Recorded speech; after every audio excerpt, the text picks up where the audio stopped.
Come into the room, family. Come into the room.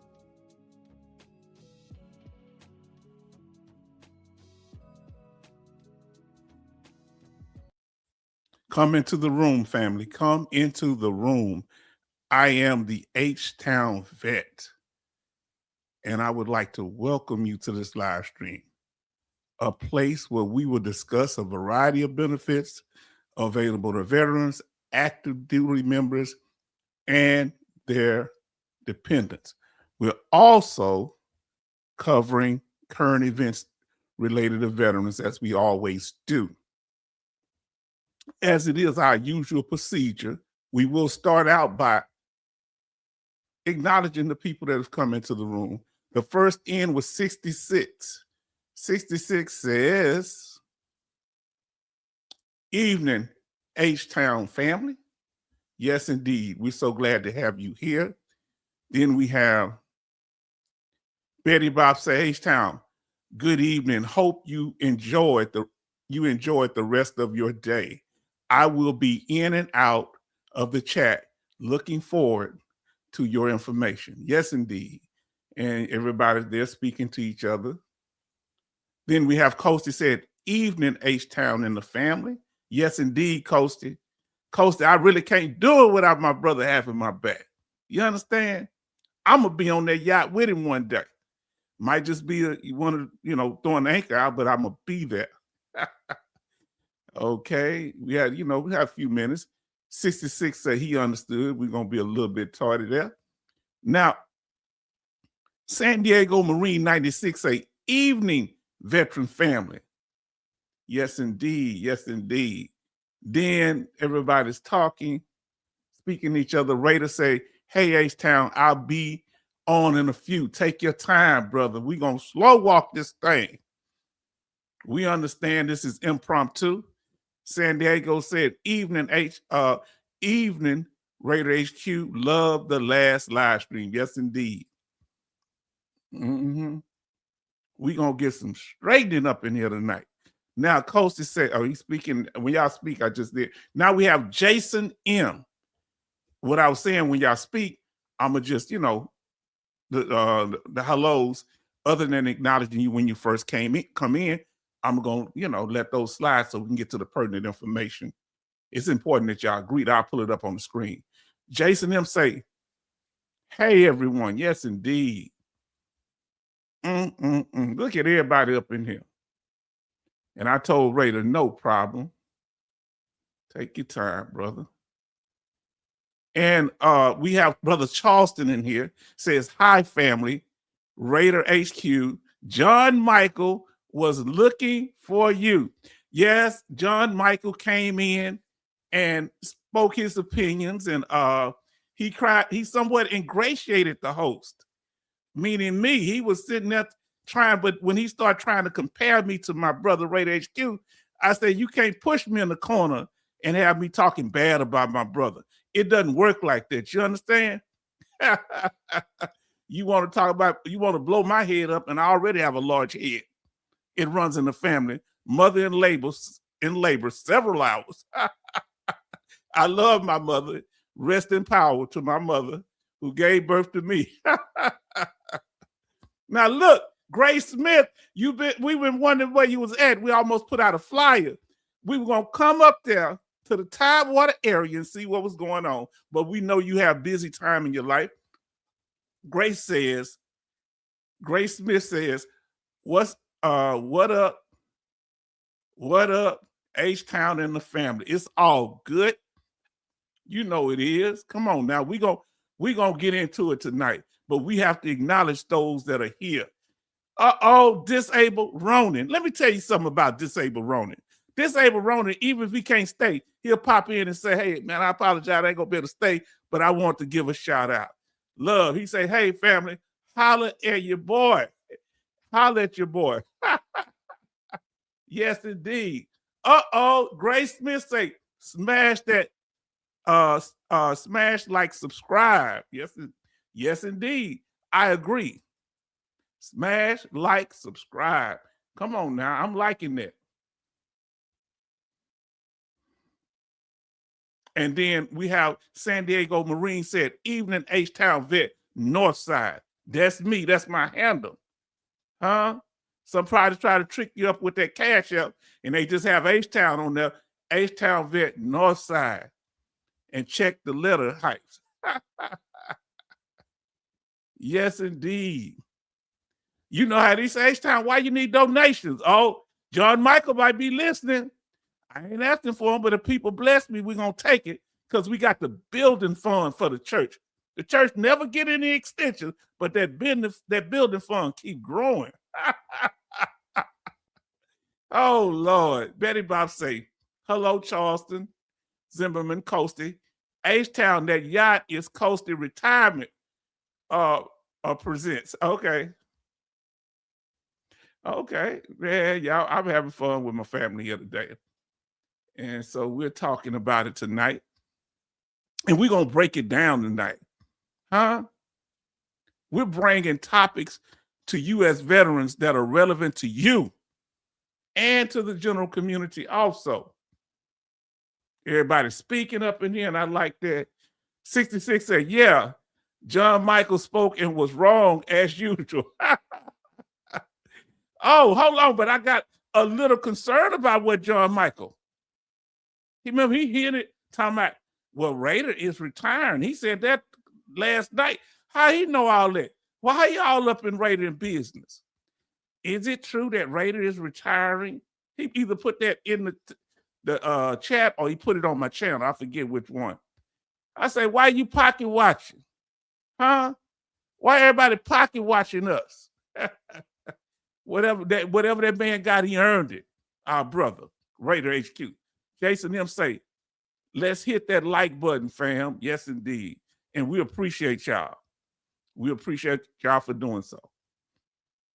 Now, Disabled Ronin says, where is Farm Girl? Farm Girl, it's kind of anniversary month. I think, what is it? Yeah, so it's been an anniversary. So, and she's sometimes been under the weather, so you keep her in your prayers. And they got a lot of livestock out on that farm. She's a real farm girl. And it's cold and snowing. They have a lot to do. But my sister, she keeps in with us. And she's been a blessing. She gave a donation on a honeymoon, not a honeymoon, anniversary. I'm sorry. We need to send out an APB. On who? On who? Who we gonna send out that all points bulletin on? We have 12 likes and 17 watching, fam. Yes, indeed. Thank you, sister. Now look, everybody show love to Mr. Snowcat. What is that? Snowscat? Snowcat or Snow's cat? Or is it Snowscat? Let us know. Now listen, Disabled Ronin says, laughing my A off, H-Town spoke the truth. Building fund. Yes, indeed. Huh? I was a child when the building fund started. Heck, I was in the military coming back from Desert Storm, and they were still talking about the building fund. But I love my pastor. But now my pastor, I don't remember. Now I have to be honest with him. My pastor, when he said they're gonna do something, they did it. Reverend Polk, he passed while I was overseas, and come back. We had a new pastor. But I've heard other people talk about it, so I can't. Pastor Polk, he said when I was a little boy, I can remember. He said when I was a child, I spoke as a child. I understood as a child. But he said when I became a man, I put away childish things. And we're going to clarify some childish things that needs to be out of the way when it comes to our benefits and us communicating with each other. We need to do it with maturity. U.S. Army grunt in the house says, H-Town vet North Side. Why North Side? Because I'm from the North Side, baby. Fifth Ward, born and raised. Hello, sir. Hope you had great day, sir. Yes, indeed. Salute to the family. Okay, so that's what I thought. Okay, that's what I thought. Snowcat. Okay, Snowcat. It's a Snowcat. Okay, that's that thing that y'all dig up snow. Okay. Thank you for breaking it down so much. Because I've been known to butcher names and we don't want to do that. Okay. San Diego Marine said, evening, Mr. Snowcat. Okay.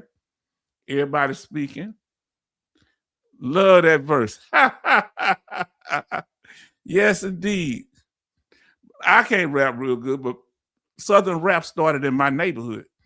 Southern rap became popular with the ghetto boys from my neighborhood. Now, the members changed. The first ones were from New York, but they couldn't handle the fact that when Jay Prince, who's from Fifth Ward, my neighborhood, I grew up around him. He's a little older than me. So, I used to like one of his sisters and everything.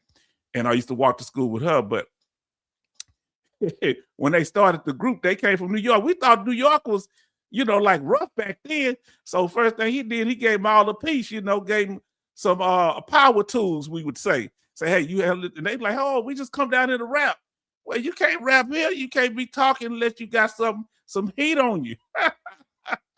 I thought they had weapons up in New York. I was surprised. Then people told me they got restrictions and stuff. I wasn't, maybe restrictions here, but everybody carried down here in Texas. Mr. Snowcat say, it's refreshing to have the word be part of a stream. Yes, indeed. Yes, indeed. Oh, I'm a believer. Trust me. I keep talking about it. I'm going to get saved again. Now, listen. Benny says, hello, H-Town vet and chat family. Now, listen. Let me see. He said, H-Town, come on. Best learned in the country. Yes, indeed. Come on now. Now, I'm not a country boy. I won't say that, but I'm a Southern man. Those of us that are from the South, we can tell the difference in dialect. I grew up in the South. We had horses and chickens and all that stuff right by downtown Houston. But I got relatives that were still in the country. They country. Got a cousin. We going to meet some females. He got a doggone deer antler sticking out the back of the truck. No, dude. Go take out them bootcut jeans. You gotta get spiffy. I had to give him some of my pants. No, man, we straight leg, baby. Huh? If you ain't gonna put on them boots, you've been out there with them cows, you're gonna put on some gators. You're gonna put on, we ain't have no gators now, but we had some pythons and some lizards. For those of you that don't believe in the unethical treatment of animals, I understand, but that's where I'm from, my culture, have some lizards. Gators too expensive. And ostrich skin, oh, I know people that have diamonds in boots. Step on their boots, it's a problem. Did you hear what I said? Family, we can caught up on it. Now let us continue here tonight. We're going to set the decorum of the room. Family, first of all, we want to thank you for being here. We appreciate you, your kindness, your time that you're taking out of your schedule. We appreciate that. And love to all the family here. We appreciate you authentically. Now, we honor all branches of the military, whether you were in the Navy, Coast Guard, Marines, Air Force, Army, or Space Force, whether you were, it don't matter whether you were in the reserves, National Guard, or active duty, you have the same weight here. Now, we also don't rank veterans here. That's something we don't do. It doesn't matter whether you're a combat veteran, non-combat veteran. It don't matter if you were special forces, your MOS or cook. It don't matter. If you was a military officer, enlisted, male or female veteran, or even non-veterans are welcome here, and you have a word and a voice. All we ask is you be respectful and kind. Now, something I wanted to say. I forgot what it was. Now, Charles said, H-Town, I always thought that complaining makes the USA greater. Yeah, but we got to talk. Listen, we got to express. Jason M. say, let's go Navy. That's what I want to say. Shout out your branch. If you're Army, Navy, Air Force, Marines, Coast Guard, Space Force. We had a Space Force coming here before. Shout it out. Come on, let's do it. We got 16 likes and 21 watching. Thank you so much. Simplify. That's how they say it. Hopefully I didn't say it wrong. Shout out your branch. I want everybody, Army, just put the word Army, Navy, Air Force, Marines, Coast Guard. Put it in the chat. I'm about to put mine in there. Y'all got me all fired up tonight. Huh? If you was in that Marine, let us know.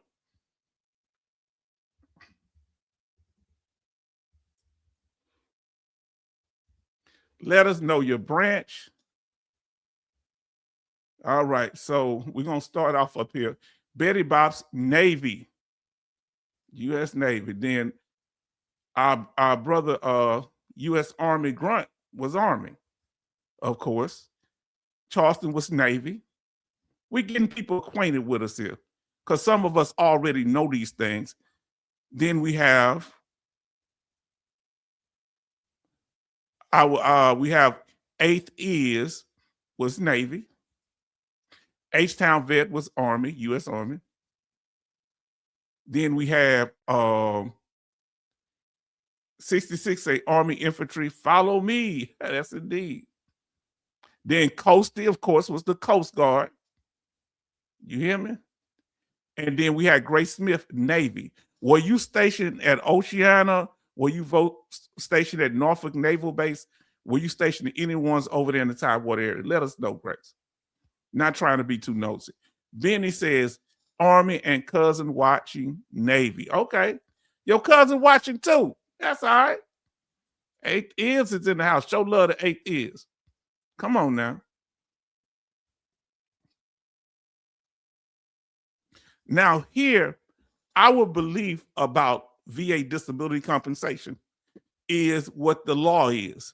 The law is that if you get injured in the line of duty, that the VA is responsible for you for those injuries while you in and once you get out if they continue to be a problem and you need consistent treatment. Our belief is we were government property, probably still is. They broke it, you break it, you fix it. That's just our thing. Or you treat it. Oh, she was at Norfolk. Is that Norfolk Naval Base? What is NOB? What's that one? I know that other one. I forget. Oh Lord, I forget. I'm getting old now. Is that Oceana? Oceana? Because there's several bases in Virginia, family. Jason M says, who here has been stationed on a ship? And let us know a ship. And my question, have you been stationed on a submarine? Now, Mr. Snowcat say 2 sons, Navy. My dad was World War II Navy. My grandpa was World War I Navy. Wow, U.S. Navy. 5th great grandfather was Revolutionary War. Wow. They speak in here. Little Creek. You know what you know about Little Creek? Norfolk Naval Base. Okay, I was right. Norfolk Naval Base. Yeah, I've been over there before. My good friend lives up there in Virginia Beach. And he just got his 100%. He's born and raised there. I think his daddy from there and his mama from North Carolina, because they stayed in the Tidewater area, and that's why I met him. USS Kitty Hawk, 2 Westpac back to back. Man, somebody said something here. That was something I want to ask y'all. Boy, my memory. Yes, indeed. That's our belief. You don't have to be a combat veteran to get your benefits. They break it, you buy it. It's injury in the line of duty. Now here, family, I want y'all to understand something. Here we are transparent, okay? First, we're informative, interactive, protective, respectful, troll-free, and transparent. And so let me explain. With a lot of respect, I want to say this because somebody came on the channel and I said, oh yeah, you were here before and I had blocked you, but they came under a different name. I had no issue with them they thought that they had disrespected and apologized. No, they were more disruptive. So it ain't always the same thing. If I'm telling you, hey, stop this, stop doing it, that's the consequences. It ain't so much that you necessarily being openly disrespectful. It's just that if you distract the group, and I've told, say, hey, let's not do it, there are different ways. So listen to what I'm talking, because I don't like calling people out, you know. So, but I appreciate it. Now, and I'm glad we made amends. And I want you always here. See, the reason I do it that way, you don't want the problem to be mislabeled. Because you say, oh, it's because you disrespectful, and that wasn't the case. Then you won't address the real problem. I'm about addressing the real problem so that problem don't happen again. You understand? That's how we stay in touch with each other. We have 19 likes and 22 watching. Family, listen, let us know here in the family, do you have any of your parents, uncles, aunts, grandparents that were in the military? Let us know which ones. My granddaddy was in the World War I. My uncles were in Korea. I have other cousins and stuff that were in World War II. Get what I said? Now listen, so he said, U.S. Army grunt say, my dad was stationed at NOB, I guess that's Norfolk Naval Base, 64 to 66, 68 to 72. 68 is the year I was born. Both times had to go to Vietnam. Wow. I thought you'd only had to go one time. I thought you didn't have to go twice unless you volunteered. I learned something new, see, because if you're on a ship, I guess you had to. Wow. Sailor Jack says, hey, Miss Grace, Norfolk rules. Love Norfolk, Virginia. Now, Grace says, lots of people, Norfolk, Virginia. Yes, indeed. I went to school in Norfolk, Virginia. I lived in Chesapeake when I was up there. Brother-in-law, Gulf War vet. Yeah, I'm a Gulf War vet too. Respect to all branches, whether you serve during, one of the wars or combat in situations, like Grenada. What's that? Grenada? What's that? Grenada? Which one down there they had the conflict, and also the one they had in the 1991 our brother mentioned earlier. Now, San Diego Marines say, I had a grandfather was in World War I and II. Wow. That's amazing. Respect out to your grandfather. Now listen, Jason M says, let me get this where I can see it. I was in Norfolk for 2 weeks and could not wait to leave, LOL. Have always been a West Coast sailor. Wait a minute, man. What's the problem with East Coast? Is this going to be a West Coast, East Coast beef? Let me know. Boy, y'all a mess. And I enjoy y'all so much. And I appreciate y'all. Isn't it okay to be real with each other?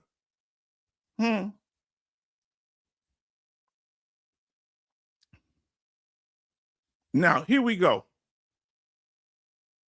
Our live streams are generally, our regular schedule is weekly live streams is Sundays and Thursdays at 6 p.m. Central Time.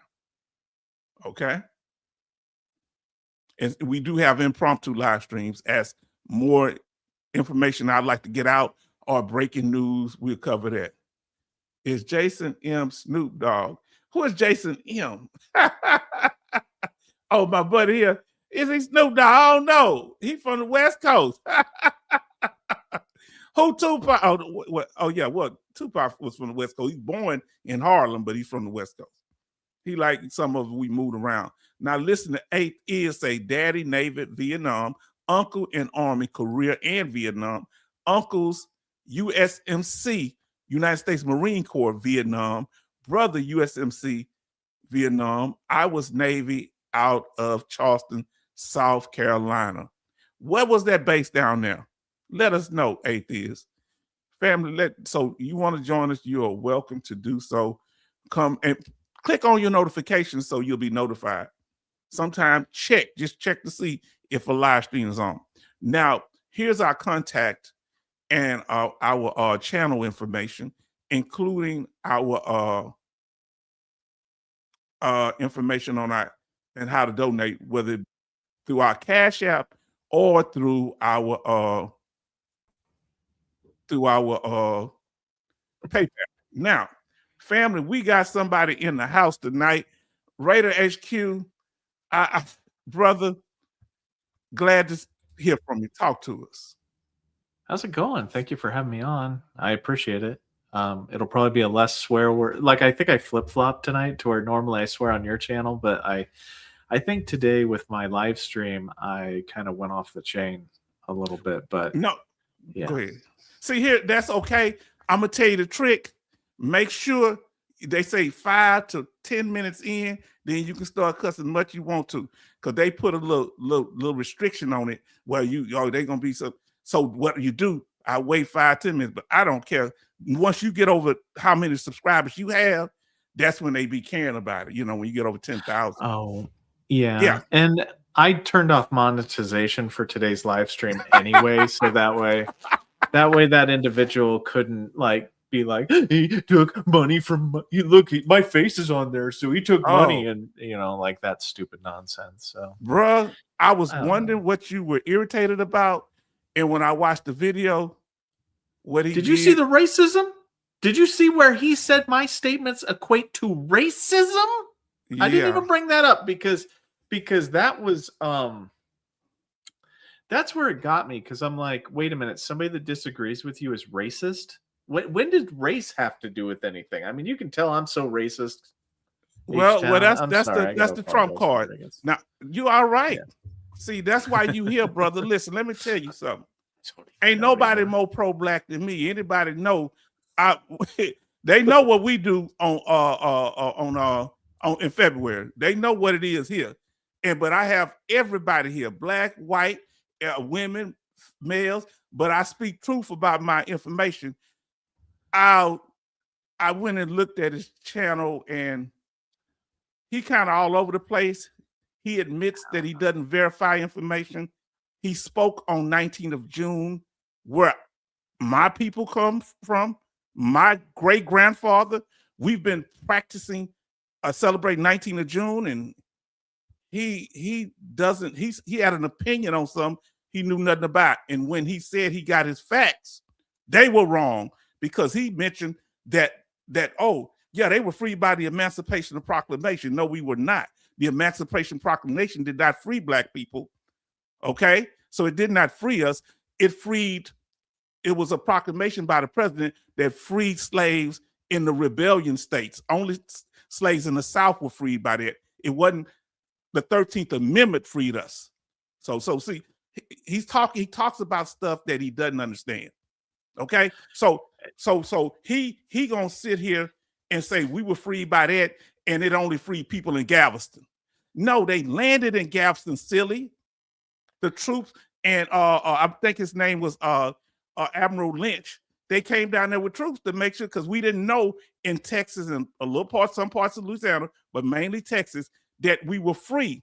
So they brought the information that we were free, but it wasn't. So he talked. See, I do research, and when I hear somebody speaking, and he just come at you, and I say, oh, he went on Raider's channel because he brought up the race thing.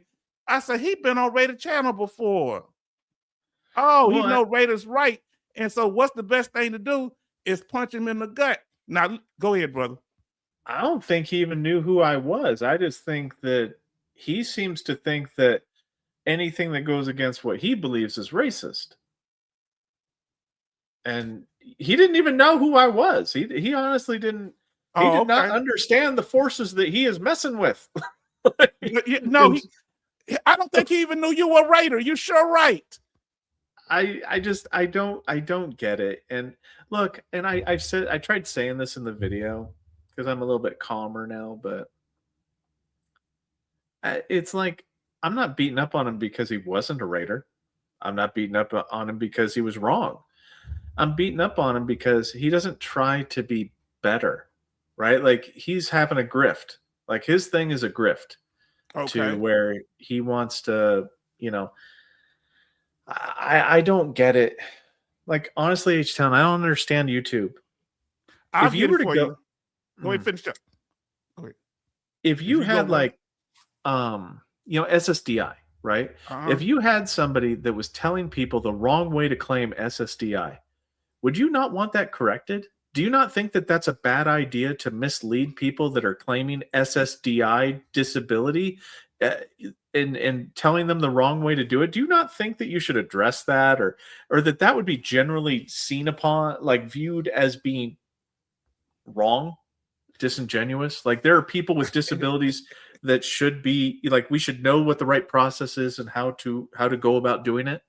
Like, that's the way I look at this, and that's why I don't accept or tolerate people that are openly spreading untrue things. And to call me out like that, I was like, fair enough. I don't have any hobbies, and this can be my hobby. We can do this all day. Like, I have no qualms about this. Here's the thing, brother. I grew up in Fifth Ward, the hood. Used to call it the Bloody Fifth in the 40s and 50s. If you ever saw the movie Devil in a Blue Dress with Denzel Washington, those people moved to California, but they from Houston. The man that wrote the book lived in my neighborhood. So we have a very strong history, but you have history of hard workers and hustlers. So basically, I had two uncles. Three of my uncles was hard working. The other ones hard work, but they was hustlers, gamblers. So they would never gamble with each other. So, if one would show up, the other one would leave. Because they would gamble with working men. Are you following me? Yeah. Because so they not gonna gamble, and they brothers too, so they didn't get in there. So follow what I'm saying. You went over there like one of my uncles that were hardworking men, which these uncles were hardworking too. They was making their hustle, but my uncles that were hardworking, that worked first black men at the Port Authority in Houston to be supervisors, my twin uncles, they wouldn't go over there and if they went over there and said something, hey, you doing this and that, you messing up the hustle is what I'm trying to say. See, you looking at it as being truthful and trying to get a solution because you know how it's affecting veterans. And you don't want these veterans to be misled, but he's saying, you messing up my hustle. And so I have to I have to do what? I have to distract and deflect. Yeah. Thus bringing in the racism, bruh. Come on, talk to us. I don't even understand, because I posted what I wrote, and he posted. I did edit it because I changed something, but he posted the edited comment. Like, I didn't say anything. Like, there wasn't, like, his comment is straight out of the blue, just aggressive towards me, and it's very weird. And it's another thing. Thing, if he's a veteran, inherently there's suspicion toward Raiders because of our fact of our experience has been on one side of the game. So when we hear people coming, we like, hey, what they? Hold on, you trying to mess up my knowledge, and so he's trying to convince his people that he's the authority on this situation and be dismissive of you. That would have been okay, but the man went straight in and attacked you. But we don't. Go ahead and speak, brother, because I'm about to pull something up. I don't like, and I tried saying that in my live stream where it's like, look, you don't like, I'm not saying that I am the end all be all on everything. I'm not. But if you've never done something before, you never worked at it, how are you going to discount the behind the scenes? Like, I showed my video in the background for that live stream just about the whole time, where I'm showing you, like, this is the evaluation builder. This is the practice tool that we use to actually rate your claim. This mirrors the process almost exactly. The only thing about, like, VBMS Live, the R version of it, is it shows, like, it shows your information, it shows your name, and all that stuff. So when we do the practice thing, it's like rating a normal claim, except your personal information isn't in there. It generates the exact same stuff, You being clinical, bro.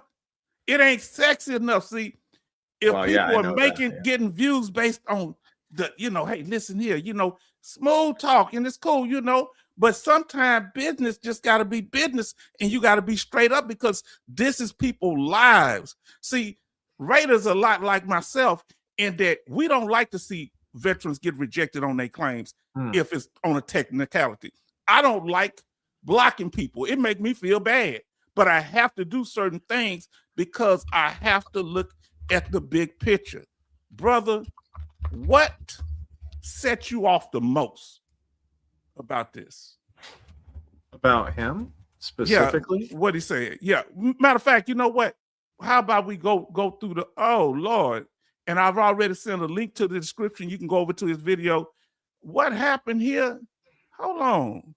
Give me a second here, bro. I got to pull something up. Let me see. I ain't mean to cut you off, and I do apologize. No, it's fine. I mean, so I don't know what you're seeing, so I don't. It could be something. I'm being dramatic. Yeah, I'm being dramatic. Hold on, let me. Oh God, dog. I know I got it in here. All right, there we go. Now, family, what we want to tell you here tonight, Raider, hold on, let me get it right. Raider HQ After Dark is in here. And family, I know he's talking on his good Christian, in his good Christian voice right now. Listen, but you watch out for that Raider. I've almost been spicy Raider. I might be converted by this guy, this Mr. Knowledge guy. Listen, he went on Lieutenant Dan, who is a good Christian Bible thumping man. And he had to go watch the mixtape, watch that Lieutenant Dan, the Grinch. Is he becoming the Grinch that stole benefits from disabled veterans? He goes in that. Then, you know, the nicest person in the world, from what because he spoke so highly of me, dealing with that John Michaels. He went in on John Michael because he was insulting me on the cool. I didn't even catch it, but Raider was on that case. So watch these tapes, family. Watch it. Now we gonna see if this turns into a Raider rant. He says he's gonna be on his best Christian behavior, fair use. This is for education. No, you're gonna play it. Informative purposes only. Oh my God. Oh boy. Because of my blood pressure.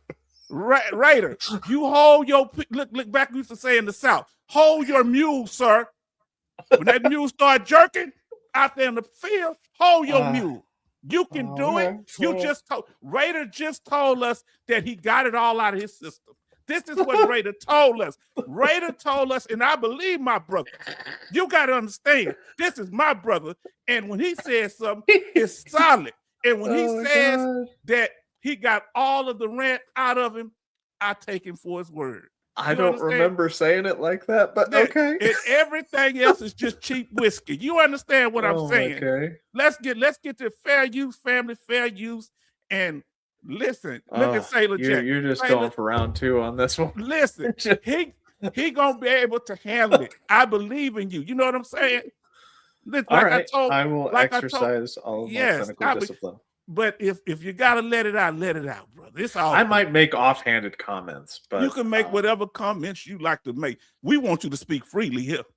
Now, fair use, as we said, let us do this here. Oh boy, what is this here? Where did this come from? And look, you say use your free state VSR for survival benefits concerns. Okay, not a bad message. Right? No, like not a bad message, right? Like we're starting off not too bad. You know, like if we want to put it out there, I'm a guy on a YouTube channel, not unlike you, not unlike him. So at the premise of it, I do not hate my own, I guess I would say. I do not mind this. Like I don't mind, like he looks like he has a very nice house. Like He's got a tool thing down at the bottom, which I guess is okay, right? It's a knowledge institute, supposed to be helpful veteran. I mean, the premise of this sounds okay. Start now. Say you can take the Raider out of the rant, but you can't take the rant out of the Raider, brother. Listen here. I believe my brother has been to the altar. Go ahead. and he's changed. He's changed, huh? Okay. Let's do this. Let's try. Let's He have atoned for all that he have done wrong. Listen, Betty Bob says 24 likes, 27 watching. Press that like button. We all like it owes rent. That's right. Now listen, let's get started, because I don't know if our brother Raider is kind of over exaggerating, because the guy talks with such a calm voice. So let's see what we got here. Oh, I gotta pull it here. So strap in your seatbelts, family, and we about to get to it. From Orange County, here we go. All right, then we got at Raider HQ. I just want to point out that these statements should be directed at the examiner, because they are the ones who decide if your disability is linked to service. Okay. He read your statement. So he said, I just want to not agree. Yeah, he look, maybe have a little gas right now. We don't know. Maybe constipation. We don't know. But he said, I just want to point out, this is you.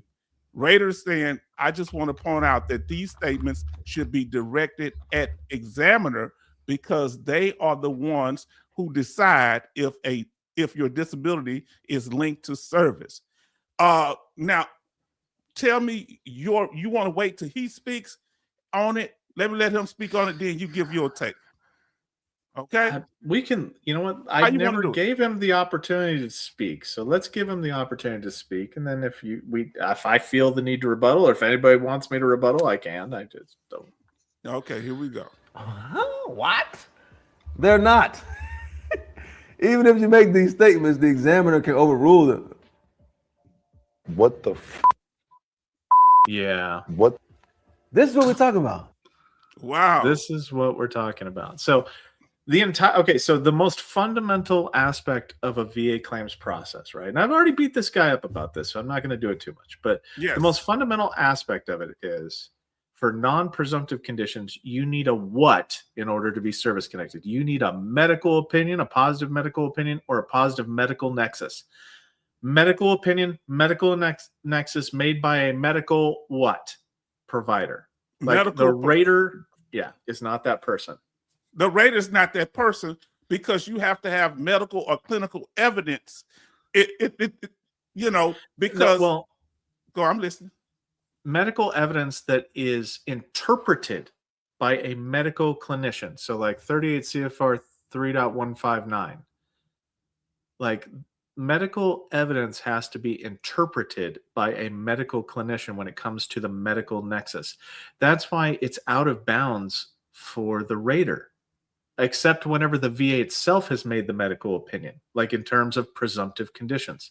So that's what I'm talking about. Like, he was making some good points about, and I'm not going to drag him through the mud on that. He was saying like, hey, look, you need to talk about your pain. You need to do it, but you don't need to talk. Like, if your joint can only move so far, that's a conversation with the examiner, who will document those numbers. Because what happens is, the evidence is put before the examiner interprets it, and they can overturn lay statements, right? They do it all the time. They can overcome lay statements. You say, oh, I can't move my leg at all. They go, well, his medical diagnosis doesn't indicate that that should be a normal side effect of his diagnosis. So his range of motion, I think he has 60 degrees. Like, they can do that. That's something that happens. Carry on. Because I guess they have weight. Now listen, so that's the case, brother, because I believe that when my claim was denied in 2000, and I want to say around 2004, when I submitted it, but that with no real new evidence, they were able to take the same, what a doctor gave me, a 0% 2007. My claim rep was able to take that same evidence from 2004 on, all the way up to 2007, say that's wrong, and I got a 50% rating because somebody looked at the clinical evidence or the medical evidence that the doctor put in there, the same evidence now that hadn't changed, and say they were errors. So it gave me back pay going back all the way up those several years. So now let's get into what you were saying. What he's saying. Right? This is what we're talking about. We were just talking about like misleading people and all this, the racism. This is what racism. Yes, racism? That's what I'm fucking talking about. Like, holy shit! Like, fuck, what? Like, what? Okay, disagreement, fair Listen. enough. Hold Disagreement, on. fair enough. He But got show me lies. where I'm racist. In that comment. Oh man, that sounds like a dog whistle. That's something. Wow, the racism. Remember I that, know. What are we family. talking about? Trying to feel confuse bad. and mislead people. So you're trying to confuse and mislead people. You're trying to take them off the path of truth. Yeah. The examiner can't over Yeah. what the what? So you're saying a contracted employee Yes. has authority in a VA decision-making process. That's what you're saying. Yes. Yes. The fucking medical opinion. Okay, you got me. You got me. H-Town, fair enough. You got me. Got you, bitch. Go ahead. Got you, bitch. So yeah, the medical decision made by the medical contractor that decides the medical relative connectedness between the medical issues is decided by the medical provider. Yes. And the non-medical rater just implements it. Yes, that's what we're talking about for the most part. Like there's caveats to it, but the overarching theme of how rating decisions are made, yes, the medical provider makes the medical decision as to whether or not you're medically connected to service. Yes, that's how medically that works. Medical. We'll just keep fucking doing that. We know that this is true because when I filed for unemployability, it was they pulled a lot of my work records. That decision, I'm assuming, was made by a rater. That's correct. Separate from. Am I right? Yes, that's absolutely correct. There are very few times in which a rater actually gets to weigh in on the decision. It oftentimes is that the rater is checking boxes. Now, does the rater actually get to review the decision that the examiner makes and go, well, wait a minute, you said he was in Iraq and he was never in Iraq. So and we'll defer it back. We don't get to say that's not true and deny. Like we have to defer it back and we have to say, hey, look, you made a statement here that it was due to this, but I can't show any evidence of that. Can you confirm that? Like, guys, this is where all those fucking deferrals come from. Okay, is whenever we're deferring back and forth and back and forth and back and forth. It's to correct those things. And thank you, CB, on the retirement question.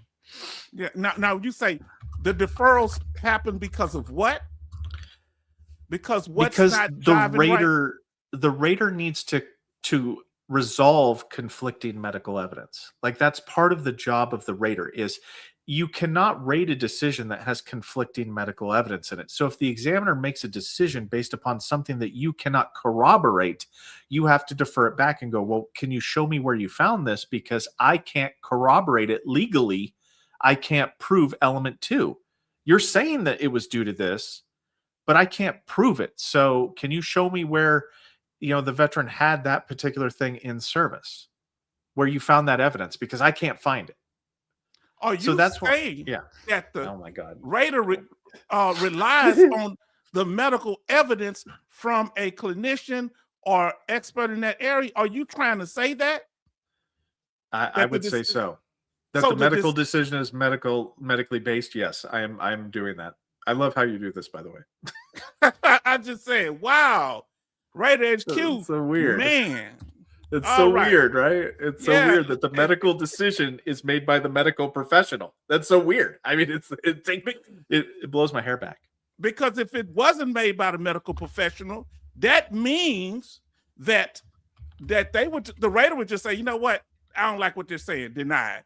No, they go back to get clarification. That's why deferrals happen. Yeah. Am I right? Yes. And that's where like the competent medical evidence and under 38 CFR 3.159, and I'm just going to quote this, competent medical evidence means evidence provided by a person who is qualified through education, training, or experience to offer medical diagnosis, statements, or opinions. That's the medical examiner. Wow. Because that is one of the like competent medical evidence may also mean statements conveyed sound medical principles found in medical fuck it, I don't even want to try it. Treatises, I don't know.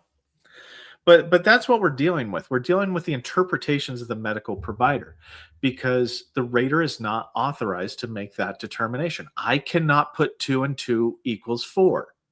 It has to be through a medical opinion. Element 3, medical opinion. You can carry on with this. Let's just do this. Okay, we're gonna do it. Now listen, I want to get some clarification. Are you saying that the medical expert or the person that's qualified to do the CMP exam? Oh boy, I hope I don't mess this up. Come on now. Right there. I messed it up. There it is. I'll do it from there. So the medical, the expert opinion has the weight of the decision, and all y'all doing is checking boxes on what it is. So yeah, we're just check mark. Corroborating. Go ahead. Yeah, we're just corroborating it. So it all comes down to the element 1, element 2, element 3 for the theory for service connection that you're trying to get granted for. So if it's direct service connection, I need to confirm that the examiner, made the diagnosis. Now, there are some times whenever that examiner can say that, yes, he has a diagnosis of cancer for prostate cancer. But for VA purposes, I need a biopsy in order to prove that to be true. I can overcome that examiner if they don't follow the regulations of the VA, if the evidence doesn't. Right. So like diabetes mellitus has to have a 6.5 A1C or above 200 fasting glucose type thing multiple times in order to be a disability.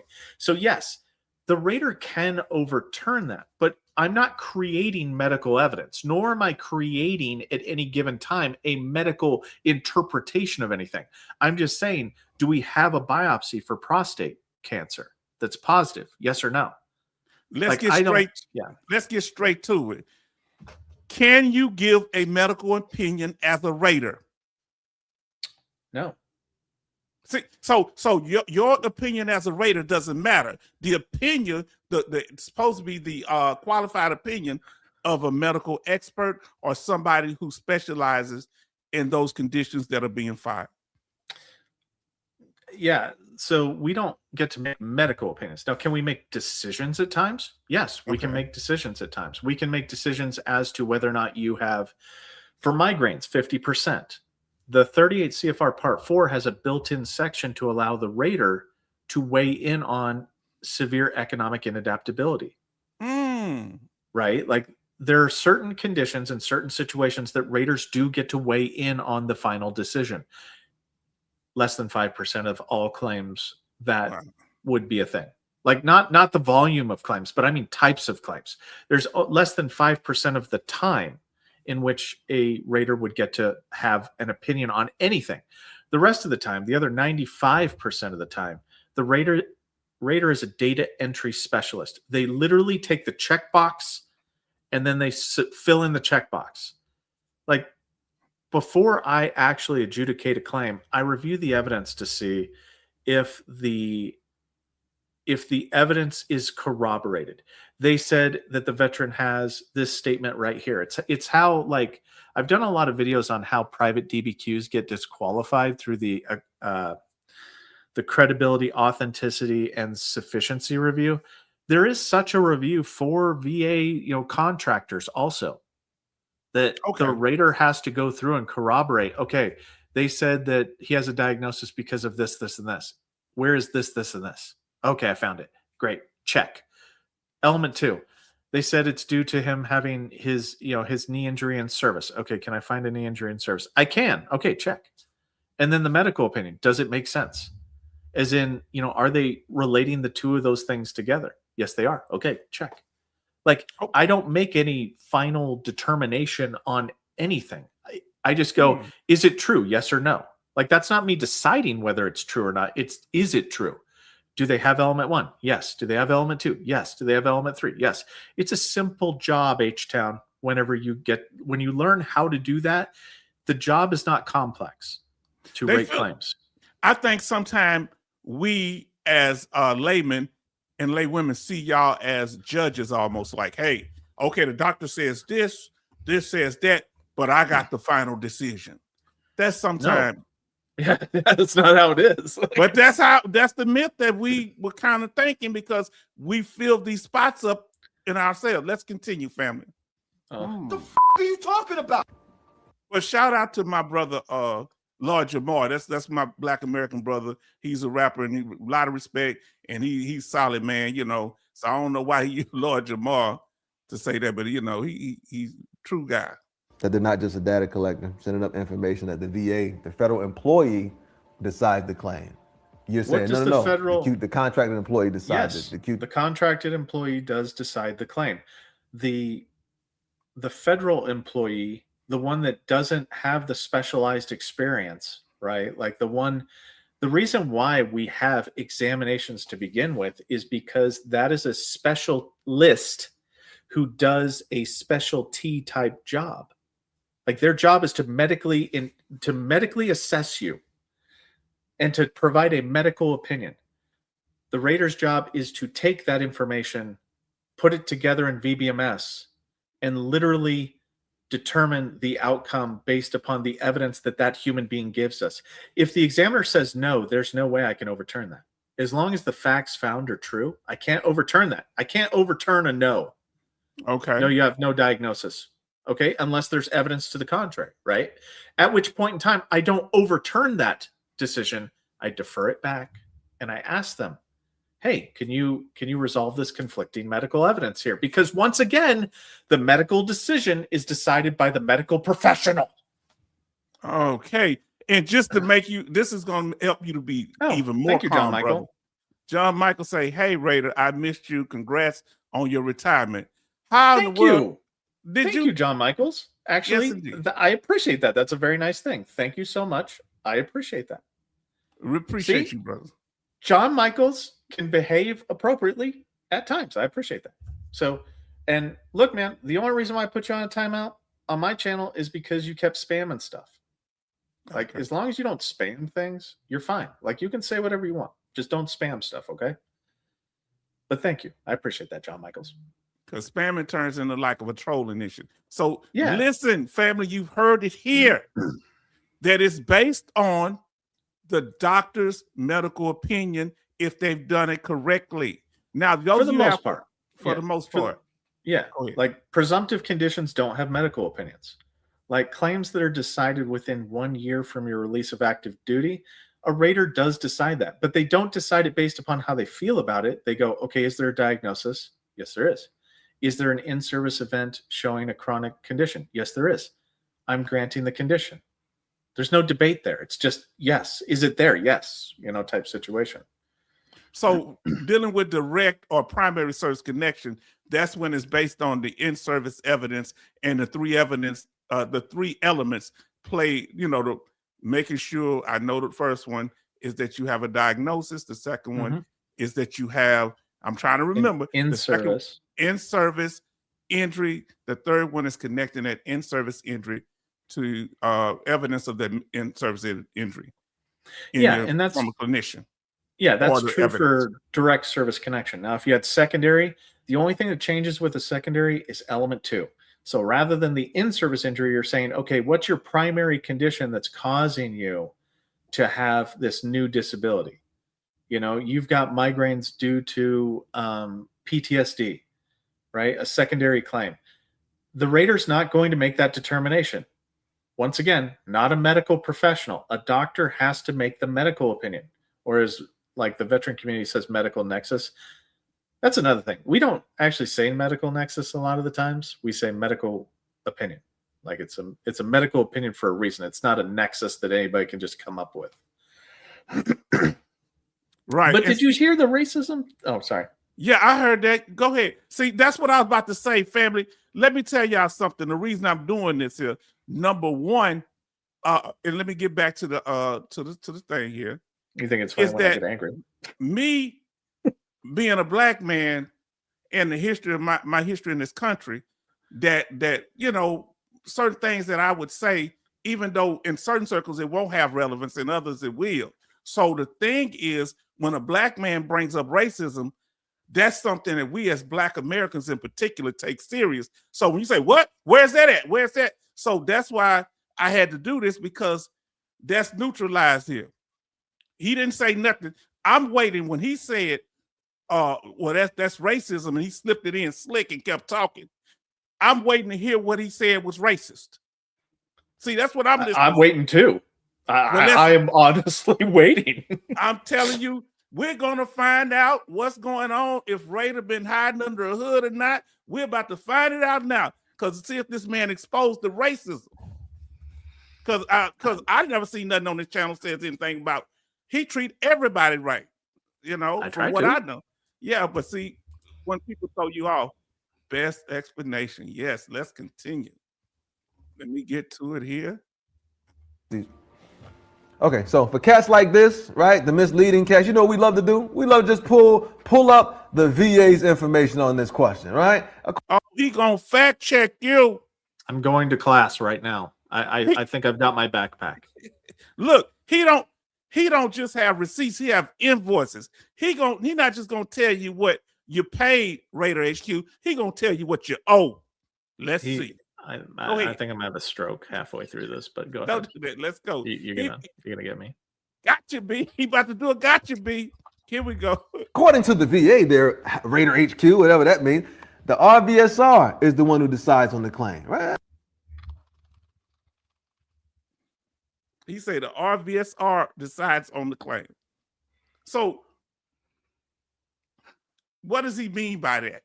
Well, I mean, you may not be. What is he getting wrong in your opinion? Or do we need to continue? I mean,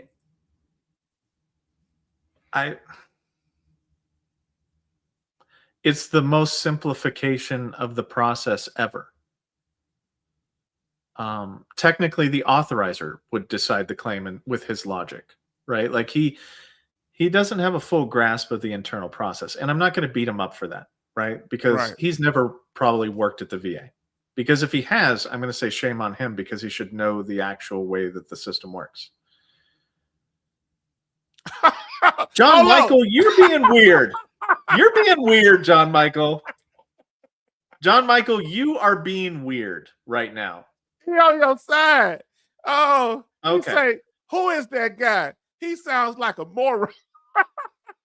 And I do believe, like, look, man, you and I can disagree on a lot of things, but maybe we can agree that misinformation, it shouldn't be pushed.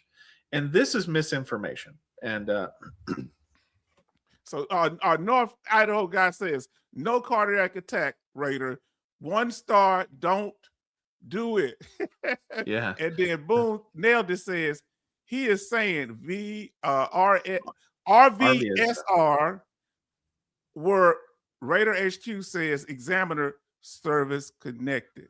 Yeah, he's saying that the Raider makes all the decisions, and that is a whimsical fantasy that is just simply not true. It's not true in any context. And if you ask anybody that has ever worked at the VA, they will tell you that, yes, there are some niche times in which the Raider gets to make a determination, but the medical examiner, right? So my concern here, and I'm hoping that John Michael will stick with me on this, because I'm trying for rehabilitation right now.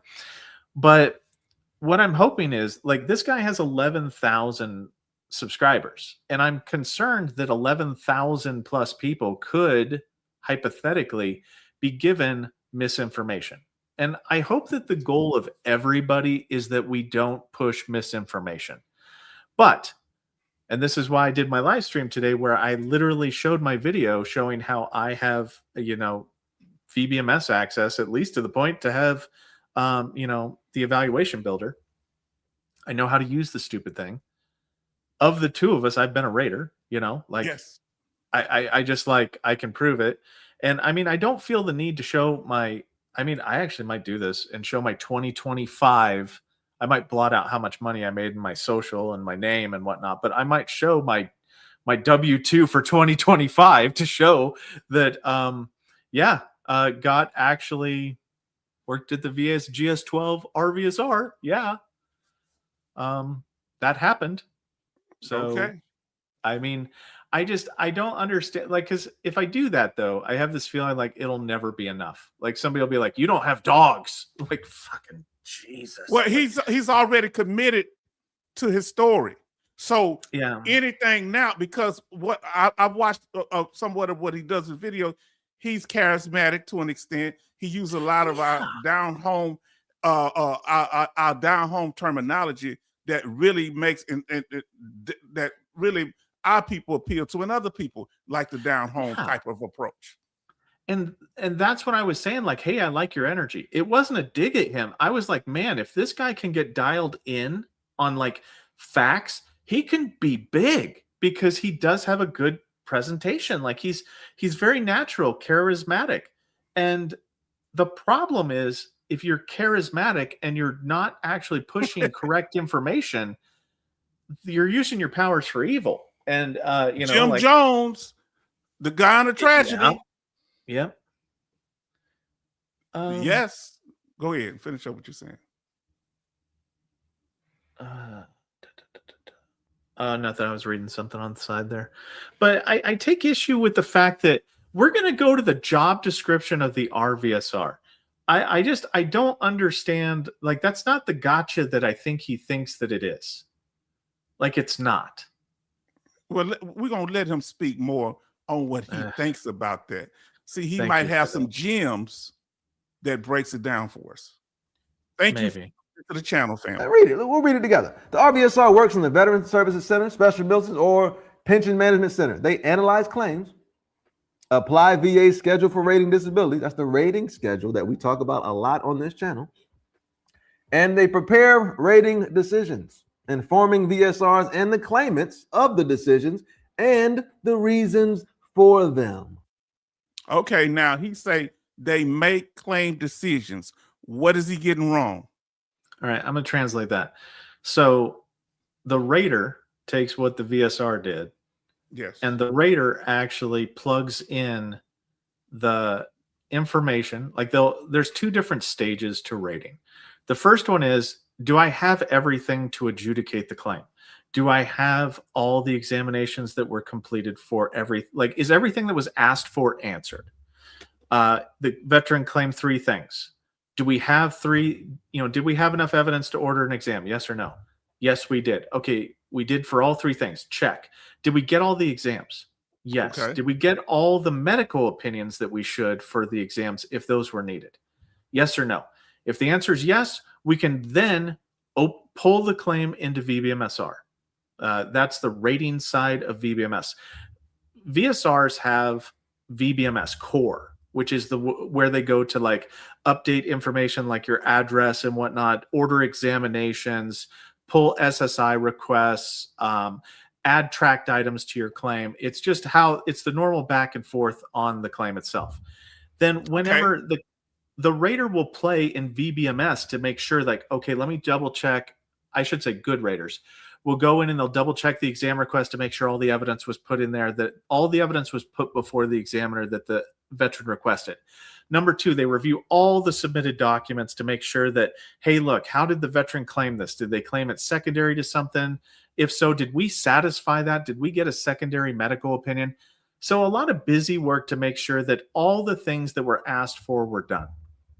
Then what happens is once we get ready to rate,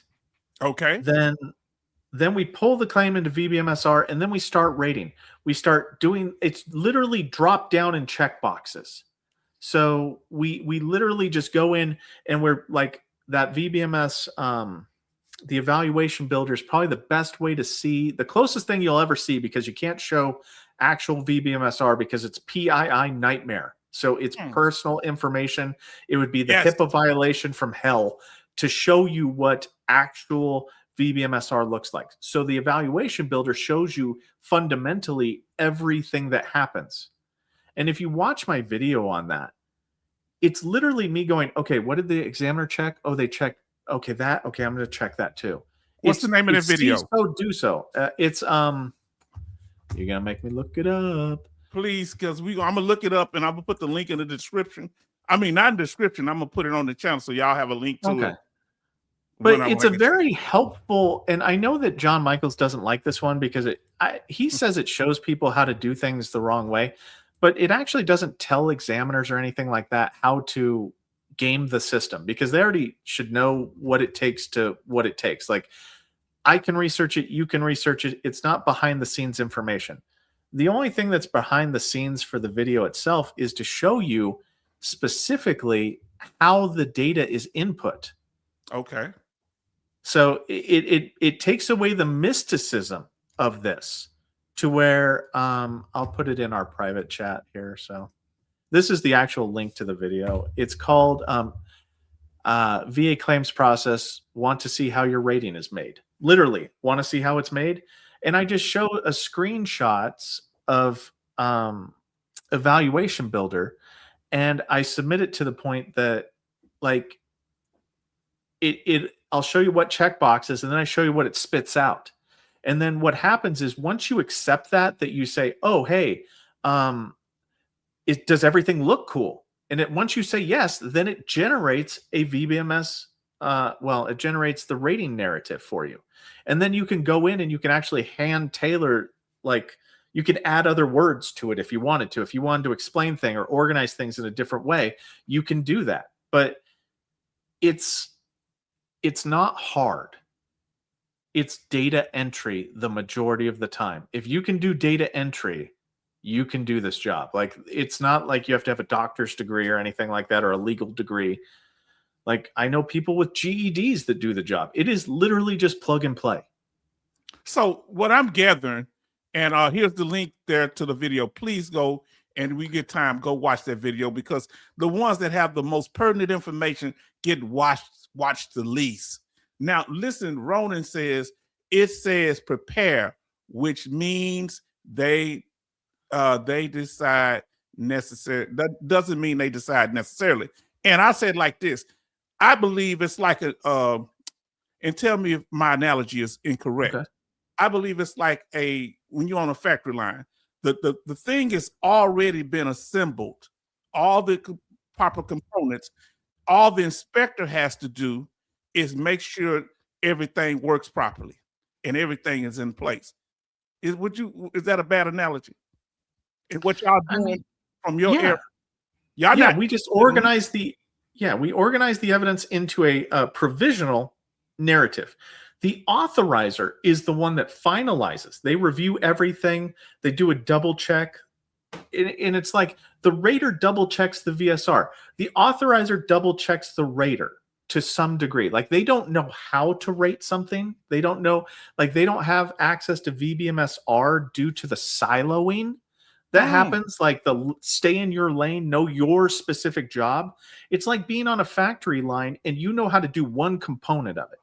Like, the rater does the one component of it, but the authorizer can come and say, hey, look, your effective date's wrong. Fix it. Like, they can defer things back to you and fix it. Like, you're not the end all be all decision maker in this. So it's not one person in the claim process. So when it comes to making a decision, it's a series of steps. Go ahead. Correct. And it used to be like, so the rating process has evolved over time. And I think John Michael says it good here. He brings up the fact that, like, there's points and whatnot.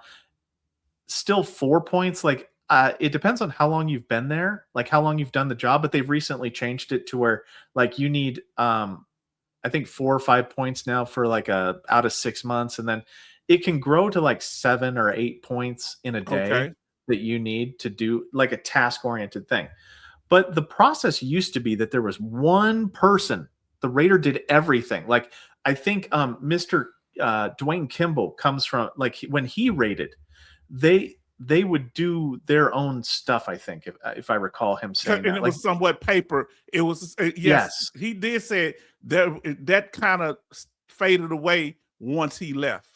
Yeah, and then VBMS happened, and then they split the jobs into different categories. So you have VSRs they're called pre-D development VSRs. They organize, gather evidence, do exams, check exams, and then once all the development is done, then it moves on to rating. And then the rater reviews all that development that was done. And then the rater will actually go in and they will rate the claim that they can. Sometimes they can't, right? Like, sometimes the VSR jacked it up. Sometimes something happened. And the rater, the VSRs do a lot of work, actually. John Michaels, we're like, how do sometimes you say stuff, man, and sometimes I'm like, why do I want to like John Michaels? And you say stuff, and then you kick me in the nuts later on. You're like Lucy from the Peanuts, like where you do the thing. But She's yeah, not going they to move do. the ball away. She Yeah. promised Charlie Brown John she wouldn't Michaels. move the ball. Go ahead. Yeah, and the VSRs do that. They do a lot of the legwork, which means that their job is oftentimes hard and subjective.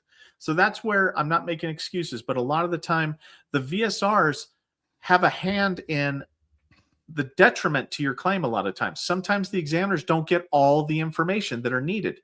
And sometimes you can have a situation to where the examiner makes a bad decision because they didn't get all the information because the VSR didn't collect it all and give it all to the examiner.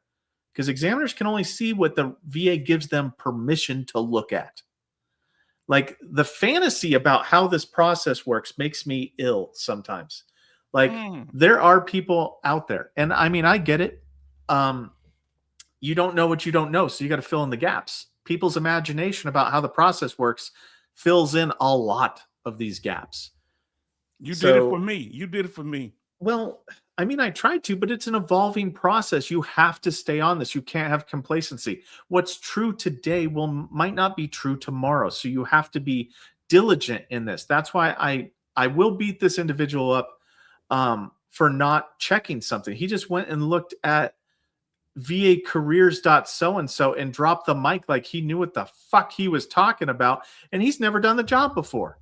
He doesn't know anything about this. Yeah, but you gotta stand to I speak him, but he has a following. So from the way he talks, I can tell he has some of our people following him when I say Black America. So he say some people like, you gonna let that white man talk to you like that? Where he come from? You gotta anybody telling the truth, you gotta be willing to listen to it. Well, and I'm humble enough to listen. I will listen if somebody wants to bring all the time. Go ahead. If they want to bring a debate, like sorry, I just cut you off, but if somebody wants to bring a debate, I'll be happy to listen, because that's why sometimes I get clickbaited, is because I want to make sure that, like, what did I miss something? Like, that's my fear. And I have genuine anxiety. Like, I have had to call out from work more times than I can count due to my anxiety disorder. I'm a human being, behind the little emblem here. I am a human being like anybody else. And it tears me apart that, like, the misinformation. I explained it on my live stream where, some people like this that make offhanded comments, they don't understand that there are human beings on the other side of each one of those claims, that there are human beings. Yeah. Gosh, and that consequence. Now listen, so Carter Hughes Knowledge Institute, you are welcome to come here if you ever want to set up. We can set up the debate, the back and forth, no problem. Your side will be heard. Now, and I won't swear at you. I mean, but you can't just do shit like this. You can't just say nonsensical stuff and go, hey, look, here's a Wikipedia website that says that I'm right. It doesn't even say that you're right. It just says prepare the decision. We prepare the decision that is finalized by the authorizer. It doesn't mean we decide anything. Yes. Boy, T Wood say, so a rater is like Q&A? I don't know. Kind of, yeah. Quality assurance. Yes. Like quality assurance. Okay. That we make sure that everything is dress right dress. Yes, that's why. And that's why, guys, in my videos to you, I have said, look, and John Michael might not want to agree with me on this one, but I don't like it when veterans get denied for a technicality, for a legal technicality that had somebody just explained it to the veteran, they would not have made that mistake. Yes. Right? A procedural issue type thing. Watch how and some people might go, okay, well, in some of your videos, you say, hey, look, you should be careful because of the disposition of the rater. Well, yeah, raters can go back and apply negative pressure to examiners to try to make them overturn decisions and just go, hey, can you explain this to me? And get so specific that the examiner goes, look, I'm just tired of fighting with you. Fine, they don't have a diagnosis. Like, it's like that's the exception, and that's a really weird type thing. But I mean, I don't know. And I kind of, gosh, I don't understand why I'm agreeing with John Michaels on this, but I don't understand why we have to pull racism into something to where we can have a debate about this. You can show me the job description and I'll show you how it actually does. I'll show you my DD, or not my DD-214, but my, my SF-50. I'll show you my SF-50 showing that I've been a Raider. I don't care. I'll block out all my information, but I'll show you my SF-50. Shows where I worked, like. Yeah, I know. See, here's the thing, brother. The thing is there's good people like you, but if you ever watch the movie Sinners, y'all go look at it. Go look at the movie. And there's a scene, Michael B. Jordan's in it. Ryan Coogler does the movie, and it's about our culture, the religious aspect of Christianity and the Jew joint where we party and have fun. Well, what happened in the movie, and I'm so glad, John Michael, you made this statement. What happened in the movie, at some point, the vampire was an Irish guy, he was a white guy, and he had infected his husband and wife, and they came over to the Jew joint talking about, hey, we want to come here. They had music they were playing. We want to dance with you. We want to come in and do this. And they was like, because vampires have to be invited in. And they like, yeah, some people saying yes, some saying no, because they're saying if something kicked off, it can be bad. And the fear sometimes of the consequences, because a lot of stuff that happens with us, people come up talking nice. Okay, you understand what I'm saying? They come up talking nice. Look, this man. Let me explain. Careful, John Michaels. Now look what happened. Yes, it's cool, but look what happened. I'm gonna explain to you. Charlie Kirk got unalived. He was killed, and the next thing that happened, people started making death threats to historically Black colleges. So young people are going to remember that. Hold on, what we got to do with what's going on now? So they found a way to tie it in, and those that like to stoke the flames, see, I told you, even a blind squirrel get a nut every once in a while. So when people say, I've been telling you, this is what it is, you can't tie everything into racism. You can't tie everything into Raiders are bad. Raiders are out to get us. Absolutism. This man, absolutism. Only Sith Lords believes in absolute. Yeah. Now, what? Go ahead. Now, I want to say, okay, real quick, just a couple things. Number one, it doesn't matter which direction it's going, right? Like, directional racism is still racism. So if it's coming from one group or another group, it doesn't matter. It's still racism, right? Like, and I don't think that there's any need for that. Like, racism being brought up in this is actually silly. Like, and to talk about it any further than it being silly and it not being warranted in this case, like, that's as far as that needs to go, this conversation about racism, is it shouldn't have been brought up. And it's kind of like, where did you get that from? Like, now, is it? Yeah. Go ahead. I agree with that part, but let me explain. When it comes to Black people in America, directional racism really is not a thing, in the sense that I can't deny a white person a job. I can't keep them from living in certain areas. So that's why I'm bringing my scholarship on this part. I get what you're saying, and I appreciate your perspective. But see, I can't stop no white person from doing anything. I can't. If I'm a policeman, I can't kill a white person with impunity. Yeah. No, I mean, I get. Look. There was a man who was a criminal, and he had his son in the car, and he was running. Two Black officers stopped, and he was reckless with the car, shot in the car, killed a child. Both of them went to jail 50, 60 years. Wasn't no need for training, wasn't no need for nothing. So what I'm saying is, it's not always the case. And I think we as Americans, we gonna have to get together, because that's the problem, that everybody want to fall back on it. But go ahead and make your statement. I apologize, brother. No, I just mean, for this conversation, like, I'm mostly talking to the chat right now. I'm not talking just in general, like, because racism is bad, right? And I want to make sure that we identify that, right? That racism should not be accepted. It's not even part of the talking point. But he tied it in. Yeah, he tied it in. He looks, this is his trump card. Yeah. So the point is, there are some things that legitimately people go to. Let's use, for example, family, if a woman has been SA'd, right?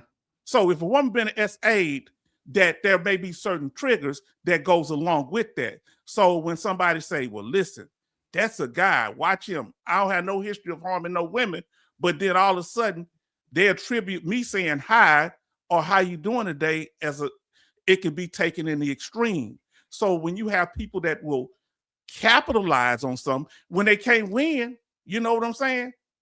Yeah, I think, yeah, and that's probably because I don't want this to spiral out of control, but No. it's like whenever, crying wolf. Like these Yes. are very serious topics that if it is truly racism, you should call it out.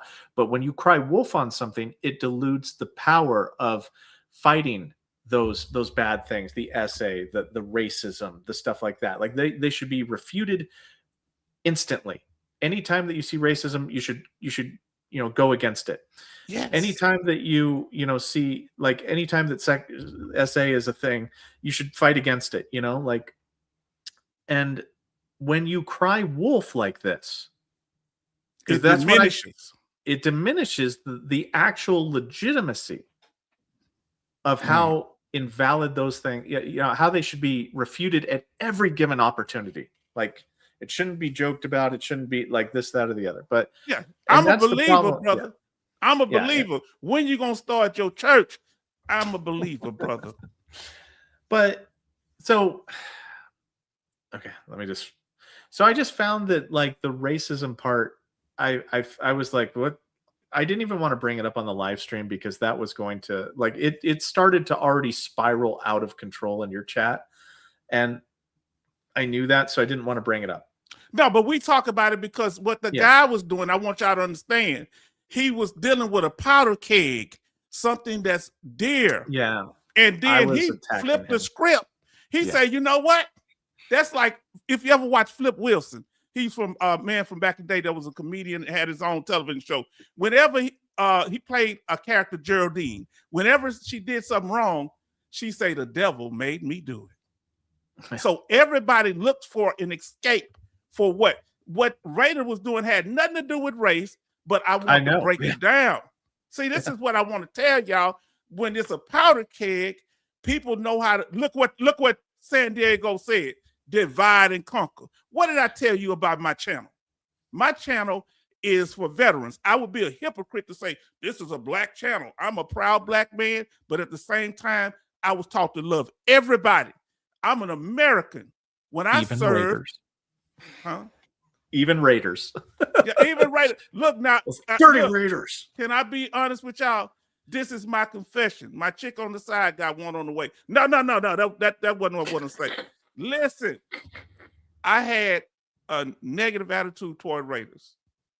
When Raider came and put something in my chat, and I'm like, what's this somebody talking about their Raider? Who is this here? And, I'm like, what's going on? A Raider coming on my channel. And I say, you know what? They got a lot of Raiders that are veterans. They got a lot of Raiders that are human beings that are family members. I can't judge him just because. So I was a little biased and nervous, paranoid more than anything. So can I apologize to Raider today? I'm telling you the honest truth. No, you don't need to apologize. No, I'm apologizing because at first I didn't respond, and then when I was like, well, I kind of ignored your comment, and then God hit me, family. And I went over there and told my brother, hey, thank you for your comment. Because I had such a bad attitude of Raiders because nobody told me anything good about them. Not because I heard so much bad. I just didn't know. And when this guy, I'm like, and I say, I didn't think you'd be able to talk like this. I thought Raiders couldn't talk. They can't half the time. I don't know. Like, it's just a person doing a job. Like, some people are good at their job. Some people are bad at their job, like, and I get with this guy. I get that I basically sucker punched him accidentally, because I have basically taken probably half his videos and turned them on their head. No, that was necessary. No, you think we need him to mess up the whole thing, but to hide behind his feelings? What did I tell y'all at the beginning of my live streams? I have no ego to offend or inflate. If it's going to hurt veterans, I do. But it hurt. I cry. Hey, Raider HQ he the reason black men cry in the dark. Somebody kept the lights off. Saying that. Listen, I'm telling you, he had me crying. You know, I just wanted somebody to turn the lights on so I could cry in public. Now, listen, I'm sorry. Listen. No, John Lord, let's see. Michaels. Come on. What he You were say? doing so good. You were doing It's so all right. well. He's a Democratic Party which continues to invoke racial tensions and fears to keep Black people voting Democrat around 90%. Recent. Now we've changed on that because we're going to move on to this here. But the whole thing was that they were using certain things. We want to vote for people that are in our interest now. That the younger generation is changing based on, and you have a lot of Black people starting to join the Republican Party or be more open-minded because we all Americans, whether you're Democrat or Republican. So we have to make and we're all sure veterans here, hopefully. and we all veterans. And let's see. Now let's get back to it here. But that's what hit me. See, and I told you, that's why I told you the whole story of it, because I don't like nobody blindsiding you the way they did. Let's get into it. And I'm not crying no more, Raider. I got a tissue. Let's go. Okay. You seem upset. Oh, hold on. That I brought it up. That's not the QTC exam, bro. The entry level is GS9, GS10. Those are federal employees who decide on the claim. That's why bozo misleading information like this is so detrimental to veterans.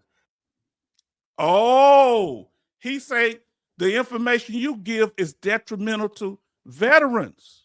I'm sorry, everybody. I'm going to take my ball and go home now. He say in the positions that he was saying, haven't you been in some of those positions? SG this and SG that. Oh yeah. I was a VSR, GS7, GS9, GS10, then Raider, GS9, GS10, GS11, GS12. Yeah, I've been all of those things. Yeah. The only thing I haven't been is an authorizer or a what do they call it? A claims assistant. I haven't been that. I never worked at the call center. So I didn't have that experience, but yeah, I've been a VSR and a Raider. I've been a SME as a VSR. I mean, I could pull up my resume if you wanted me to, but no, you're good. Hey, your credentials are platinum plated, bro. Listen, but go ahead. But see, that's the part, the hubris here, right? The absolute hubris, where he doesn't even give a flying fuck as to whether or not he is right or wrong. Nope. He does not care about how many veterans that listen to him that get misinformation, and it just fucking drives me nuts. Like, if you asked me originally, what bothered you about this? Because it's like, oh, was he just talking shit? No, it's that he doesn't factually care who gets hurt by his information. That keeps me up at night. That he know you called him out, because that's why he was calling you clowns and Pinocchio knows. He knows. No, I didn't call him like this. Wasn't to call him out. Yeah. That's why. Not what I'm saying is he feel like you're calling him out because you're messing up the hustle. He wants to be able to say what he says without anybody fact checking it. And you were so polite, you didn't even come at him personally. You just Michael, went in. Nobody called you a fucking Nazi, guy. Calm down. Yeah, calm down. All right, bro. He's like, just like no, nobody. Look, you got to understand something. Michael, calm down. Black people by nature are conservative, for one thing. So we used to. Dr. Martin Luther King was a Republican. So let's get this straight.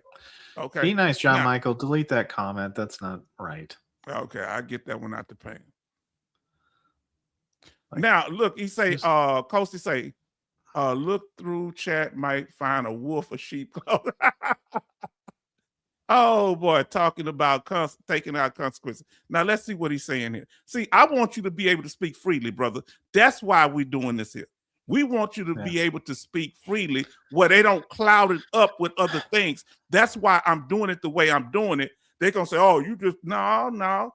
I had bias against Raiders, and Raider has helped change that, because I was thinking when I got a decision, this person doesn't like me.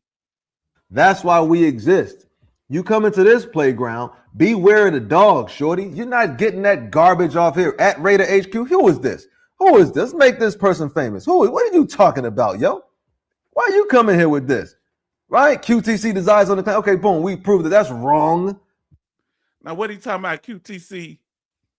What is he talking about, the QTC part of the game? Oh, he just means that he means examiners contracted QTC doesn't decide anything.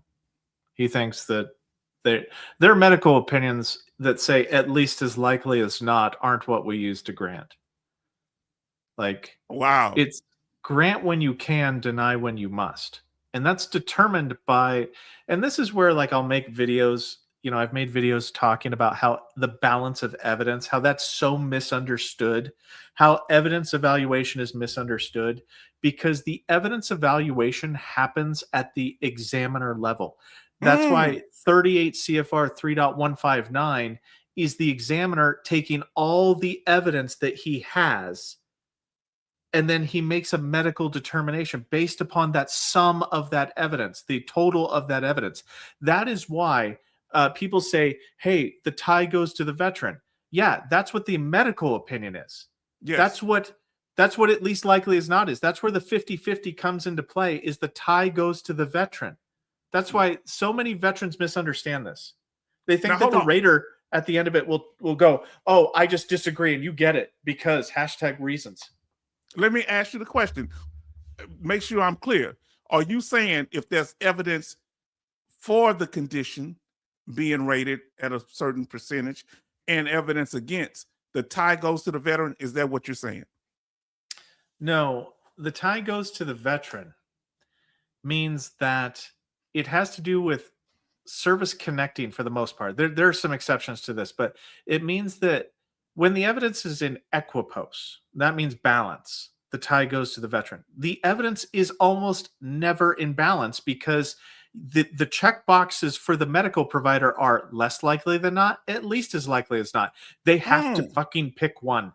There is no fucking ever non-balanced situation. And I don't understand why the fuck people can't get that. And I'm not saying about you guys, but I'm saying about people like this guy right here. Captain, I didn't try today. Right? Like, he didn't even fucking try. That's like, a he thumbnail. didn't even show up. Look, at least in the military, what was half the fucking job of you in the military was showing up, right? He showed up, and that's all he did. He did half his job today. Like, he didn't. Look what Rudy says. Rudy Perez say Carter needs to come to this live. School is in session. Let me tell you, Raider is not his bus driver, but he sure taking him to school. I'll have to say that. Go ahead, brother. I'll be quite honest with you. There is a survival mechanic here to punch back. Because what happens to his credibility if he's wrong? All his videos built on this foundation of bullshit. Right? He's got to stick with it. It's like a liar, right? You lie so much. And I'm not saying that he's a liar. He called me a liar, and that's fine. He can do that. You know, he wants to make me incorrect. Famous. Good luck. He's incorrect. Yeah. I mean, the guy who's never worked there before, he wants to say I'm a liar. Fair enough. You know, it's fine. It's fine. It's cool. It's fucking cool. You know, but I just want to address that. Whenever you time somebody out or you put them on pause, they can't talk anymore. Like, so John Michael can't unless it times out. I just delete his comment. Oh, okay. Sometimes that can actually do it too. Oh, you can come back. I think he might be able to come after so many minutes. Yeah, that might be a thing too. But go ahead. I didn't mean to. No, John fine. Michael, you're That's welcome. cool. Go ahead. But the problem with this is that he has to stick to his story. I can't be right, because if I'm right, then he's wrong. It's mutually exclusive. Both of us cannot be right. So he wants to actually, like, he has to hit at me, and that's fine. But I will fucking hit back. But what about the veteran? Is ego more important than the veteran? Is him being right more important than the veteran? Obviously, he didn't even try to research anything. Like, that's my main problem. That's what pissed me off, is that he does not fucking care. He doesn't care if he's right. He just, like, man, I just say some shit and shit happens. Yes, that's the problem. that I have with a lot of these weird companies. Like I won't say their V something thing, but I have problems with them because they take credit for things that are outside of their control. This individual makes statements about the process that are outside of his control. He doesn't understand the internal workings of it. No. Bad information. Maybe they're trying to position QTC as a maybe they're a QTC examiner, or their friend did. They're trying to position them as a threat. Again, we talked that racism, the lies. So he's sitting there What throwing the slam. fuck? Out of nowhere, we got a fucking the fucking random racism flying through. Swear to God, he went from you working for QTC, and now I got this a is friend. wild. God, dog. Yeah. Wow. Okay. Hold on, just a second. I'll listen. Go ahead. What fucking race is he talking about? Like, what ism is it? Like, is it veteran? Is veteran now a race? Like, what the fuck is he talking about? I don't. It's a dog whistle that something. Look, see, he got a dog up there too. It's a dog whistle or something, and nobody really buying it because he ain't got but like 3 likes on the video. You hear what I say? 3 likes. Nobody's buying it. No, he had more than that, I think. Oh, okay. I mean, that was my biggest like fucking like stroke that I'm gonna have is like it's gonna be a 600,000 view video. You know, like somebody's like it's just gonna blow up and it's gonna be like, and then you're gonna have all these veterans that are the victim of misinformation. Well, that's why right? we bring. Go ahead, finish ahead. up. No. See, that's why we bring scholarship, brother. We have these uncomfortable conversations because see, one. See, let me say this here. If you grew up on a farm, I grew up in the South, so we kind of did farm. But let's say I grew up totally in the city of New York, and you grew up on a farm, and I'm telling you how stuff should be ran on a farm. Exactly. I'm totally out of pocket. And then as soon as you tell me, hey, I wouldn't walk up on that horse like that, you might get kicked. No, you just being racist against me. And you don't want me to show you how much I know about horses. Yep. Do you know that a horse, people don't know this. We told guys, hey, man, don't get on that horse because a horse can tell if you don't know how to ride properly. Oh, I ride horses. I know this. Got up on the horse stood on hind legs. He fell right off the horse. Horses are smart. They know when you have fear. Oh, he back. He say, how did that pass? How did it got past? John Michael, let's have a truce. Let's have a truce. No politics, no racism, please. You can beat him up for his facts because hopefully, John Michael, you care about whether or not, like, you might not agree whether or not some veterans should get disability, but you definitely don't want bad actors who, because you've said this to me before, you don't like it when bad actors take advantage of people. And I'm gonna be honest with you, this guy is about as far outside of the right way to do this as humanly possible, right? Like, I mean, to a delusional level? No, to a self-serving level. Like, I know that John Michael has accused me of some stuff, you know, and that's fine. Like, you can believe that. But here's your real McCoy, John Michael. If you want a new fucking hobby, go on to this guy's fucking channel and go tell him how you feel about some stuff. Make friends with this guy because he is smoking the hashish or something. Like, I don't know what he's got going on here, but it's a bad batch because he is not even correct. You know, I want to say something. You know, you said something that really touched me. Y'all was saying about collabs and different stuff. Say yes, a triple threat talking, you know, about us all getting together, different people. Yeah. I want y'all to understand something. And I mean this from my heart, man. This guy embraced me. I'm talking about Raider HQ. He embraced me. No big deal. Not trying to hold me back, doing everything to help me. And man, y'all don't know. It's hard to find that from anybody. See, you got to understand something. I'm like, what's up with this guy? He's not getting anything off of this. I'm just talking about as a regular human with capitalism. He's not practicing capitalism. What's up here? Because I got the type of heart, I want to see people prosper, but Raider don't have no problem seeing somebody else doing good. He just don't like people putting out misinformation. I don't, but I also believe in redemption. right? So like, I'm not trying to crush this guy's channel, even though John Michael is currently on task. But I believe in redemption, right? Like, because the best thing that I can say is, hey, look, guys, I messed up. I misunderstood this, and I'm going to correct my opinion on it. That's the accountability, right? Because, like, I don't know, the Army values, you know, the integrity, doing the right thing when nobody's looking type thing.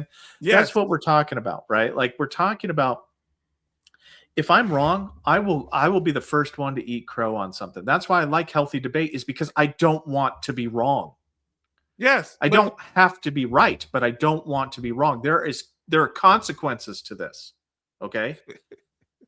Well, no, but like, you now think about, go like ahead. hold on, Finish it. like, You real think quick. about what?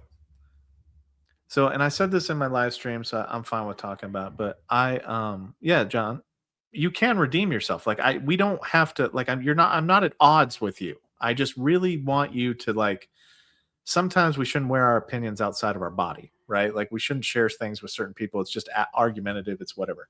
But I have worked with this most severely mentally ill veteran community. I have provided therapy to them. I have worked with the homeless community before. I've worked, like, all of that. Hey, salty old Marine.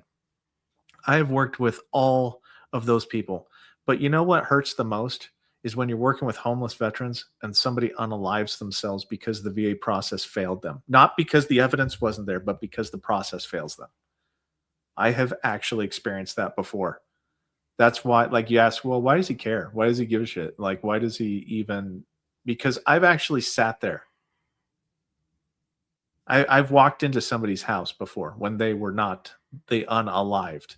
And I mean, like, case management wise, you know, doing case management with the veteran, stuff like that. And, you know, just making sure that that never happened again. And I'm not trying to virtue signal or do anything like that. But what I'm saying is, there's a motivation behind why I'm so fixated on this. Speak the truth, brother.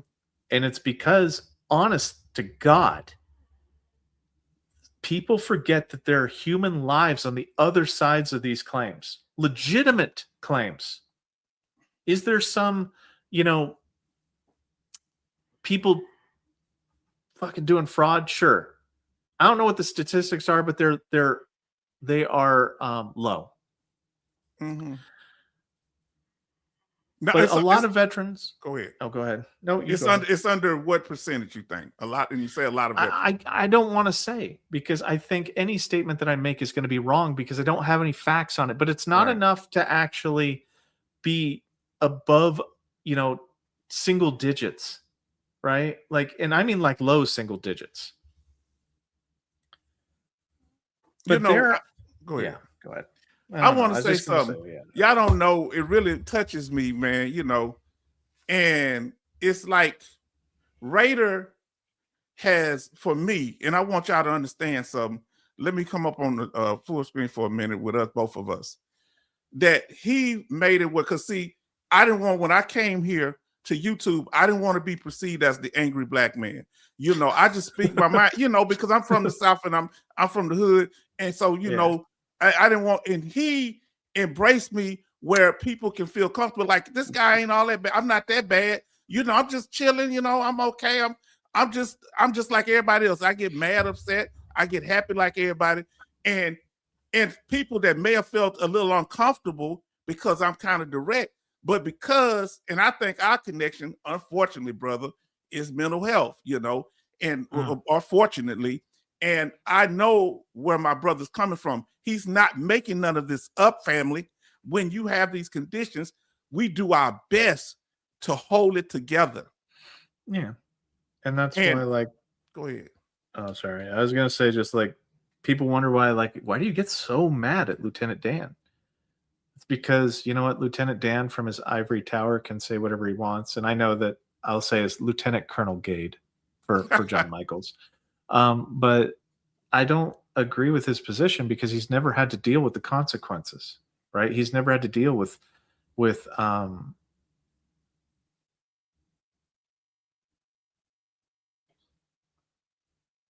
oh, I mean, well, that's true, but it has to do with, like, every veteran that I know, but I don't know that many veterans, right? I know, like, maybe 10.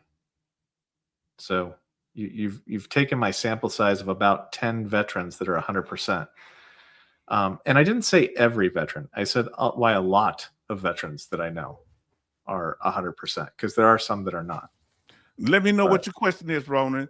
And I want to say that Raider really makes me feel good, because I always when I was in the military, it was always somebody someone, and I say boy, I don't mean disrespectful. It was always a white boy that was always cool with me, because see, I come from a place we just embrace everybody, man. We love everybody. We just had fun. I grew up, it was this lady used to come, and she was my aunt friend, and she had a daughter, they white. So I didn't have that mindset of the tension. So I could go. The country guys like being around me because I'm from the South, the white country guys. Then some of the black guys that are from the from my community, dude, some of the black guys didn't like me because I listen to country music. That's just me. I'm from the South. I was in trail rides. So yeah, whatever question you may have. And I'm gonna tell you this about John Michael. John Michael finally, and I believe, let me know, John Michael, if I'm lying, that I got through to you, my brother, that we showed you some love. Now you understand. That's why he's saying nice things, in my belief, that Raider don't have a problem with you. He just has certain things that he feel that it should be some decorum. And I'm gonna let him speak for himself on that. See, that's the whole thing, is that he say, I'm surprised you so nice to me. Yeah, but I told him you can't. When he say little slick statements, Raider is this and Raider's that, and kind of throwing hints. I said, I'm not gonna let you talk bad about my brother. Oh, he's getting this type of money. I said, what are you, the veteran police now? Yeah, but I mean, like, who cares how much? Like, oh my god, like how much money I get? Like, oh, he stopped talking after that. Look what our sister Grace Smith said. We all bleed the same. Come on now. Look, and I give even Lieutenant Colonel Daniel Gade, and I will use his name out of respect for John Michael. I like, out of all the people that have attacked Mr. Gade, I at least say that, hey, look, I agree with him on the health. Like, I can find common ground with just about everybody, right? I just disagree with like his statements and how he wants to make these drastic changes without seeing the consequences. He hasn't done his homework on it. I mean, it would be like, take your personal experiences and somebody belittle that, and somebody like want to do potential bad things to an entire swath of people without any consequence because of how they feel about something. Not what they know, but how they feel about it. And that's my Lieutenant Colonel Gade objection, is he hasn't done his homework. Now, if he presented a good argument, I'm open-minded to things. Even if it negatively affects me, if it's for the greater good, fair enough. Go ahead. Yeah. I'm good. Let me tell you what Raider HQ did. He has boundaries. When he be going in on Lieutenant Colonel Gade, retired, for John Michael. Listen, when he don't believe in people, when I said something, I said, I wonder what he say to his kids. He said, well, I'm not going to go into his family because that's off limits. And I checked myself, and he was right. I didn't mean it in a bad way. It don't matter how I meant it, because our brother was saying, that's right, that we may have disagreement with people, but we don't have to put death threats on them and stuff like that. And yeah, that's wrong. Raider, go ahead, Raider. Yeah, like that kind of stuff is wrong. Like, I can disagree with somebody on a fundamental look, and John Michaels, that doesn't matter. I don't give a shit what he lost in combat. That's not, it doesn't give you any street cred, like, for medical decisions. But he's saying you have to give him somewhat of a pass because he lost the legs in sacrifice of his country. What say you? Look, that to me is, it's not relevant. Like, it's like, I'll be honest with you. What's the debate? What's the topic? Right? Let's debate the debate. Let's not, like, it's like this guy on the screen there with the racism comment, the deflection, the distraction, the false credibility situation. Let's actually have the debate about the topic. And like, when we bring up the fact that Lieutenant Colonel Gade is a combat veteran, it doesn't mean anything to me. It's Mm. like saying that he has a library card. It doesn't matter. Ooh, you about to get people mad at you? Dan lost his soul in Jeez. combat. Wow. Ooh, Rudy, shots like, fired. But God, no, but I do have a lot of boundaries, even like with John Michaels. Like I have boundaries. Like you can, if you want to instantly piss me off, there are some things that you can do. Is you falsely accuse somebody, you attack somebody. yes. That's, you know, and that's oh, go ahead. And that's what happened to you, brother. You would this man sit up here accuse you. He don't even know you. How you gonna accuse this man of something of anything and you don't even know him? Well, I mean, which is fine. I don't mind it if you attack me based upon the facts, right? Like I can handle a factual conversation. So, and that's why, like, I feel like Lieutenant Colonel Gade has attacked in an entire demographic of millions of people without doing his homework. But his losses, does that give him the final decision? He elevated decisions and opinions over ours. No, it just makes him a pretty little thing to prance in front of the public for false credibility. That's all it does.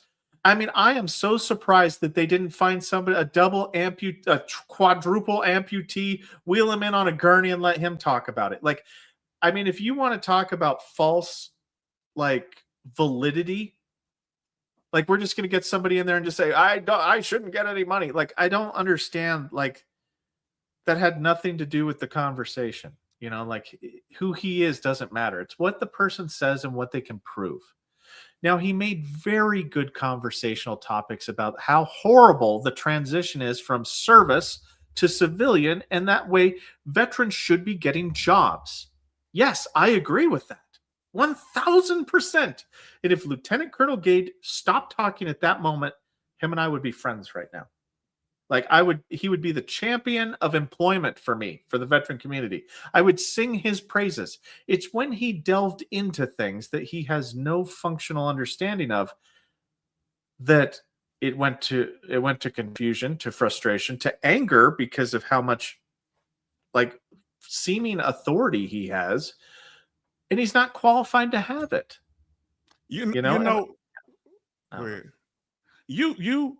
know what I like about you, brother, is that I don't believe in separating people. You know how big I am about that male, female veteran, MOS. I'm a combat veteran, but I don't want to be separate from other veterans.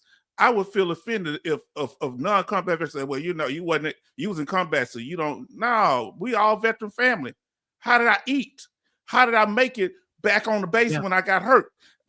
Man, if people don't get out here with that, and I don't like the divisiveness of doing that, like, hey, I'm the authority here because I have 2 Purple Hearts. That's the only thing that I'm saying people like John Michael. Now let's finish what this gentleman saying. They try to attack through confusion and then creating illusions of authority, right? Illusion. He just called you out. You brought I thought your statement was clear. What's going on there? And he say illusion of authority. I don't see you as being authoritative in this comment. It seems like with a lot of humility. Well, I mean, it just seems like, you know, he's upset because I directly challenged what I didn't mean to you know, the fundamentals of his position, right? Like this seems to be a business for him. Okay. I mean, we've got the www.carterhughesknowledgeinstitute.com. I mean, that's not it appears to be some kind of for financial gain type situation. And see, I've already said I'm not going to do that with this channel. Right. It's not going to be like I'm not going to be meeting with people one-on-one. I'm not going to be, you know, taking their money. I don't believe in that for this channel, right? You should have a place where, look, and I know that John Michael hates it, but if people want to donate to the channel, fair enough. Cool. You know, you were doing so good with him, bro. Come on. He was almost totally in the fold. Don't trigger him. What is this? Veterans want to be in the game, full contact. We make work attempt after work attempt. I don't I don't know I what don't that understand means. that either. I mean, Where- I mean, I guess, you know, if you want to, like, we should be working. Yes. Nobody's saying we're not, though. Like, how many veterans have jobs currently? It's like, that's the part with Lieutenant Colonel Gade that I take issue with, is he didn't even do the most fundamental basics of the homework to see, is this even a problem to bring it up? Some say that he's Lieutenant Colonel Gates' nephew, or some I family don't member, know. or he is him himself. Oh, shit. Where is Jay. Luna at? Where Oh, is she's Luna? over here sucking on a pillow. Like, her Oh, and Zoe okay. are both next to me. They're just sitting down right now. Right, Zoe? Okay. Yeah. You know, and that you say you're right. What you're saying there, 49 say, but H-Town is not even monetized. What I found out was the email was sent to the other account. It wasn't sent. So I'm working on that, and Oh, I may okay. need your help behind the scene. So you know, they want to verify it was me. You know what I'm saying? and then what they'll do is they'll mail you like a code that you've got to put in, and then you've got to go to a bank and connect your bank to it. Like, there's an entire process for it, but it still doesn't make you a bad person, right? Like, But you but have being monetized is not a bad person. But I'm gonna lose my good friend up here, John Michael. Oh, that's John Oh, wait, Williams. that's John Williams. Yeah. I'm sorry, That's John brother Williams. John Michaels. You're Yeah. not going to stop following me because we made such good headway in the last video. And I was telling you, I can be cool with you. He was surprised that I treat him so nice, but you ain't gonna talk bad about my brother. He say, at least a job. Okay. My disdain for John Michael is situational. You do something stupid, you're going to get your hands slapped, right? Like, you say something stupid, I'm going to call you out on it. Same thing with me. If I say something stupid, call me out on it. This person attempted to call me out on something, but I don't understand what the hell he's talking about, because he just, like, so far he has made a statement. He's called the racism card, right? We've got a penalty on the field. No, 2 penalties. He called you twice. Twice. And, Sorry. you don't 15 know yards for racism. Well, no, you got a 25-yard, because the other one is something within our culture. He said that you coming over here trying to change the message. Y'all know that was another kind of racial card. Kind of gave you inside code on that one. So he called 3 penalties. You're going to be kicked out the game, sir. It's a technical, yeah. I don't understand it. And all he has shown is the job description, right? He the most fundamental thing. He went to va.gov and he Google, like, we've got a Google Scholar on our hands. You know, we've got a Google Scholar, and you know, sometimes that's all you need, right? Like, it's sometimes all you need is a Google Scholar. Now go ahead, finish. I was just going to say that this is a very complex process, and you can't make, like, you'll see on a lot of times whenever I make videos and stuff, I usually will talk about the fact of, this is the rule, but there are a lot of exceptions to it, or this is the exception, the rule is this, however, in this situation. But there are so many of those that you cannot, like, you can very rarely make a broad generalization about something, because it's like, somebody could say, well, if you have a diagnosis, you can get, you know, and you have service in a certain area, you're presumptive and it's guaranteed. No, it's not guaranteed, because the examiner can disagree with the diagnosis. And if you don't have a diagnosis, you can't even get service connected for a presumptive condition. So nothing is ever certain. Ever. No. Red flag ejected. You ejected. You're not. Yeah, but I'm ejected. Guess what? The ruling was overturned. They viewed the playback. Well, we're not done yet. We're not done yet. We don't know yet. Like, let's continue. I don't know how long he's. Oh no, we was able to confuse you now, but I can. You know what I mean? I can break the window, but I can fix windows too, right? He said you could break windows and you can fix them too. He said that you are a contradiction in yourself. What is that all about? Well, I don't know. He obviously, I mean, he's going to make me famous, right? Like, he didn't even take the time to click on my channel to figure out that I was a YouTuber, or to look at any of my videos, right? And to see the validity of anything that I have to say. He planned to make you famous, he said. Yeah, he's going to make me famous by proving me wrong with va.gov's job description of what a raider does. I mean, like, would you trust your claim? Like, so let's think about this for a second. I'm listening. Would you trust your claim with somebody that is this shallow at looking things up? Like, this man right here. I respect VSOs, but sometimes you get a VSO that is like this right here. And this is a claim killer where they just talking smooth and they talking shit and they don't know what the fuck they're talking about, but they'll push that paper for money or whatever. Like that's why like sometimes I say like, hey, look, what's the validity with the person that's helping you file your claim? What claim to fame do they have? Has anyone there ever worked at the VA before? If so, cool. Fair enough. But if not, what the fuck are they know about? Like, I mean, you're like, how the fuck do they know what they know?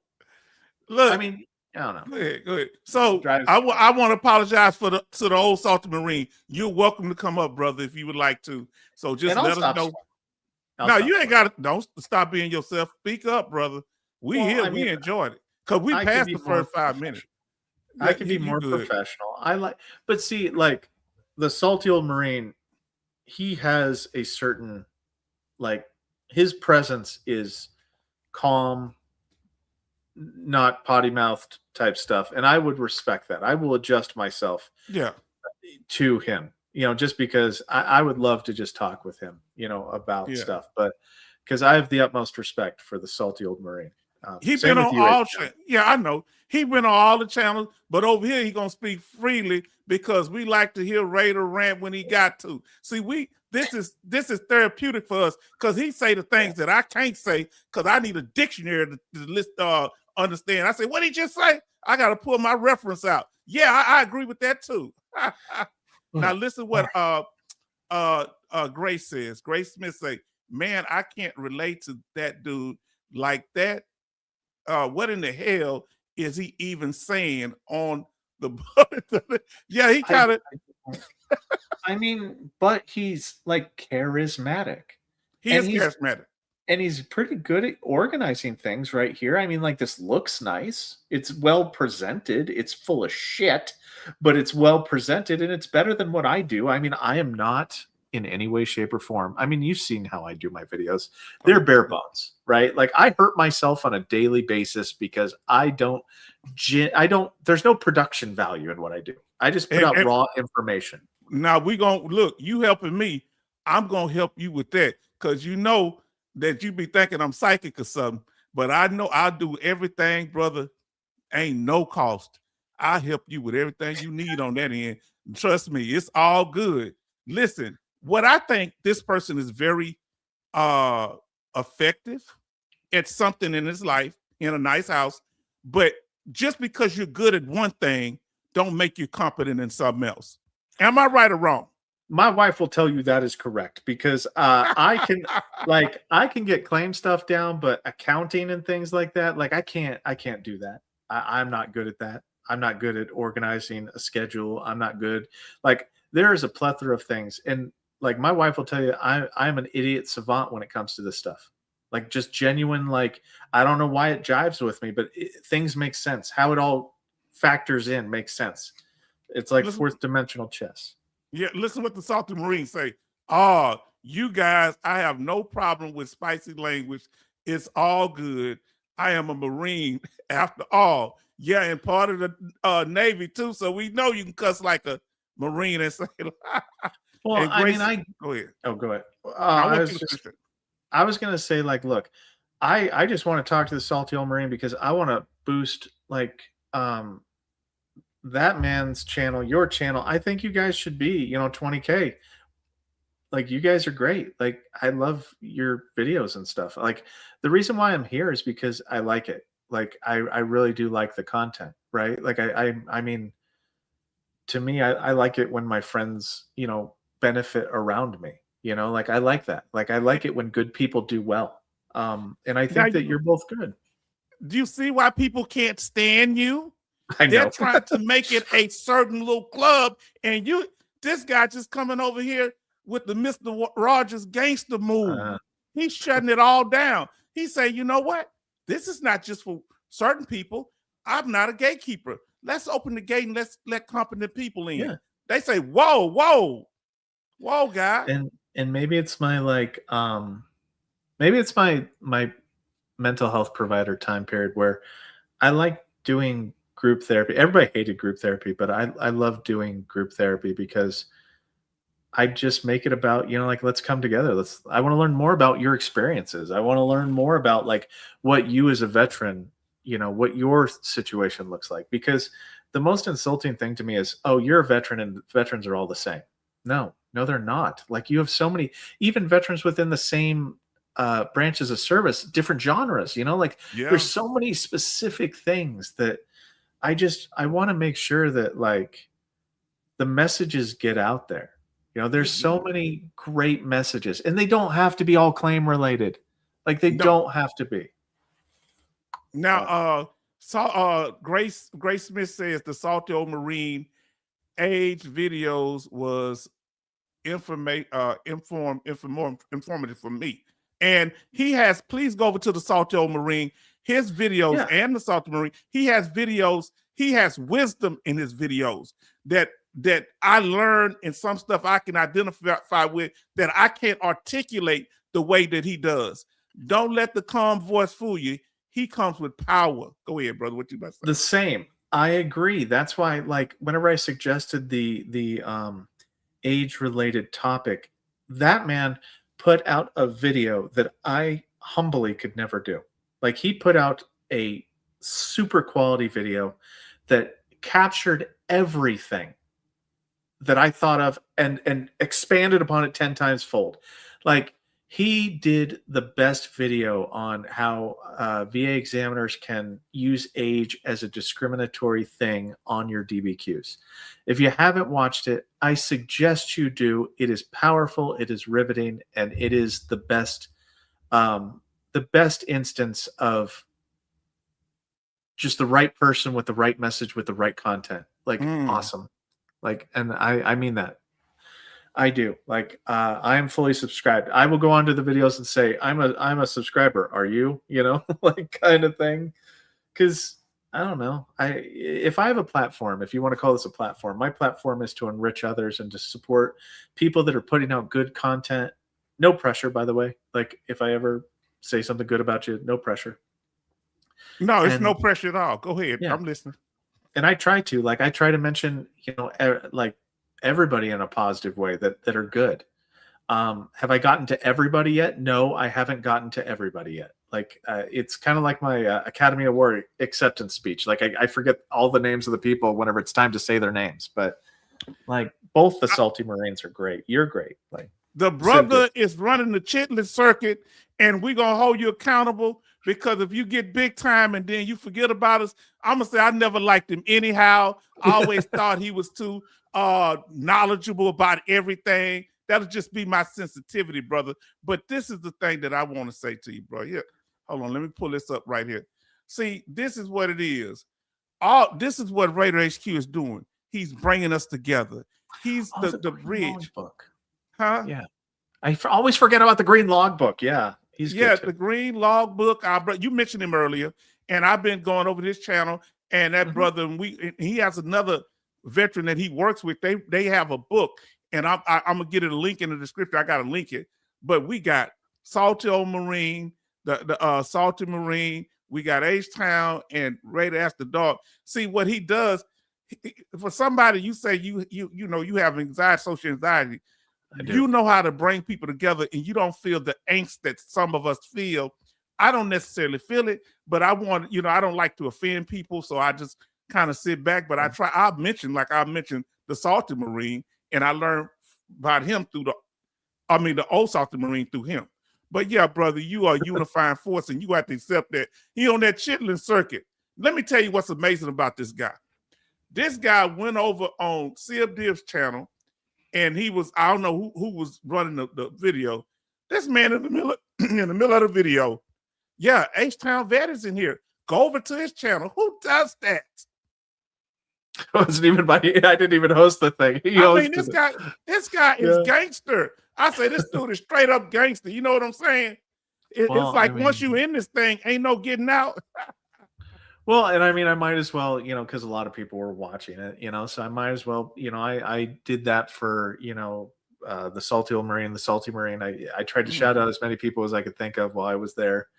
And why not? Like, what does it hurt to be a good person?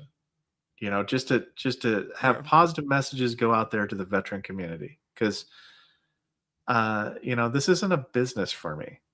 It's honestly just trying to level the playing field for veterans. Like that's honestly it. It's not, and contrary to popular belief, John Michaels, it's not to try to get one up on something or to teach people the bad actors. Unfortunately, if I teach people the right way to do something, or at least subjectively the right way to do something, how that gives you the most likelihood for success, the evidence at the end of the day will decide it. It's still a crapshoot. There's no instant win button.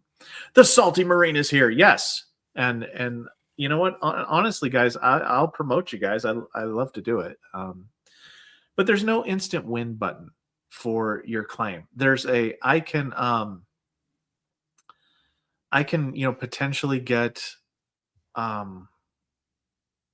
you know, if I organize my evidence right, I have a fair shot, and that's what I want to give everybody. That's why I want to put stuff out. Yeah. Now look, San Diego Marines 96 says this is a masterclass in VA disability process. Now let's finish it up. What he got here? You broke the window, shorty. Get away from me. What are you talking about? Huh? What are we talking? The VA does not rate based upon where the pain starts.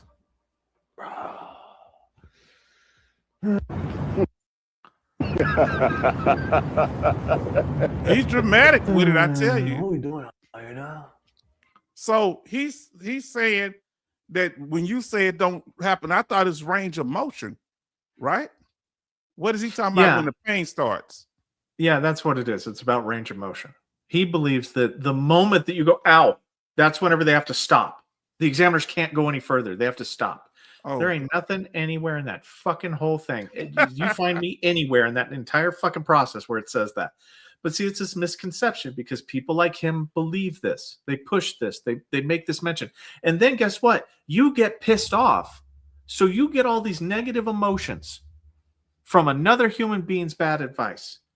And then what happens with those negative emotions? You get to push those onto your family, right? It's got nowhere to go because veterans are not good at coping mechanisms typically. Like, I'm not speaking like the worst of us. I'm one of them.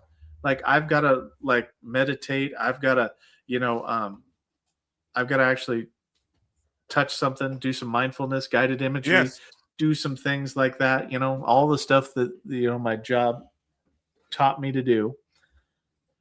But the problem is that this guy right here, he's pushing this fantasy land. Like, where does he get his information from?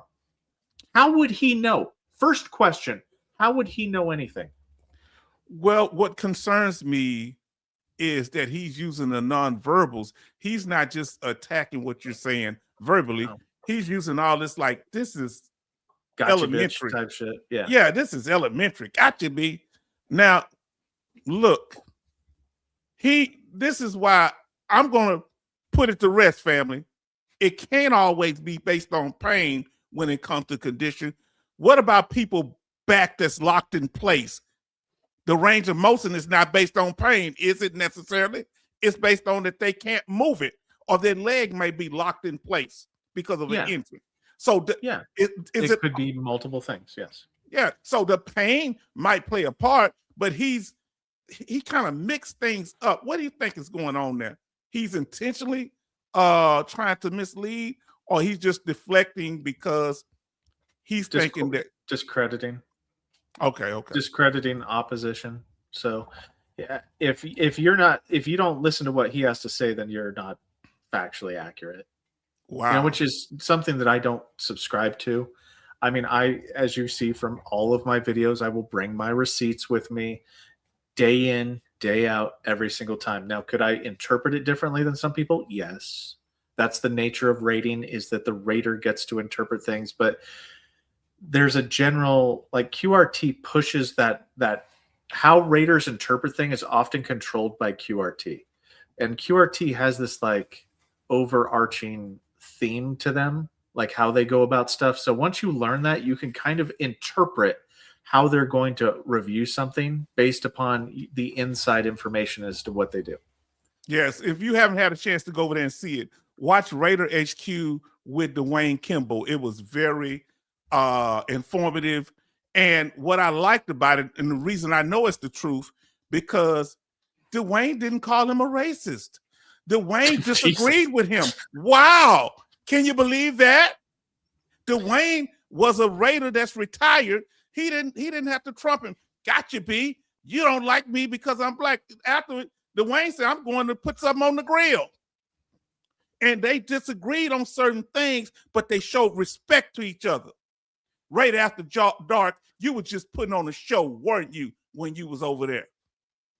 No, and I kind of maybe said something that was maybe made me a little bit of a jerk face, though. But he had said that, is it different now? And I'm like, yeah, it's actually flipped on its head. But I was being factual. I wasn't saying that, no, you were right. You don't know what you're talking about. I'm just saying that, things change, things evolve over time. And if you don't grow, see, that's one of the things about Mr. Kimball. He grows with the changes. That's what makes him still be relevant, right? Because he was a Raider a long time ago, but he still uses those fundamental practices. He still research. He still keeps up to date on things. That's how he remains relevant. Now, go ahead. Yeah, do I disagree with a couple of things? Within reason, right? Like, I haven't come across something that him and I, fundamentally, I'm like, man, this guy is just stupid. Like, I don't do that with him because I can go, okay, I can see kind of where he's coming from with that. And I'm like, okay, that's situational, but sure. Yeah. Like, I choose, there's no absolutes unless I just said it like that, but there are rarely absolutes in the rating process, right? Like, so it's hard to give somebody an absolute. YouTube videos are built on telling somebody how to do something. I mean, there's no 24 hours a day, 7 days a week video to show you how all the caveats associated with it. I do my best, but my videos are 40 minutes long, typically. So he gets his information from the local Chinese restaurant, Fortune Cookies. Now listen, you let me tell you something, brother. You even when you was on Sib Dib's channel, y'all disagreed, but you know what he had respect for? Because we coming from the veteran side of the game. You know what he said? You know what? I appreciate the effort you did to learn it from your side of it, and you're really knowledgeable in the fact that he know things, putting in the due diligence. He didn't just say, "Get out of here." You haven't been in my job. You don't know what I go through. You didn't do that. No, and I don't, and I have respect, but I had because none of us were born Raiders. We had to learn it. Like, it's a thing. Can it be learned by the average veteran? Yes, it can, but it's hard. You can't just do what this guy does. It goes, no, I just believe something, bro. No, you got to put in that effort. Like, that's what the guy, the other guy, that's what I have a problem with, is he doesn't put in the effort. He didn't even fact check anything. He doesn't look anything up. He doesn't care. He just went to. Yeah, he doesn't care. But he might redeem himself now. Let's see here. Actually, could you go back to that question? I do want to address it because it's fairly specific. Why some secondary conditions need a nexus and others don't? Example, I needed a nexus for sleep apnea, but not for plantar fasciitis. Both linked to my lower back, degenerative disc disease, primary condition. Thanks. All things. Sometimes things can have built-in secondaries. So like on the spinal DBQ, there's a built-in secondary for radiculopathy. For diabetes mellitus, the DBQ has built-in secondaries where it says, please check the things that are at least as likely as not residuals or complications of diabetes. In those situations, they have built-in secondaries. So you don't need to have a separate secondary medical opinion. It's built into the DBQ. The problem with this is plantar fasciitis isn't one of those things that has a built-in secondary to it. So you would have needed to have a secondary medical opinion. What can happen sometimes is examiners get lazy and they'll put multiple medical opinions in one medical opinion. So they only want to fill out the form one time. So let's say, okay, for sleep apnea, it's because this at least likely is not. Okay, also plantar fasciitis is at least likely as not also, and then they'll provide their rationale. So sometimes what you don't notice is they'll put two medical opinions on one form. Does that complicate the situation? immensely. It is annoyance beyond all recognition. It just means that the rater has to look harder and double check harder to go, where the hell is this medical opinion at? Oh, it's right here. Oh, they just tied in everything that was secondary to the lumbar spine. They reported it all in the same form. So unfortunately, that's how that happened. Yeah. Now, with Boom nailed to say, under the new M21 guidance, should we still upload allergy test results? I think what you're talking about is the acute and transitory changes that happen to the M21. I mean, it would be a cheeky little thing to do. So I might, especially if you're looking for something like diarrhea due to lactose intolerance. If you want to make sure, like this is like Boom nailed it. This would be you going above and beyond the call of duty to just double check to make sure that the examiner can't just, be a dick. Is if you did upload, the allergy test showing that you don't have like diarrhea due to lactose intolerance, that would be the best thing that you could do. It's you having to go above and beyond the call of duty, but I think we're getting there a little bit. The amount of effort that veterans are going to have to put into proving their claim is actually kind of passively increasing. The VA's ratcheting down on this. So now, and I apologize if I didn't welcome a lot of people in. There's a lot of people in here that I didn't acknowledge, but I acknowledge you now. Thank you. Yeah. I used obese as intermediate for sleep apnea. Yeah. And it can, I gave the best example for it, but you would have had to have had a secondary medical opinion somewhere. I do it.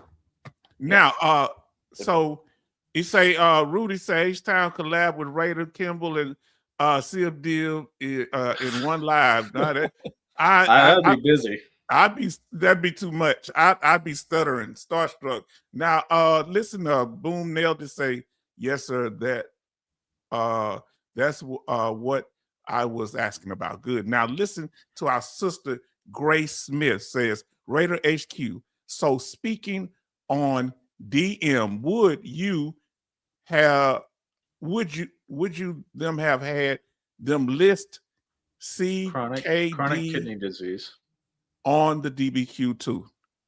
So for the diabetes mellitus, so these are common acronyms for in the rating side of the fence.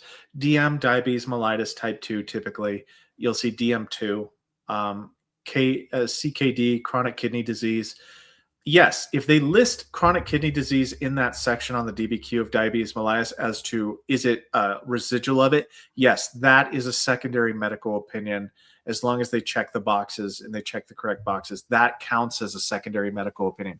So, Grace, if you're somebody that has that circumstance where you're service connected for diabetes mellitus type 2, and they check the chronic kidney disease due to as a residual of the diabetes mellitus, and you were not awarded, that might be something that you take to a VSO or somebody to take a look at, because you could have been, the rater could have been could have passed over it and not noticed it and not done the proper due diligence. And it could also be that the examiner didn't fill out the kidney DBQ like they were supposed to. So it didn't kind of, like, there could be a lot of failings with this. I should do a video on how, like, the different ways the system can fail you, right? Like, I should do that, because people think that, like, there's just, it doesn't have many moving parts, but there are a lot of moving parts that can fail at any given time. Now, family, yes, indeed. Listen. This is what it is, though, right? These are the misleading folks that we talk about, right? You got to be aware of things like this. That's why we try to arm you with the information. Because I understand people like this exist, bro. People like this trying to intentionally mislead you. They don't rate based on where the pain starts. They based on what? Limitation of motion and bruh. Why is the motion limited? Bam, he asked you a question, brother. You may have answered it earlier. Okay. Why does the examiner do different tests then? Why do they do Mitchell? Why do they do flare-ups? Why do they do repeated use over time? Why do they do different ranges of motion? It's because the range of motion becomes further restricted, right? So it's not initial pain, because if it was initial pain, we'd do one fucking test, right? And that's all we'd have to do, right? Because it's a test for pain, right? Right? Because we do identify pain, right? It's in the DBQ for every single fucking musculoskeletal thing. Is that we will check the box that there is pain. Why is the range of motion restricted to this level for the normal thing? Oh, it's due to pain. Okay, then we do a different test. We do repeated use over time. Is the range of motion further restricted? Yes, it is, because of repeated use. Like, that's why, stupid, is because it doesn't stop at the initial presentation. Your range of motion deteriorates, often flare-ups being the worst indication of your, range of motion limitation. That's why. See, like, this is the arrogance of somebody that has never done the fucking job before, and it pisses me off. But he's looking you in your eyes right now, saying, "I got the you." Destroyer is coming. I know I've got to stop cursing. I apologize, but I'll try. For you, I will try. But I swear, it destroys my soul when somebody who doesn't understand the fundamental basics of the process, right? If it was just simply to when it first starts, the pain first starts, why are we doing multiple testing of range of motion then? Because we'd already have our answer, right? Because it would be like, ooh, it just started right there. Then you'd just stop, and that's all you'd ever report. I don't get it. Like, I don't honestly get it. Now, I think he's about to explain it. Because of what? Say it with me. I know you're saying it. Because of the pain. Because of the pain. He know what you're saying. He got you. The motion is limited because of the pain. Right? No. Well, duh. What are you doing? What are you trying to sound? Oh, cool? he did not. Yeah, limitation. That's some bullshit.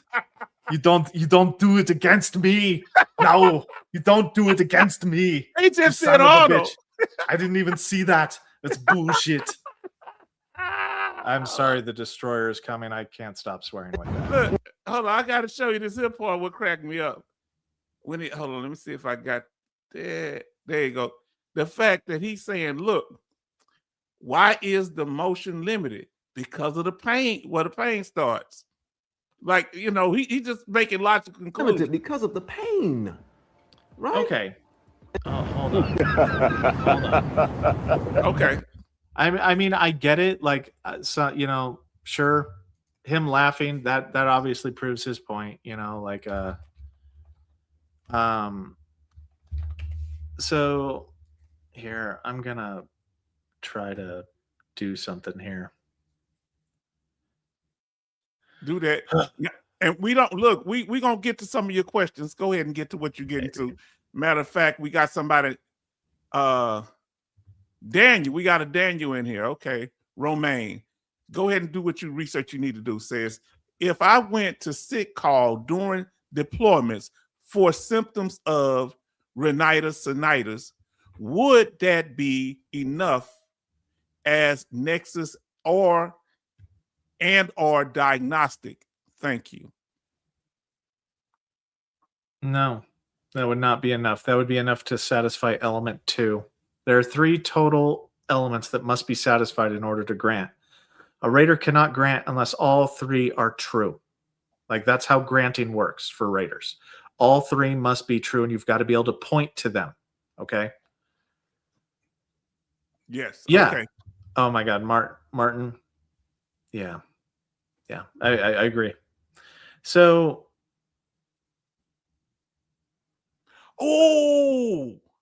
that mic drop. Martin say, my neck has limited range, no pain. I never thought about that. Go ahead, brother. So, what we're talking about, and here I'm just gonna I'm gonna try to put up, just let me know. Yeah, I kind of posted it right there. So this is the spine DBQ. You can, if you want to, you can share what I'm sharing. So where I go into the private chat? No. It's on the. It should be on your panel at the bottom there for like things you're sharing. Like you should see my like something that you can click on for like share screen where I'm presenting something. Okay, let me. Oh, you teaching me something today. Yeah. Oh, let me see. Let me go to share screen. Oh man, I'm learning. Yeah, I'm gonna be somebody in life before this all over with. Yeah. So you'd have to take Oh, that look, off, whoa! and then you just got to share it. Yep. So I can share my screen. Look, go ahead, man. Look, while you doing that, I'm gonna make a little run. Break it down. Yeah. Oh So man.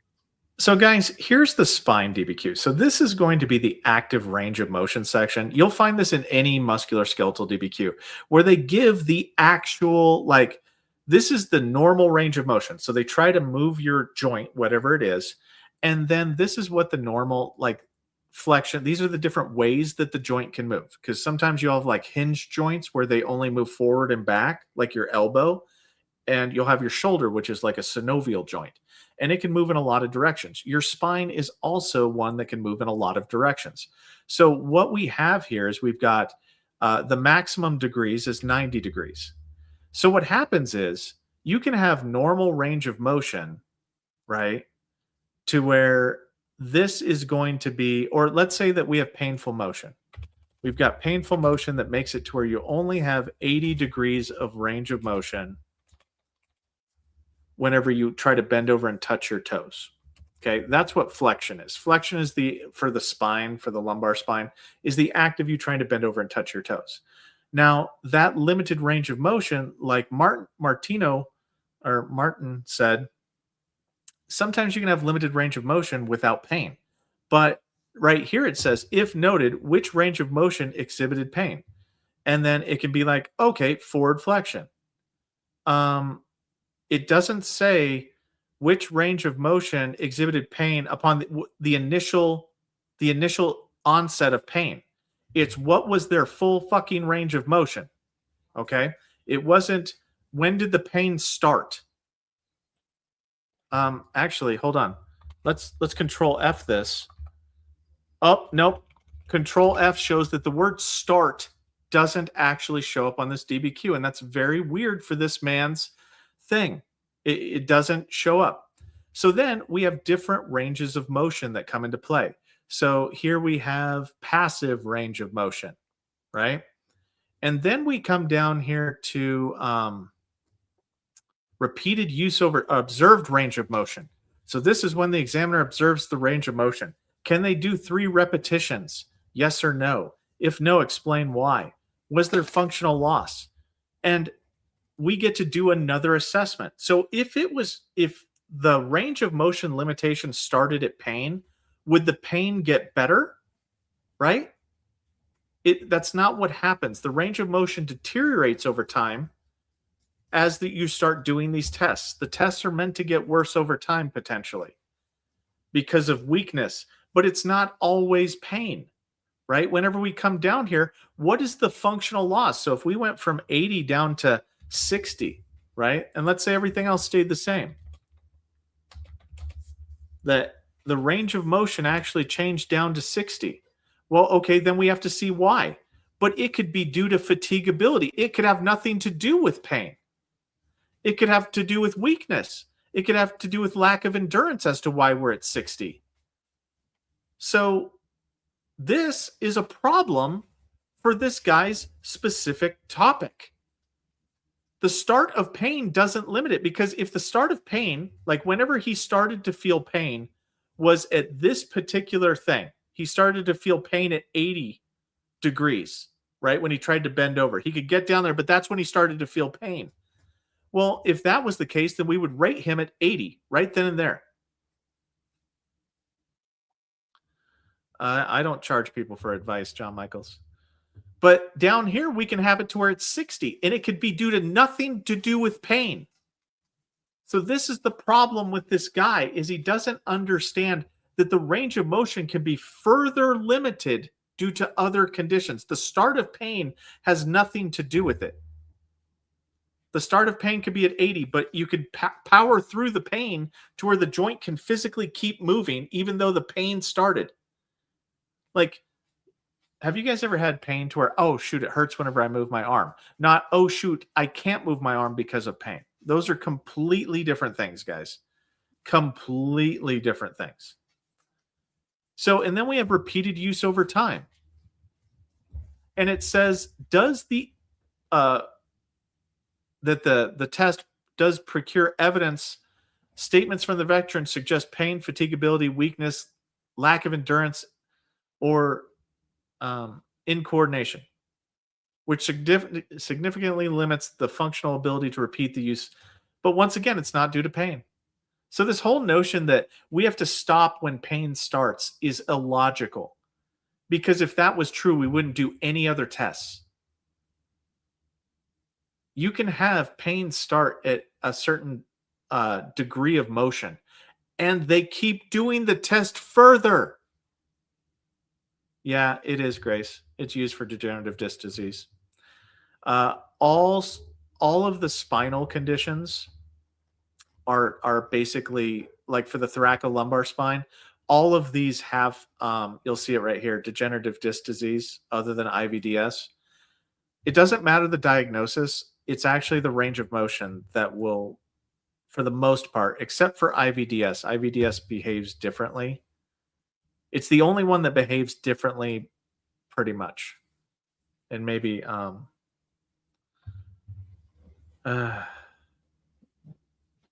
but yeah, so that's kind of what I'm talking about here. There's all these different flare-ups, range of motion. Now, let's talk about something else with how stupid this guy's thing is. What about Ingram v. Collins, right? Where you take pain medication and your joint can move further than when the pain starts. I'm going to wait for him to come back, and I'm going to bring that back up. I cannot hear you though. I'm sorry, I turned my mic off. Go ahead. I'm here. Ingram v. Collins, where they said that legal lawsuit that says, hey, look, you take pain medication, but your range of motion is restricted. It is more restricted if you didn't take your pain medication, right? Mm-hmm. So I don't get it. Like it, oh, wow. But yeah, so we have all these different categories where flare-ups, right? Flare-ups are whenever the range of motion is even worse. So if you have pain, like if you started to bend over, but you can bend over halfway, and that's when the pain starts, then why do they keep doing these tests? I mean, that would be it, right? Like that's when the pain starts. Your range of motion. I don't know. What should yes. First, I want to ask you one question, and I hope it's not confusing. Brother Raider, HQ. All right, let me give you a full government name. Oh, you know it's going, some of my best friends are in the military, right? You know the deal. Now, listen, my brother, that let's look at my arm. If the pain started once I got to this point here. Yeah. However, so if they paid me for the severity from here to here, where the pain starts, what this gentleman's saying, what if I also have limitations down here that may not involve pain, but may deal with the function? Is it possible to get a severity level past the pain level? Yeah. And I see that's amazing. Pain accounts for 10% of your rating. Pain My is a Lord. 10% minimum. Pain is a 10% minimum rating. It's not where the maximum rating starts. Like, see, but with its argument, it is the maximum rating because that's where it starts at. Exactly. Because the limitation would stop where the limitation would start where the pain would stop where the pain starts. Correct. Everybody would be 100,000% service connected at that point in time. Yes. Oh, everybody my Lord. would be. You'd be 100% for your spine, or like whatever. Because you know what I mean? Like pain is a minimum percentage because it's meant to be. Pain starts. You have painful motion. Okay, that's 10%. Range of motion is different. Like how impaired your range of motion is. It honestly has nothing to do with when the pain starts. Pain starting means you get 10%. That's what it means. The rest of this has to do, like, look at this right here. I'm looking. These are the factors. These are the factors that cause functional loss. And it doesn't just stop at pain. Pain's not the only one on here. It's fatigability, it's weakness, it's lack of endurance, it's incoordination. It's all of these. Wow. And it has nothing to, like, it's not exclusive. Like, this man took one thing and made the whole argument about that one thing. Look, there's other boxes. And then there's either an other. Go ahead. Yeah. And then, like, but that's why you have all of these different range of motion tests. Because if you moved your arm like you did beforehand and you started to feel pain, then that's it. That's as far as it should go. The test should end, right? The test, that's it. That's all we know. But no, it's not true. Somebody could get underrated if it stopped with the pain. Is that possible? I mean, it's possible, but it would be overrated beyond all recognition because pain is subjective. That's why you can't use pain to determine the physical range of motion, because you could have people that are malingering that go, oh, I can't move my back at all. 0%, 0 degrees of movement. It starts. Oh, that's when the pain starts. Like, that's the problem with the pain assessment here. He took something well out of context, because if that were true, we would stop when the pain stopped. And that's there. Like, I can control F on this document, control F. Now watch this. I will say associated, right? Like, you can see me doing it, right? Now, you can't see what I'm typing, but I'm going to put in the word start. Ding, ding, ding. There's nothing there. The term start isn't on here. When the pain starts, no, it's not. Pain starts. Pain start. But I got pain, right? Like, so pain's right here. But the word start isn't anywhere on this document. It isn't anywhere on any document when the musculoskeletal condition comes on into play. This is me bringing the receipts, guys. Wow. So it's not a function. Your range of motion is not a function of the pain where the pain starts. Are you saying that? Correct. Is that your final answer, sir? Pain is a minimum 10% rating, except for shoulders, which is a minimum 20% rating. You are trivializing this man deep knowledge, and he also quoted Arnold Schwarzenegger. He did. Wow. He came at me, bro. He came at me. Like, if you have any other forms to put up, just let me know. I'm enjoying this. My whole thing is making sure we're able to get to some of the information, because you've been very incredible. Oh boy, let me get it back up. Okay. Let's see. But I don't know if you noticed, but he made my comment into his entire video. Almost like he made somebody else's comment something, but for me, he took time. And guess what? I got nothing but he's my new hobby from now on. Now, I don't know if you noticed, but I refuse, unless somebody takes a swipe at me or they do not get the fucking hint, I will not attack another channel. Like, there are bad actors out there that I have not said their names, because I'm like, look, man, you do you, be better at what you do, stop it. And I've said that on their in their comment section, but I haven't blasted them publicly because I don't like doing that. But this guy made it personal. So yeah, no, So listen to what the thing is. He made it personal. He come at you. He didn't just come politely. He just dismissed you altogether. And I didn't know he went in on you like that. And he's welcome. If you ever want to come up and have a discussion with our brother Raider, you are welcome, my friend, to come up. You know, we want to hear your side too. Because what side? Like, look, I could have Luna come on here and we'd probably get a better. She'd be like, I know what Daddy's talking about. Dad, I have sat next to this man while he has adjudicated claims for years. This man, I know more than he does. My dog knows more than this guy does. I was trying to clean it up. My dog knows more than him. As evidenced by the words that escape his mouth. Oh man, I tried to clean it up, fam. I tried to clean it up. I tried to. I'm going. What else. I mean, for the throat, I don't care. Like, at this point in time, like, do he know he's dealing with military people that don't play? I mean, I don't. Nope. We speak freely. You go ahead, brother. But I mean, he comes with it. Like, it's great presentation. Like, this is great entertainment. Now, whenever I was talking about entertainment channels, this is it right here.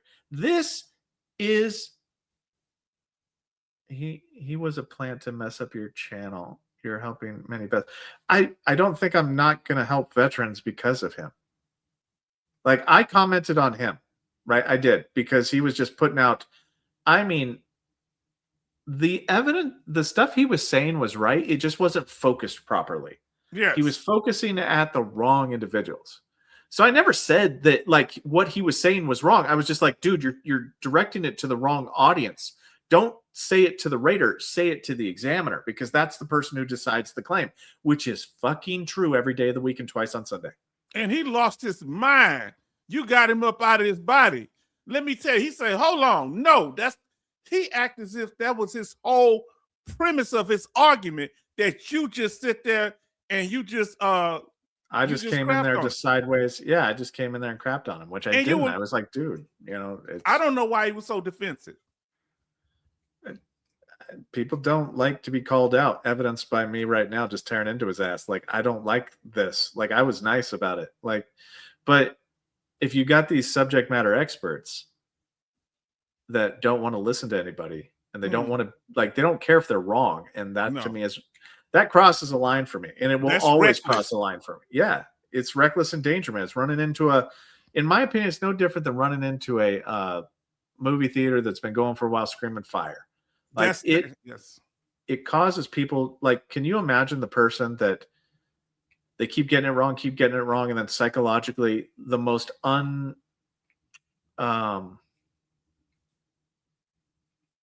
what is that? What's that? Survival / retirement. I was thinking like Martin's Raiders comment is still valid on this video. And that's all I'm saying. Have a great one, Salty Old Marine. Everybody show love to Salty Old Marine. Please go over to his channel and support him. And I'm telling you, you're going to get some good information. Nice, Salty. Show love. Then he said, gotta bounce, folks. Everyone have a good one. And this is the kind of stuff we're trying to do. That if we disagree or don't see everything the same way, and don't ask the question or don't make the statement if it can't be critiqued. It has to be able, that's the only way we grow. And that's why I brought up the DBQ, is because I wanted to show, like, the logistics of what he's saying is not accurate. Like, we have multiple different tests that are done for the reason of we don't stop at where the pain starts. It's a common misconception. And that's why the Examiner, sometimes they'll be like, well, wait a minute. I said that the pain started here, but they wrote down a different number. Yeah, because you don't understand what the fuck they were checking for. Like, I don't, and you just don't seem to care that it's not the same. It's like, it's the emperor's new clothes. Look, I know you are a busy man, and you're gonna be on the chitlin circuit out there. That's what we call it. And during the segregation time, we was on chitlin circuit. Go to our comedians and the actors go different places. You're on the chitlin circus right now. So, but don't forget us over here, because we want, man, this is magic what you bring to us. Thank you. Now let's see here. Well, duh. What are you doing? You trying to sound Son cool? of a bitch. Yeah, limitation emoji. Oh, he just said it. You didn't hear what he said. He sees himself as cool. He said, what are you trying to do? Sound cool? You don't know. You got some charisma, bro. You don't think you do. You have a way to talk to people that make people threaten. And you did it in a way that he couldn't pull it up. He could not pick it apart. Look what he said. Look how he came at me. He couldn't say none of that. Now let's see what he just said there. Yeah, limitation, emotion, range of motion, regurgitation. Or if you're trying to help a veteran like I am, you can just tell them, hey, where the pain starts. That's what you tell them. It hurts. That's where you tell them the motion is limited. Where the pain starts. The veteran may not understand. Yo, give them your limitation, of motion, and your circumference into degrees. The veteran may not understand that. I'm not sure what kind of veterans you dealt with, right? But the thousands that I've dealt with, they understand pain. They understand where the pain starts.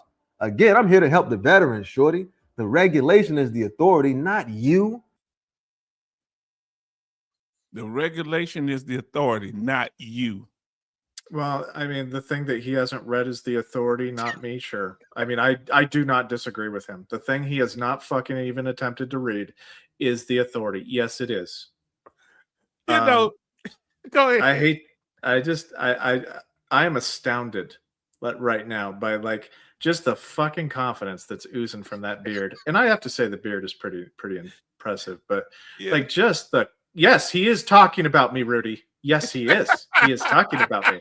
This is why I lost my shit today, is because I have this fucking idiot in here. Like, and I'm gonna be not nice now. Okay, so now I get to be not nice.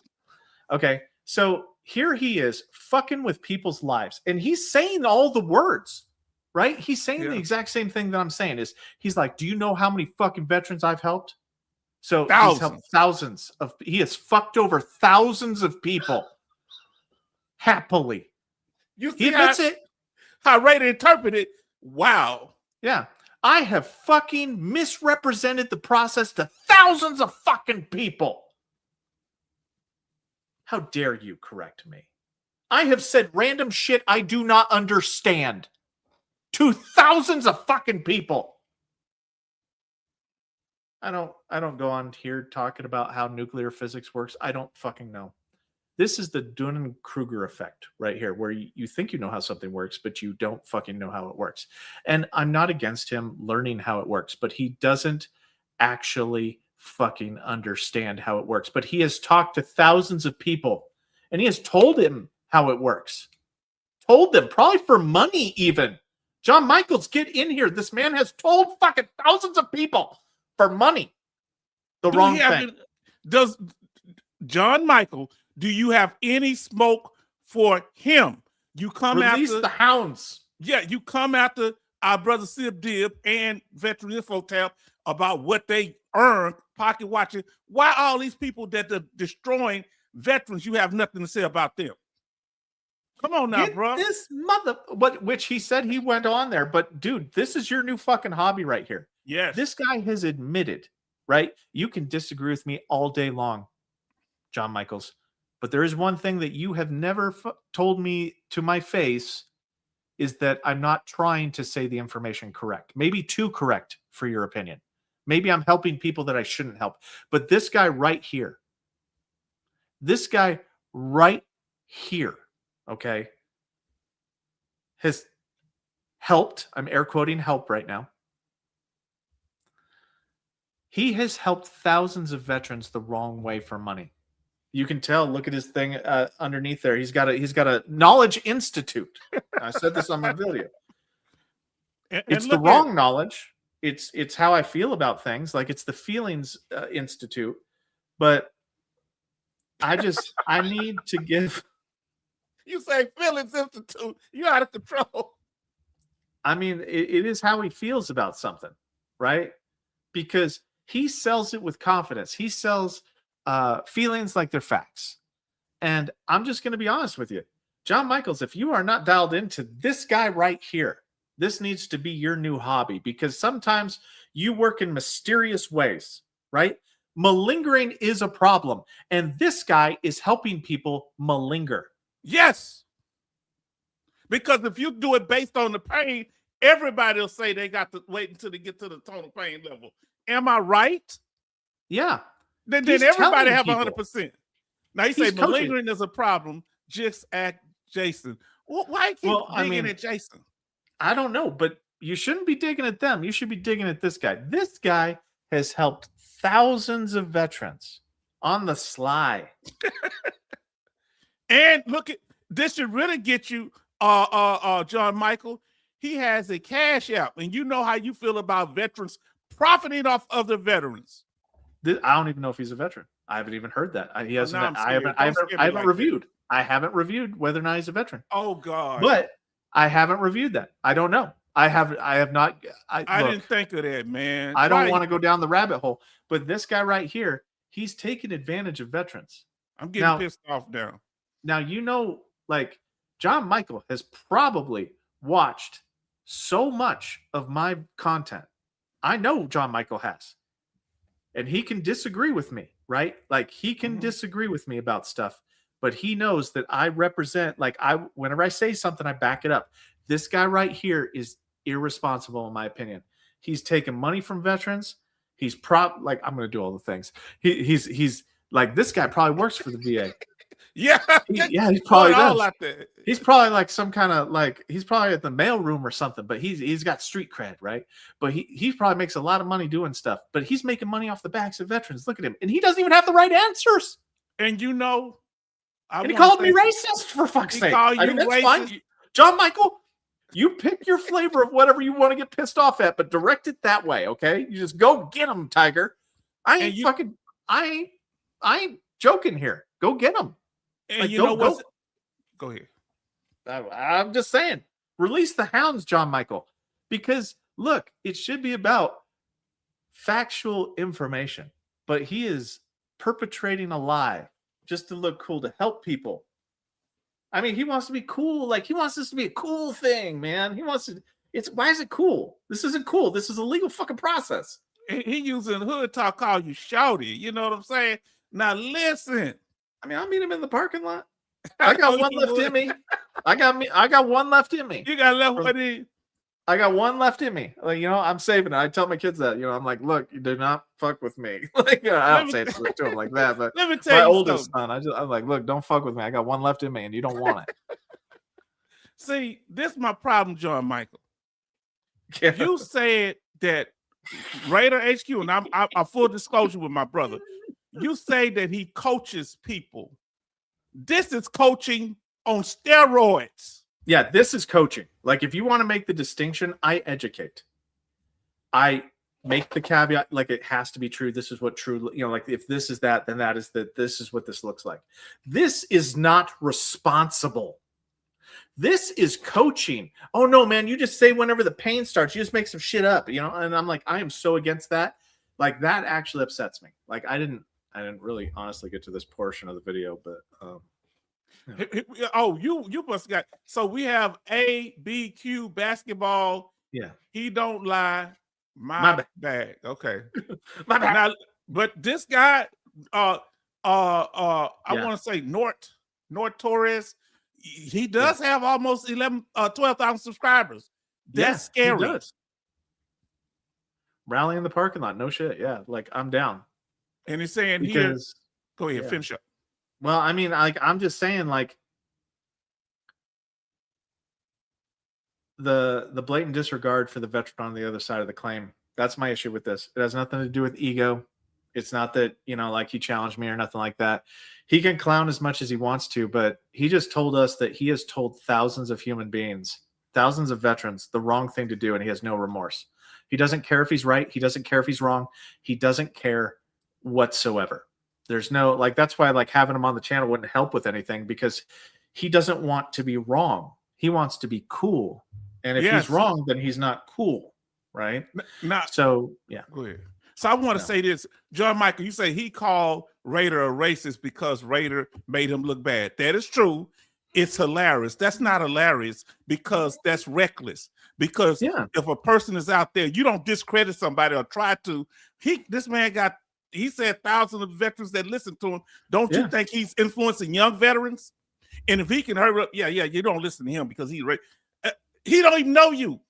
You ain't say anything but the truth. He doesn't even know what color I am. No, he doesn't. I told him they don't realize. I believe that Raider was adopted as a child.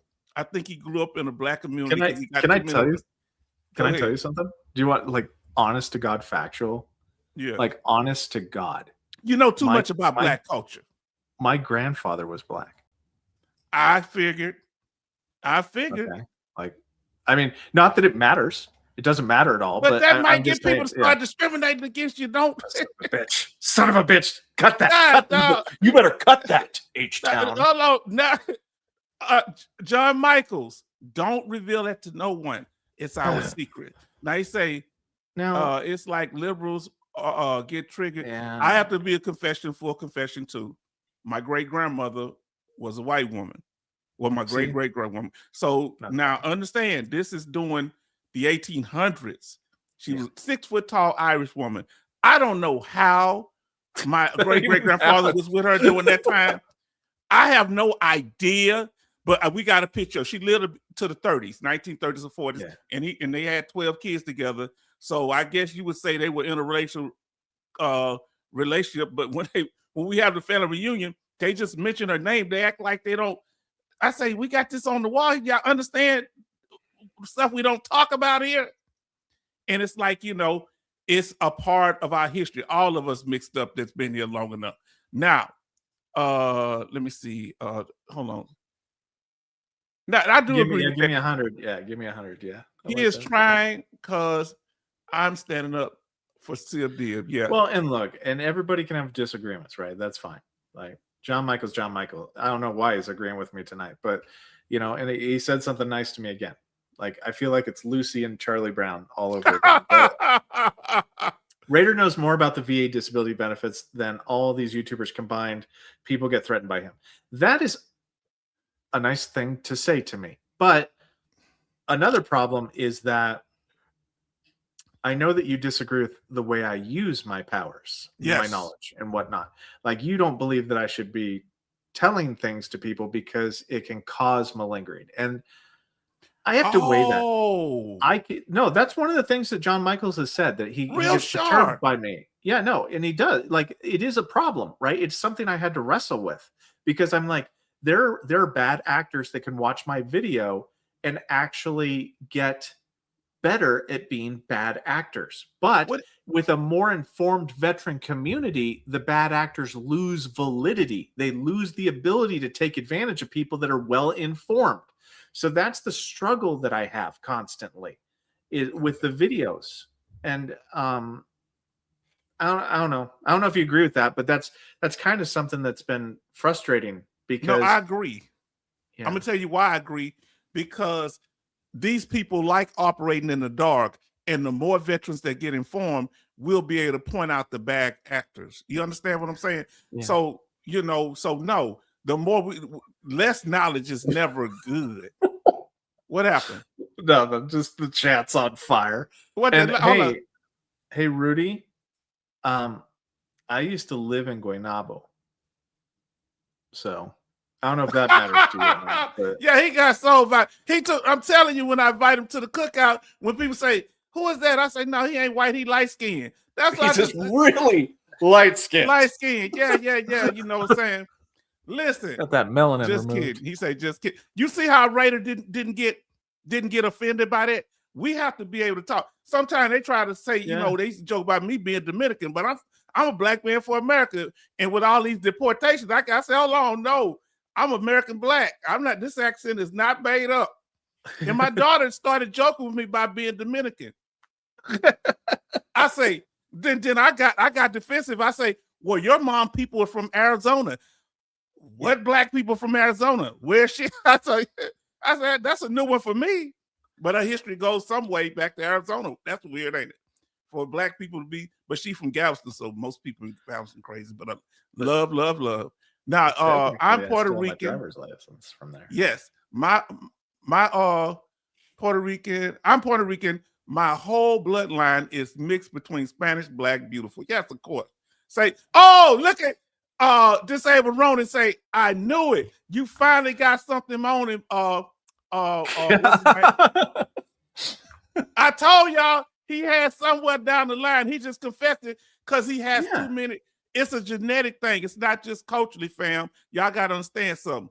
When there's certain things that you can't cosplay. Okay, Vanilla Ice is cosplaying.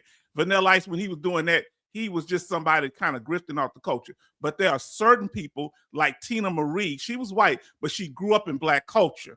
She was a singer, and it's just a different thing. But this guy, I say, nah, it's in his DNA.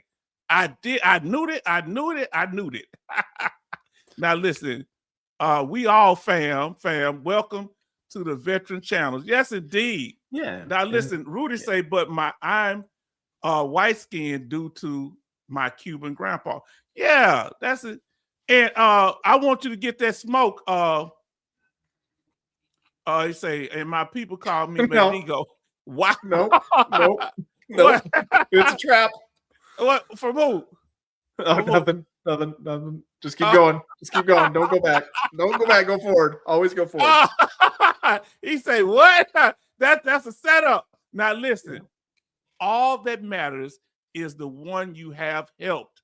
VA compensation is literally a lifesaver for many veterans who are hanging on by a thread in life. And the first person, I'm gonna let you answer that, but the first person that helped me with my claim was a Raider. And I went in there for my finger. They'll tell you, I told them, I went in there because 2 of my fingers, when I was on the tank, when we was in, like a little firefighter thing, my fingers got caught in the ammo can against the top of the tank and almost got cut off, but they just got injured. And they would hurt me from time to time. When I went in there, they say, no, can't help you. And so I told the Raider lady, back then you kind of talk to the Raiders. I ain't gonna never, wonderful lady. And I say, you know what? Forget it. I'm gonna handle this on my own. So I was walking out there, she grabbed my arm. I say, ma'am, I said, what you doing? She said, you can't go nowhere. I said, ma'am, you can't hold me hostage here. I said, you just can't hold me hostage. You just told me you couldn't help me. I guess she thought, now that I look back, she thought I was gonna kind of shoot up the place or something. So she gave me a paper and she wrote PTSD on there and told me to sign it. I say, ma'am, I said, when you become a doctor? I didn't come here for PTSD. Why you giving me something else? She said, please trust me. And look at where we at now. Thank God for her. I'll never forget her. That woman. And that was a Raider. And this Raider here, that's how I started my journey. Now look, what? No, he's red bone. Yeah, he red. He ain't high yellow. He red bone. Oh, those terms. Jeez. God. You red bone. Listen. Look, we got Raider has been exposed. Raider after dark really has a meaning. After dark? Okay. Oh, now. what the hell? Oh, God. Look, John Michael say, I don't know him. He doesn't have large following. Okay. Oh, John Michaels, get that. No, John Michaels, you get this man right here. You go help him figure out why he's wrong. I need you to do this for me. John Michaels, I will let you back into my comment section. Okay. I'm going to, all is forgiven if you go and do the Lord's work on that man, because I mean it, man. Like, you and I disagree on a lot of things, but I think you and I can agree that somebody saying falsehood to thousands upon thousands of veterans is just wrong. And so I'll let you back in the chat. And you contradict yourself, my brother John Michael, because of the fact that you say he doesn't have a large following, but he have a larger following than HQ. Right, HQ. Yeah. Let me see. Say, well, they call you white chocolate. Don't get all right, John Michaels. John Michaels, I'm going to let you back in. I hurt you there for a minute on my channel, so you're back to being able to make comments. You just gotta do me one solid on here and just go let this man know what he's doing is wrong. He's telling us his purpose. John Michael. He say, I'm on it. I'm a guardian of government efficiency. So does that mean cutting back veteran benefits? Now, glad you didn't say the hatch came down on your hand. No, because my whole hand would have been busted up. Because sometimes when we closing that hatch, my hatch is this way. My whole hand, I'd probably had to get some fingers amputated. I'm be honest with you. From look, it's just off the chain at this point. New name is Sexy Chocolate. You remember that from Eddie Murphy movie, Sexy Chocolate? Yeah. Oh, I'm not going to promote that. I'm not going to encourage that, my brother. They say red bone. Oh, so let's real quick.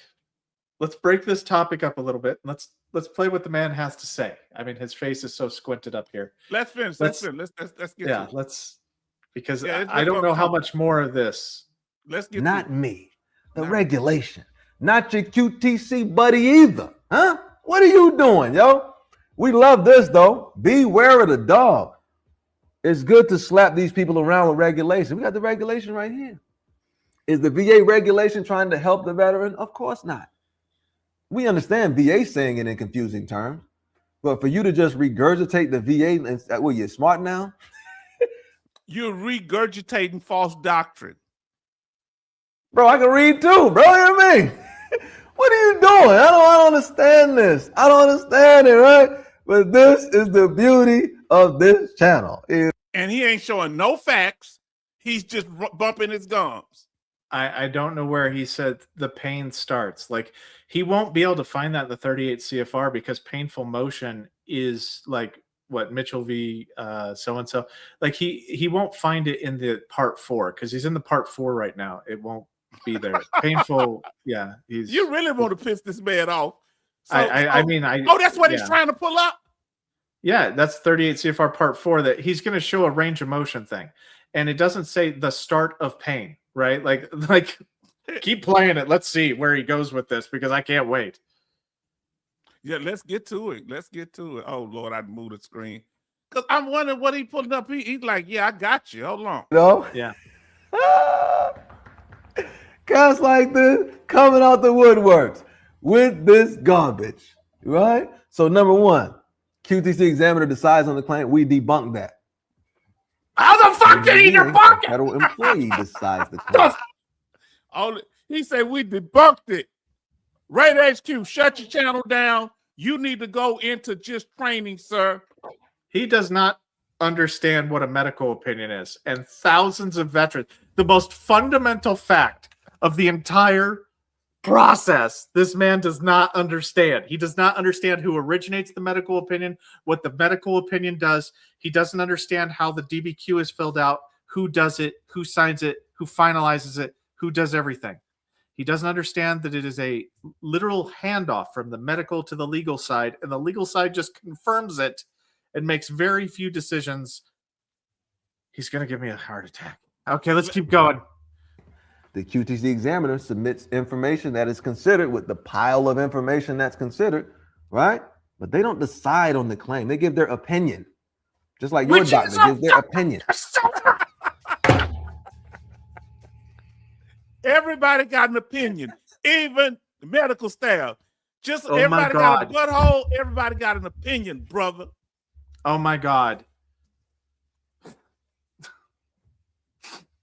Oh my God. Okay, hold on. I gotta focus here. I gotta center up. Why do we not get read the the opinion? chat right now? Don't read the chat. Why do we get the opinion? Why do we get the opinion? I guess they Why say do that's we like need?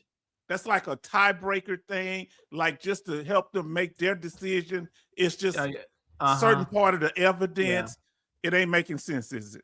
Oh, no, it's not. Okay, I think I know what happened here. Okay, honest to God, no facetiousness here. I think I know what happened.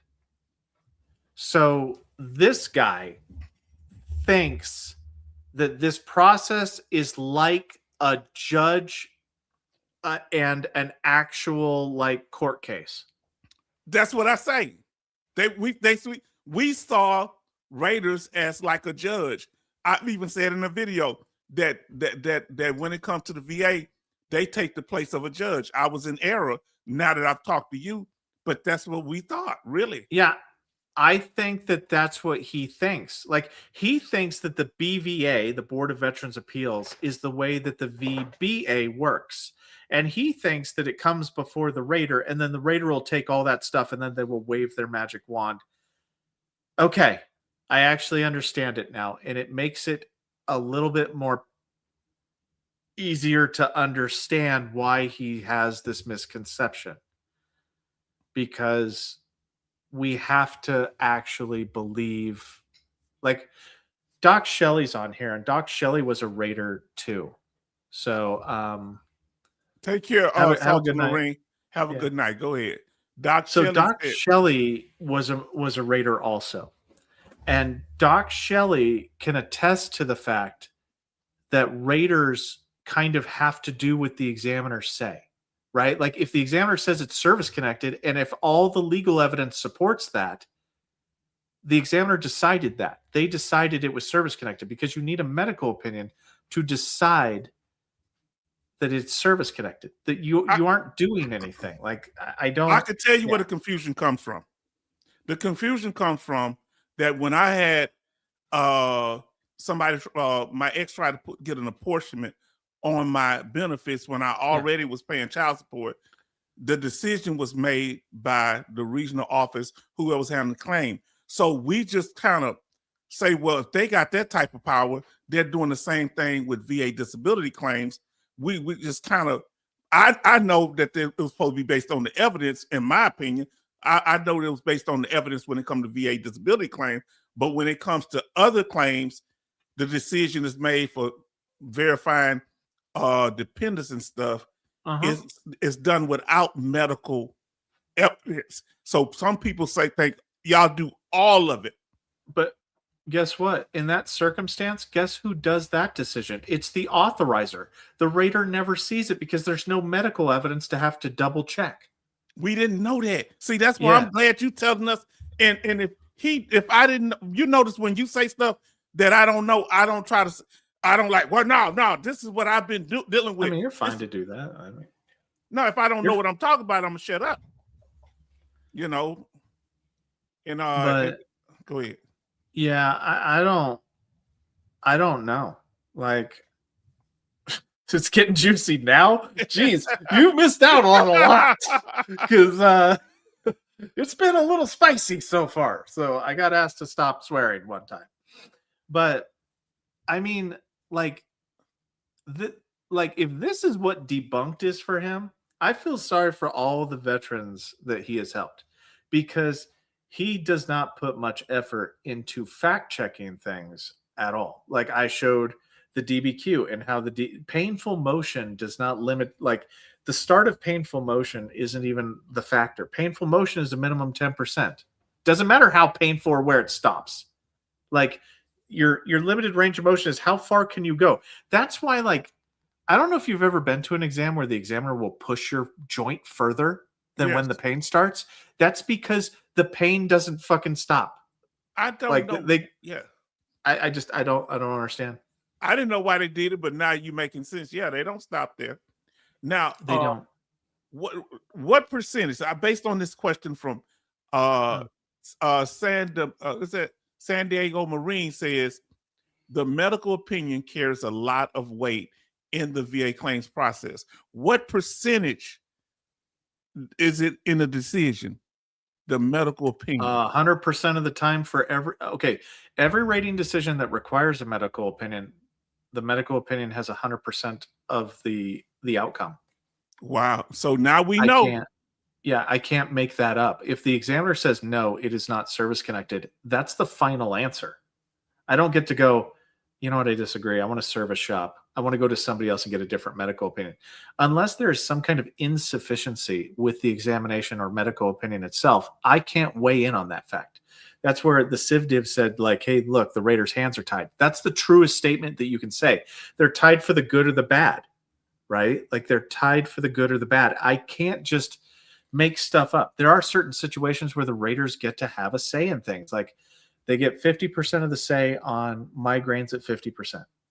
They get some say in IU, which they shouldn't. I believe that the raters should have less say in the outcome of things. But that's based on being employable. Shouldn't that be something that they handle when it comes to IU, individual unemployability? Because is it based on medical limitations? Correct, which should be decided by a doctor.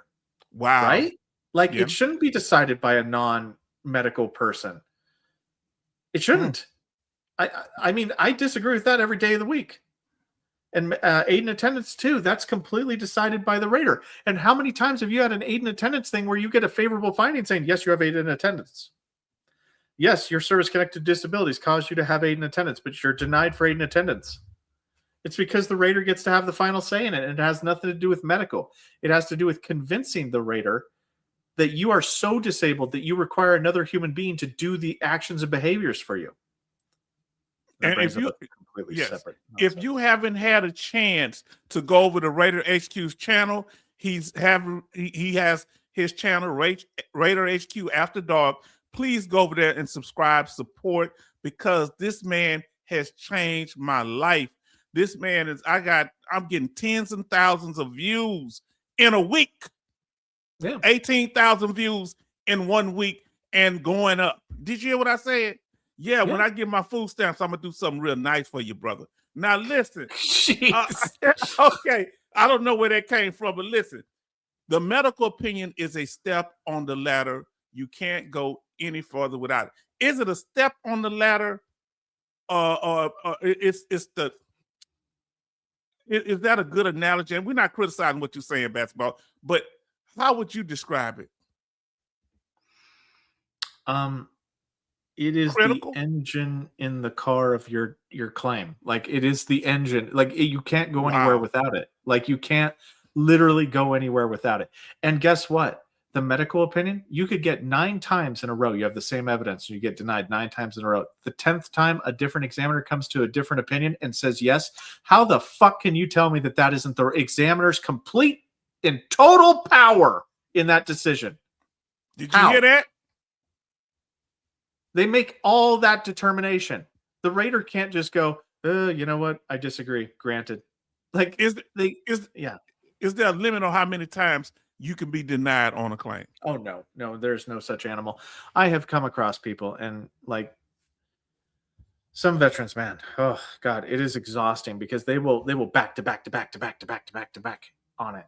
And they will just keep doing it again and again. And they won't provide any new evidence. Right. So the VSR supplemental claims have a new and relevant evidence requirement. If you don't meet that, you don't get an exam.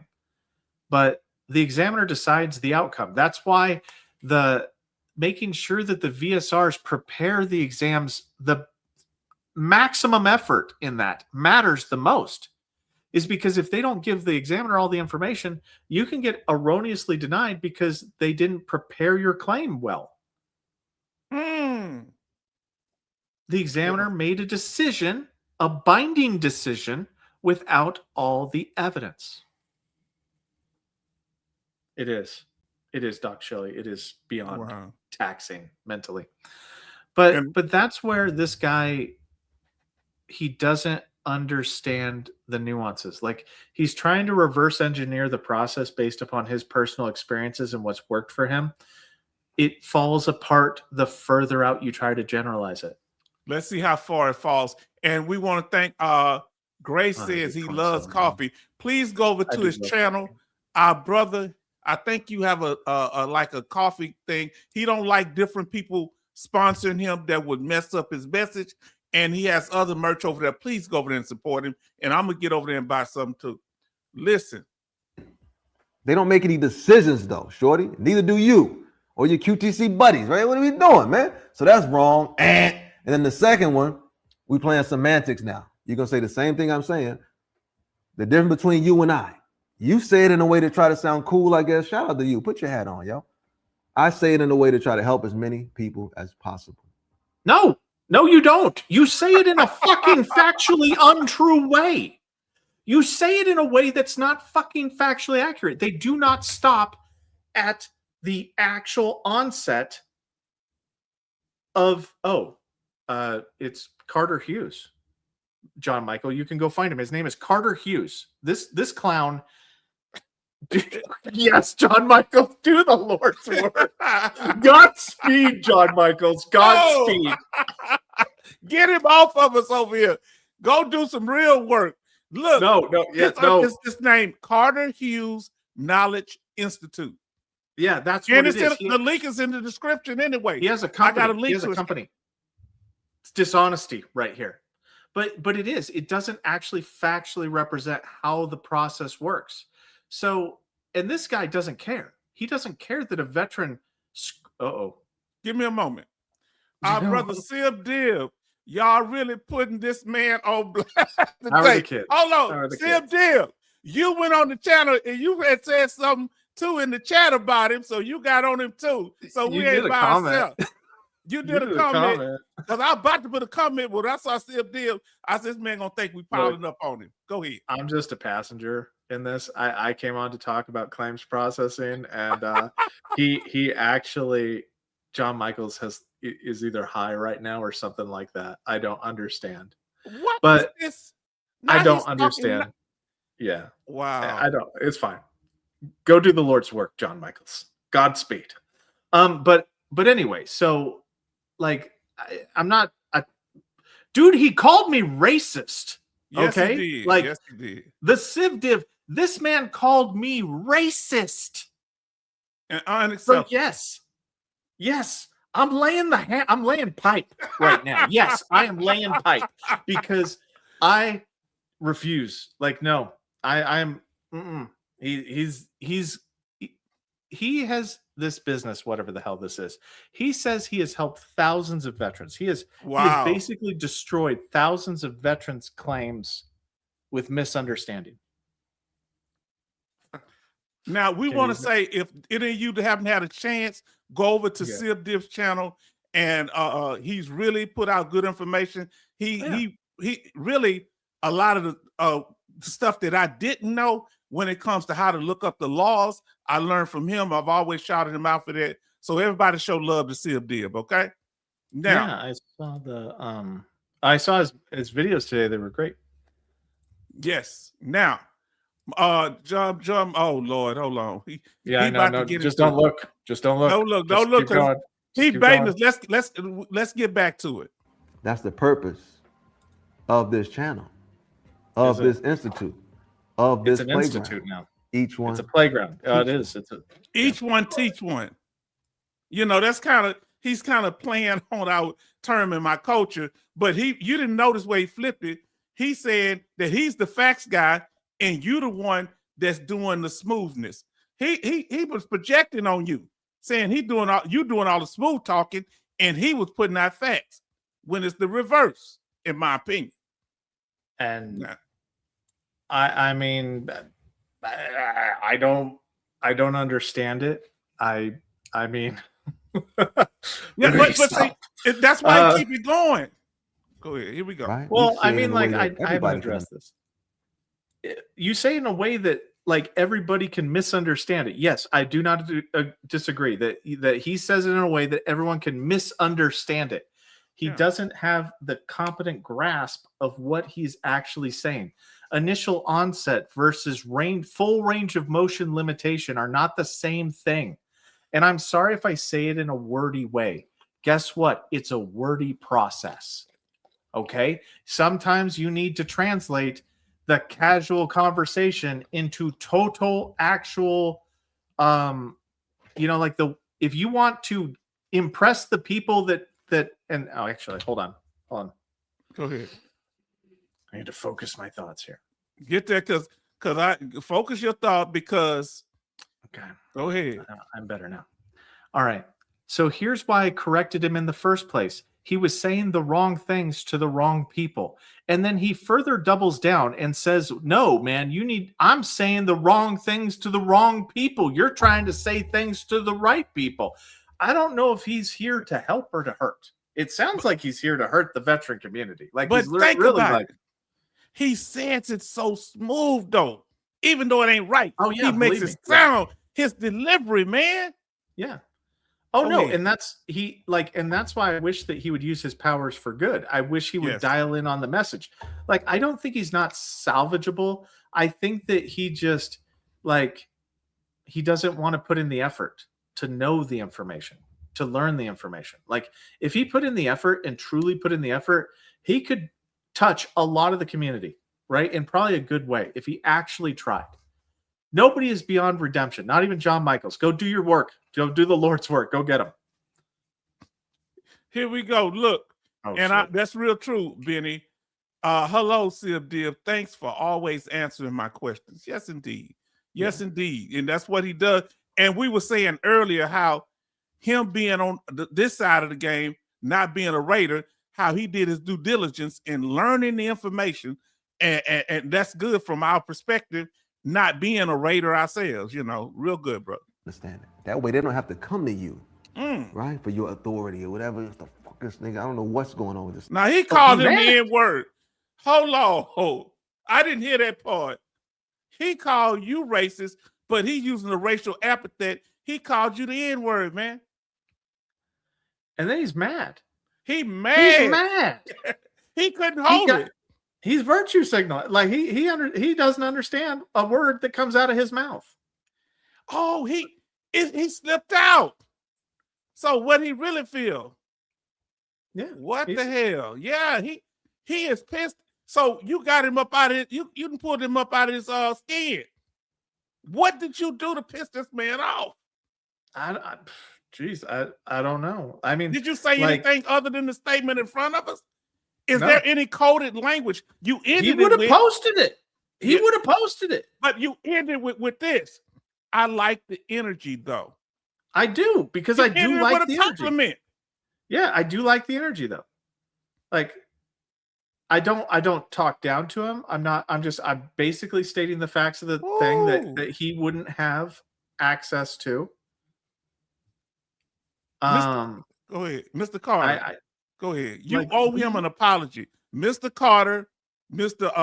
My grandmother was named Carter because her uncle, that was my grandfather's favorite brother, so great grandfather's first brother, so he named the Carter, even though it's a male name. And you owe our brother Raider HQ an apology, man. You called him out his name. That's how we said in our community. That man ain't done nothing to you. Go ahead, brother. No, I haven't done anything to him. I'm going to. I'm gonna. I do not back down. Like, fuck this guy. Like, literally, and the horse he rode in on. Not the horse too. Hold on. The horse too. I mean, the horse knows better. Fuck that man off. Like, I don't understand why it's got to be racial. Like, I don't understand why it has to be racial. Like, I'll tell you why. Because that's the only way he can. He feels very threatened by you because he can't pick apart what you're saying. So his hostility, the only way he feels he can make it a level playing field is to introduce race into it. And now that you've brought up the fact that you have a black granddaddy, oh boy, now that don't mean, but I'm just saying. Go ahead.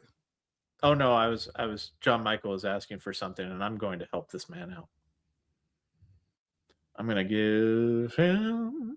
This is the website for. Actually, no. This is his YouTube site. Yes, put it up there. Let me know how to pull it up. I'm just going to put it in the chat, and yes, and it's on the link too. So let me know. We're going to put it in there. He joined in 2023. So good for him. He joined in 2023. But if you go to that website, that's his website. So now our sister say it sounds like a racial veteran grift. If you're not bringing facts, it is.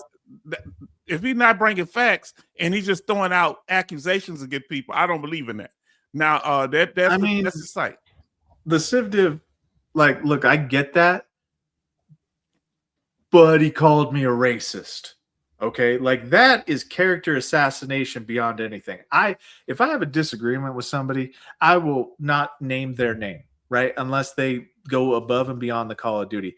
This man posted my emblem right there and then made racial comments. Yeah, that's the issue against me. Character assassinated me. So it's on and fucking cracking. Okay, like, I do not care. And if you want to come in here to this chat and conversation, you're more than welcome to. You're welcome, guy. I'll try to tone down the rhetoric. Who are you talking about? Civ Dib, you're welcome. Yeah. If this Carter Hughes, you're welcome. Right? Look at what Civ Dib say. Raider, I've many people come at me, and I'll talk my fair share of smack too. It's all part of the YouTube process. And I get that. And the normal smack talk is fine. What got me was the racial. Like, you may not have stayed tuned for the full racial thing there. Yeah, but see, the whole thing is that was meant to neutralize you. So what that was meant to do, see, that's why, look, where I come from, we don't play like that. You know what I'm saying? We don't play like that. We don't say, oh, yeah, you just don't like me because I'm short. We don't do, man. We get on everybody's case. Where we come from, roasting, and look. Oh. I probably am, John Michael. I am guilty as charged. This man admitted that having a black granddaddy, so John Michael hadn't let him make it. He say Raider is whiter than vanilla ice cream. I've been trying to ignore the statements he made, bro, but he said something up here. Sometimes funny stuff, yeah. Yeah, he's got redeeming qualities. But the Civ Div, I'll be honest with you. Like I already said, look, I'm not good at YouTube because I'm going to tell you right now, we can disagree on things. Like I never attacked this man. Like I just pointed out something. You can see what I said there. I know that. I said something right there. None of it's bad. It's not all like I didn't even talk smack to him. And he can clap back at me. That's fine. Like I don't care. Like that's not what got me. It's when you call me a racist for no reason. And a liar. Like he called me a liar. And that's fine. Right? That's fine. I can normally let that stuff go. But this whole character assassination thing, calling me a racist, like I don't take kindly to that. And I will meet that directly. You're supposed to.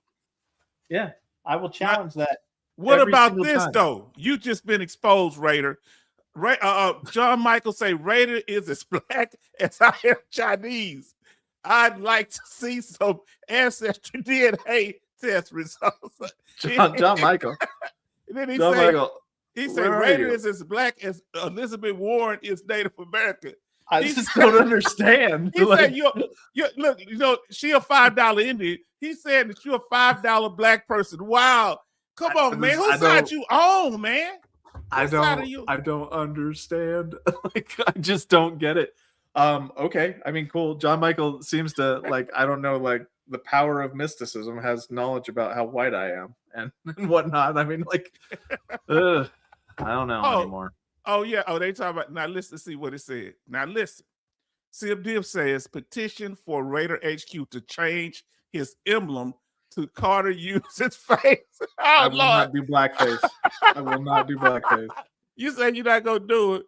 Oh, I'm not gonna do blackface. No, they'll twist it and say that. Now, yeah, I haven't started drinking yet. I don't know. You probably have. I don't. I'm gonna get now, fam. Let's get to see what he said. We're gonna get y'all. Let's. Good night, Betty Bobs. Good night, Betty Bobs. Okay. Now here we go. Thank you, man. That way they don't have to come to you. They will have their own understanding, right? So now when you try to run this game on them, you should choose your own adventure, how you want to react to it. You know what I mean? Because you know it's a lie. It's not a fucking choose your own adventure. He said, you know it's a lie. He's saying, you know, and you saying a falsehood that you know, something you know not to be true, and you could be harming veterans. This is a legal process that requires checks and balances of evidence that is exclusively fueled by evidence. This is not a choose your own adventure. This is not I get to say words and the words have absolute meaning, right? Like I can't say that I have cancer. Oh no, I got totes all the cancer. I got all the cancers. Give me 100%, please. I got all the cancers. All cancers, Lord have mercy. I can't just say that. I can't pick my own adventure. I have to have evidence to support it. What is that? The Veterans Info Tap guys say a lot. Garbage in is garbage out. And that is a very powerful statement whenever it comes to actually providing evidence to support whether or not the examiner is going to grant your service connection or not. So this shoot by my hip, I get to be cool. Like, I don't understand. Like, is he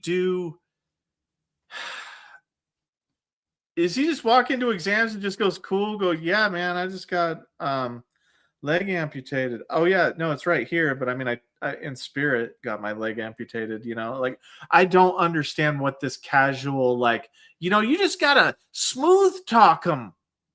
It doesn't work. No, but he's been able to use that to be somewhat successful in life. He say he have thousands of people listen to him. So he's trying to hypnotize you with his smoothness. Now, look what Rudy say. You've just been exposed, Raider. Does Carter know that Raider HQ is one of the elders of the Black Panther Party? I knew it. I don't even know it. I didn't know it. I don't know it. Yeah. Uh-huh. They didn't call him a Black Panther. They call him the Beige Panther. Yes, indeed. I'm telling you, but here we go. And see, this is hold on just a second here. But the Civ Div said a good thing. I've got to grow a thicker skin, if I'm going to be on YouTube. And I get that, right? All of us do. All of us smaller people. 10K sub problems. I'm kidding. Nice. No, you have fun. He razzles me. But Sib Dib, we don't have thin skin over here. This man Trigger, you speak and have fun, brother. It's cool. yeah. Go ahead. No, I mean, but like I have a pretty thick skin until you call me a racist. Like this is intellectual property, right? Like whenever I don't put out things out of entertainment. A lot of like none of us do here. Like the Civ Div doesn't, he does it for educational purposes. At least that's my interpretation.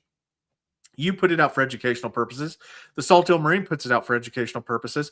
Nobody puts it out for sheer entertainment purposes, right? So whenever you call me a racist, you're actually attacking my brand. With the brand visible, with the brand there. He's associating racism with Raider HQ's brand. Yeah. Without any, and I take issue with that. Like I can't, like I get upset sometimes about certain things. Like you can't like, I want to stick up for the underdog, but this right here is just,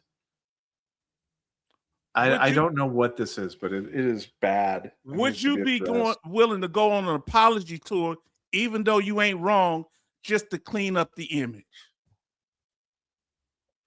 Oh no, I solve my problems with violence. So I usually punch people. Like if you punch me, I'm going to punch you back. So, and I'm fine with this because you know what? It's just we're both going to get views and views and views and views and views and views and views. And if it's meant to take away from my ability to educate the veteran community, I will do a punch video with a education video. I'll just do 2 videos a day at this point in time. I don't care. Or I'll create the second channel to make punch videos just to, you know, point out the fact. I hope this guy, like true honest to God sentiment here. I honestly.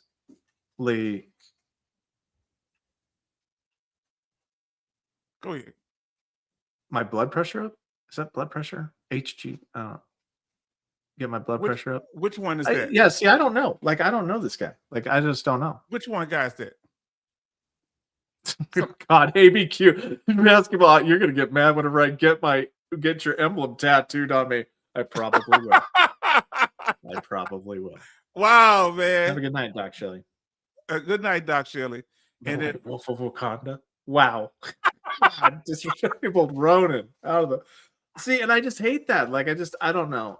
But see, the whole thing is we gotta have fun. It's a way to do things. You shouldn't go to we joke. You can joke about just about anything. Yeah. We cool, but he's coming at your character. What? Go ahead. You about to say something? No, that was Luna.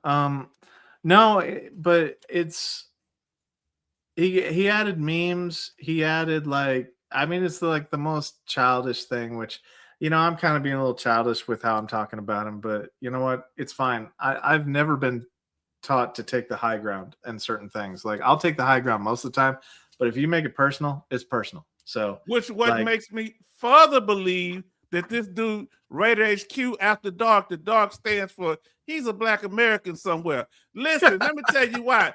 Because instead of what we do a lot of times to keep from fighting, we just roast each other. So we just roast. So he's roasting this dude, and see that shocks him now because he thought you were going to be all defensive, scared to say something. Oh, I'm sorry there, sir. Mr. Hughes, I didn't mean that way. Yes. Well, you better act like you got knowledge. Yeah, the Knowledge Institute knows better. You know, like he doesn't know who I am. I'm going to make him fucking well aware of it soon. I have tagged him as many times as I can in my live stream. I make sure he'll get a notification.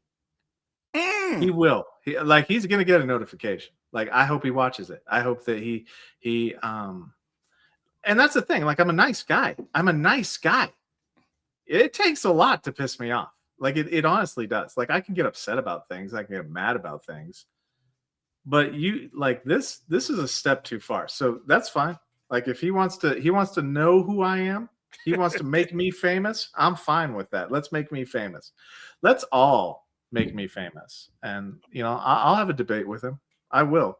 Whatever smooth criminal nonsense bullshit talking thing this is, where I just get to say a thing and it's true. I don't understand that. Like, I never have. Like, the veteran community needs less of that, and they need more facts, honest to God, evidence-based, like, driven claims. Like, I need to know how the process works. That's what every veteran should be saying.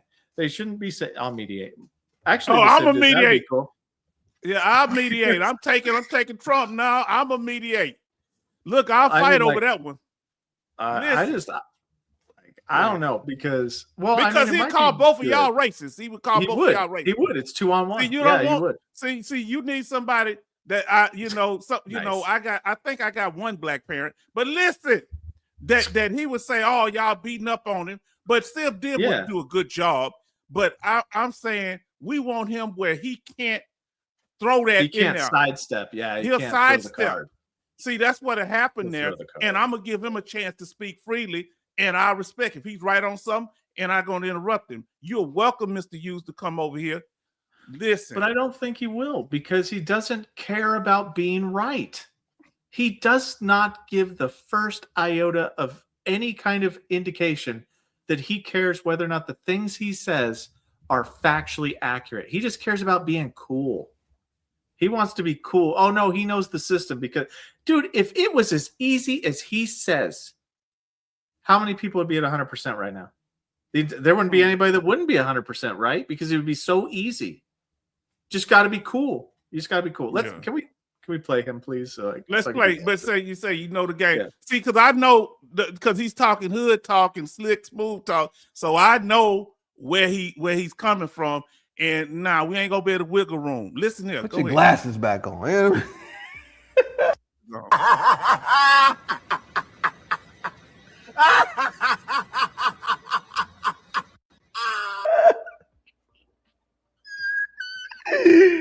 Hey, yo, we not letting the people fall for it, man. Not in my playground, not to my people. You ain't misleading my people, man. You out of your mind. See what I'm saying? See, my people. That's the thing. Sib Dib would do an excellent job.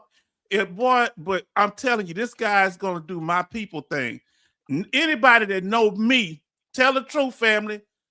Nobody's more pro my people, black people, than anybody than me. But I love everybody. When I come to this veteran channel, I don't treat no veteran different. If I did, let me know now if I've treated y'all different based on your race, based on your gender, based on anything. I love who I am, but what does that mean? I have to alienate from other people? Or does it mean you can start laughing and that makes you right? Like, if you laugh louder and harder, then you're more right. Like, I don't understand this thing. That's a distraction technique. He's drowning out. You heard what he said. He called you the N-word, so that means he was irritated. He was irritated. He was threatened by you. That's when it came out. He tried to keep it, and he has a visceral reaction to you, and he's going in on you. He's somewhat irritated, bro. Well, and I mean, like, this is my. I'm gonna do normal videos and stuff, but this is just I'm a guest on a podcast, and he wants to talk about this, and we're gonna talk about it. I guess I don't know. I mean, who said somebody said something? Well, yeah, he's like, this isn't worth my time. Honestly, I mean, like, I can train and still talk about things. I'm not like it's worth my time to say that I'm not a racist. Yeah, show me where I'm a racist. You shouldn't have to defend yourself on that. You shouldn't have to, because somebody just make an allegation that shouldn't. That's really not cool. Raider could really do something about that. See, he taking the high road, believe it or not. That's really not cool. Boy, beware the dog. I don't know what you're talking about. We slapping back with regulations, though, yo. He doesn't know what I'm talking about. I do not disagree with him that he doesn't know what I'm talking about. You hit a nerve, too. I'm not disagreeing with him. He doesn't know what I'm talking about. He couldn't. You know what he couldn't do? He couldn't articulate what you said. Beware the dog. Yes, indeed, brother. Well, and that might be true. Like, let's be honest with ourselves. Whenever I talk about things, I do tend to use specific wording that's associated with the rating process. Mm-hmm. Do I do the best at translating that into the most casual conversation? No. I mean, because they're already 40 minutes long. How long do you want the videos? And he don't know you. So why would he just come out and say he called you working for QTC or something? Yeah, I mean, go ahead. I mean, it's just another assumption. Like these are just assumption after assumption after assumption. No facts, right? Just assumptions that are like, and that's how he rolls. He just rolls with assumption. But let's keep going. Let's try to Beware power of through this Luda. one. Let's go. Let's go. Yep. That's all Yeah, we he- do. All that garbage you trying to whoosh, whoosh. Come on, man. Nah, this ain't the place for that. Right? That mean he pimp slap you twice. Oh, does he? Okay, that's yeah, that's cool what that because mean. Get back on the corner, Raider HQ. Say, you know, that's he also go ahead. deletes my comments too. So I was like, hey man, you can watch my video if you want to, you know, like type thing. Like, but he can't even defend himself. Like if he wants to leave a comment on my channel, he's more than welcome to. I will debate him. If he wants to talk to me, I will debate him. But see, that's the problem. He's running from you. He does not want to hear me. Yes, and H-Town, like that's like good. Like I don't know, like you do a very good job of translating like a lot of things here. Like because you know what I he's mean? saying, let me say this to you, see a deal. See, that's a disrespectful thing in my community. Like you know, like excuse my language, fam. Okay, I apologize. He trying to treat our brother here, Raider HQ, like a hoe on the street. Pop. Now get back out there and make my money. That's one of the most disrespectful things. Like you don't have a voice, that you're not an equal to him. Yeah. Don't get mad when I say it. I didn't mean to make you mad. No, that doesn't make me mad. It actually makes me sad because we're in this loop now where misinformation, he gets to be right. Anything that he says is right. and yeah, I'll see you next live. But yeah, he gets to be right, and it's kind of weird. You out of it's control. Always this loop. Bill say I can translate trailer park, trailer park, white trash pretty well. Look, we Whiskey are Tango. Americans. Whiskey Tango. We are Americans. All of us are Americans. Listen, man, let me tell you something. When we serve, did we say, "Oh, Lord, what is up with it? What is up with that foot, Raven?" I don't know. It's weird. It's weird, but I'll see you next time. Oh, verify information. That's what my whole motto is on the channel. Hold on. Yeah. But the whole thing is we all Americans. We serve together. We went basic training together. And back then, it was mainly white and blacks and some Hispanics. We had some Filipinos. So if we all got to complete the mission together, why we got to start dividing now? Look, and say that foot 100%. Well, and I mean, like, it's just one thing at a time. Like, that's fine. Like, you can only lead a horse to water. You can shove his head into it. You can punch him in the gut and make him inhale the water, but you can't make him drink, right? And that's fine. But I just think that the response is a little bit over the fucking top for calling me a racist, right? Yes, like, you can disagree with me. Yeah, and like, if you out there, come on the Doesn't channel, bro. We gonna make it, and then you can go to tour. You can go on Sib Div's channel too. Whichever one you feel comfortable with. Unless you got some federal regulation to back up what you're saying, you might want to shut it down, dog. You heard that, dog. Yeah. Shut it down. Yeah. Now you went from being a racist. Now you his dog, man. Yeah. What's up, dog? What federal regulation should I go to first? Do you want me to go to the one that talks about medical opinions and how the medical examiner determines the medical opinion? Do you want me to go to the manual where it talks about element 3 and how that's required in order to grant? And guess who gives you all of those things? That's the examiner. Even if you have element 1 and element 2, if you don't have element 3, you can't grant. Now, I truly want to know if he's a veteran.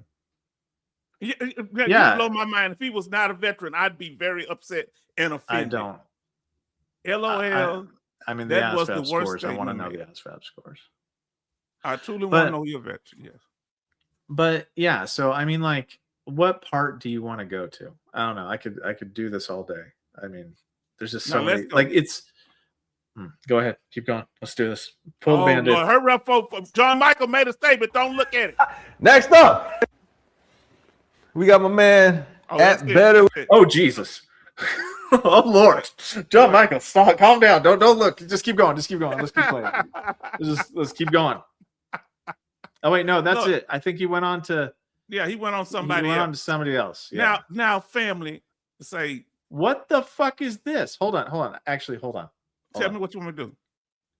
Take the comment off the screen for a second. Okay, I'll take the comment. Okay. Yeah, just graces. Look at all the hands there. They're all together, right? Oh Lord, yeah. Oh, do you see that? Do you see how it's all like this whole like kumbaya? Everybody. He tailors everybody to in the everybody. rainbow. He tailors to everybody. Now that's dangerous. I'm gonna tell you why that's dangerous. If he has these followers like he say he does, and look, he has a brown and a black fist, and he got white hands. If he get people that's white to start attacking you, that's gonna look real crazy as hell. Did you hear what I just said? My God. I don't. What in the hell is going on here? This guy is. It's not. Look at this guy right here, John Michaels. It's Guten Nacht because it's in the evening. Yeah, Guten Tagen and Guten Nacht. Yeah, that's right. Good day, Guten Morgen. Yeah, Guten Morgen. Yes, indeed. Guten Abend, Guten Nacht. It's Guten Nacht at this point in time. Can you believe this guy can't really be? Look what this guy says. Great information and thank you for sharing and keeping us informed. I love what? I love how you report the news while also showing tips. Nicely done. The word is rule is also a what is that? Rural? Rural. Yes, rural. He has problems saying the word rural. Okay. Is also a struggle for me. I mean, which, not a bad people. Yeah, cool. I mean, yeah, that's cool. But guess what? You ain't winning your fucking claim. But he makes them feel good. He throws down the game. Now let's see what our family got here. He say, oh, good to talk. Okay. And then Raider is Michael Jackson and Carter is 3-0. Okay. Martin say, why are the black hands the biggest? Wow, I didn't notice that. Wow. Yeah, so I get that. Yeah, I guess I know Germany is Das. I forget that Das what? House? The what? The house. Now listen, let's see what our brother says. In the house. Yeah. Sib Dib say Raider, real talk, his views are terrible and his platform is a joke on YouTube. I agree. From the information. Yeah. And they say, don't sweat it, dude. This dude. Oh, fam, let me show you something. Don't sweat it, dudes. Look at your channel views and time. What did it say? Relative to his channel. Yeah. Yes. So basically what the CivDiv's saying is he's like, look, you've touched more people than this guy has. But the problem is, and I get that, and I wasn't gonna clap back at him until he said the racist thing, because I don't want to get canceled for accusations of being a racist or something like that to distract from me, and I will punch back on that. And he does have literally a handfuls of people that watch his stuff. Yes. But accusations of racism can catch like wildfire. I don't know if you've ever seen somebody that where false accusations. I totally agree. No, I totally agree. And it could be real vulnerable to somebody that's, especially if you're a white person, non-black, with the history of our country. Yes, I totally agree. And that's why I don't. It's like a man being accused of doing some assault. You can be on a witch hunt real quick. Yeah, and that's the only reason why. And after today, I'm gonna walk away from this. It's not gonna be like I said my piece. He deleted my comments. He does not want to play, and that's fine. But I just want to and my thing is, if you disagree with me, I'm not going to hit back at you. But if you call me a racist, and I didn't do a racist thing, which I'm not saying I would. I mean, I'm just saying that if you falsely accuse me of something, I will defend myself. Well, right? I want you to understand, if I can get this guy, he actually admits. I sure hate that it's loud. He's too loud with the music, but let me see. He admits to not really vetting things or actually, how can I say, fair use. not actually looking into stuff. He didn't know about You Juneteenth. weird me out. And I don't know how you know. That's, when the people in Texas found out 2 years later that we were free down here. Nobody told us anything until the military soldiers came and everything. Now he Heard about it. I didn't know he said he never heard about Juneteenth. what it was, and I just assumed it was another celebration, right? Intended to remind Black Americans that we were slaves. I feel like there's a lot of little things done to try to get us to attach our identity to slavery, right? As if every other race hasn't been slaves also. See, and that's an insensitive statement because that's something that happened to us here. So he's dismissive and insulting to Black people too. Oh, everybody. So he's on some type of vendetta against, I don't know if he's trying to find his voice.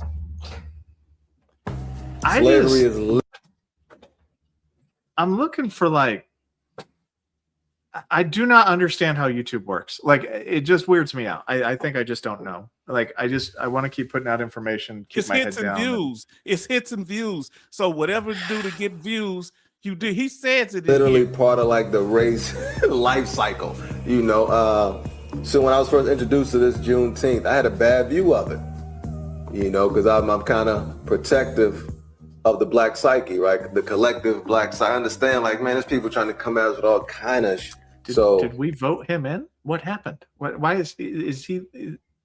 He has to approve of our. He's saying he's calling He's us like the Black Lieutenant Dan. This guy is out of control. Do you hear what I'm saying? This dude is offensive to me. This dude is talking about we're victims. No, my great grandfather. No, he celebrated 19th of June because it commemorated something in our history. This guy said he didn't even look into it. He just said, "Oh, that's garbage." I don't know who are you, dude? I think I'm being punked. I think I am at this point. Listen to this guy. He's criticizing. Listen. I didn't talk about something. I feel like there's a lot that we're overcoming and that we've overcome historically. Why don't we highlight that? Right, but a lot of times the victim or the victim perspective is highlighted. So he might translate this into veterans. Say, why not highlight the good stuff? Why not talk about the way he's talking about it in a positive way when it comes to veteran disability benefits? Why are you going to bring up the stuff that makes it more difficult? Well, I mean, it has to. You're like people's feelings about, and like this is a real discussion now. So whether or not your feelings about the process doesn't matter to the process. Mm-hmm. Right? If you do not prepare your claim effectively, your odds of success go down drastically. That's a factual statement. And your feelings do not care about the facts of that statement. Can you get lucky? Sometimes, yeah, you can. Like somebody always wins the lottery, right? Like, yes. It's not you, it's not me, but somebody always wins the lottery. And sometimes that happens with veterans' claims. And then they try to generalize it, their specific instance, no matter how cockamamie it is, they generalize it and say that's how the entire process works. And that's to the detriment of every single veteran if you have a platform. Yes, this is what this man has done to my culture. Oh, we're a victim. No, it's a part of our culture that when we were liberated down here, it wasn't. He's all over the place. And I feel like that's a perspective that's hammered into our heads by people who do not have our best interests at heart. Right? Who voted for you to have the best interests? Who voted for that? Like, who voted that he gets to decide what the best interests are? And that's what I have a problem with Gate about, is who voted him in to have our best interests? See, it's the veterans. I wanted to get you this guy mindset. When I saw this, it shocked me, it floored me. He said he learned that we were freed by the Emancipation Proclamation. No, we're not. Mm-hmm. It only freed Black people in the southern states. The people that were in Maryland that were slaves, that was on the side of the North, they kept their slaves during the Civil War. So this guy doesn't know what he's talking about. He literally does stuff based on his feelings. On Juneteenth, and then I did a little research, and like with most things, a little bit that I don't like or see the value in, is normally because I don't have proper understanding. Okay, I mean that's a very vulnerable position to take. I mean, I can't fault him for that, but where I do fault him for is knowing your weakness and not overcoming it is completely the problem here. Like, and I Okay. know that the Civ Div says, "Hey, look, this guy is small. He doesn't reach a lot of people. He might have 11,000 subscribers, but not that many people tune into his stuff." The Right. problem is he is the problem. Like, if you wonder why the misinformation train is so long and so powerful, it's because the little guys add up Yes, they do. and they echo over time. And isn't that what happened? That if you tell a lie long enough, people will start believing it. And that's where we're at. That's why we're so far. That's why there's such a divergence to how the process really works and how some people push it and they want it to work. You know, that's where Mhm. the bad actors can actually, and I'm not trying to beef with every single content creator but this guy isn't just saying something and he's wrong. He's literally like, if you say something that's right, you're a racist. Yes. And I proved you wrong because I laughed really hard and I showed these clips of things. And And what's the name say? Jay Alpha say one is too many bad yeah, actors. and I like that. I can kind of agree with that statement because if we were looking at Social Security disability insurance, if we were looking at that, and if we had a circumstance where people were telling disabled people how to do the process wrong, they would be torn apart, right? So why is it good here? Why is it allowed for veterans that people can say the wrong thing and that's fine? You got to let them be, you know? And notice with Raider HQ, even when he's going after Lieutenant Dan, he's not going after him personally. He's going after his ideology.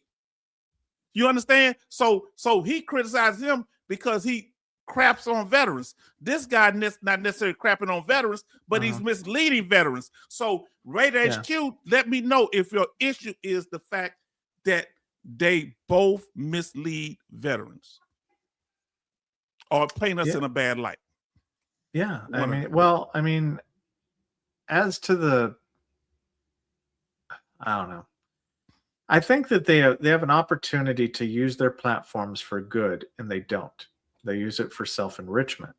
And some people use their platforms for self-enrichment and good, and that's fine. But this guy does not care about being wrong. No. And it makes me very upset. He said, little short part of the clip. He says he just got a little information. He should be doing. So I did a little research on Juneteenth, and let's talk about what Juneteenth actually is. And he goes into stuff what I just told you. So that's it on that. Yeah. He don't even know what it is. His research wasn't worth the quarter. Now, brother, we given this situation, I gotta ask you fairly here, my brother. What are the consequences of this type of reckless behavior? Okay, we're gonna deal with the what and the how. That is a very good statement, Sivdiv. So it is pride. He's prideful and he'll never admit that. Yeah, the pride gets to us all. And it does, right? Like, you call me a racist, my pride is on the line. So yeah, I will come, full force. Because that's something that I am deeply against. I am deeply against racism. Like, it goes against my core beliefs. But the consequences to this are, you have two separate communities. You've got those that follow the pathway of how ratings should be done. And then you've got people who are perpetrating information that's not true. And it makes it look like these people over here cheating to win. And that's not the case, right? That's the problem. The problem is when you have two different dichotomies, two different processes, right? When you have two separate realities in the same thing, one group that these people get rated. These people over here listen to these people and they get rated. Yes. Well, yeah, it's because they actually taught them the process and the evidence got them rated.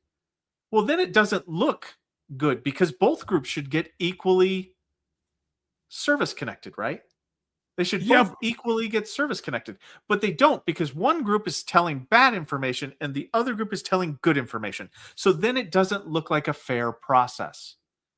Then it looks like this group is cheating to win because they have a higher understanding of it. This is where John Michaels tears into me a lot of the time. He's like, oh, you Raiders know how to do the process, so a lot of you are at 100%. Yeah, because our evidence put us there. But yeah, you're not wrong that we know how the process works. So because we know how the process works, we know how to file things yes. correctly. You're not wrong. And that's Like, not a crime. it's not a crime.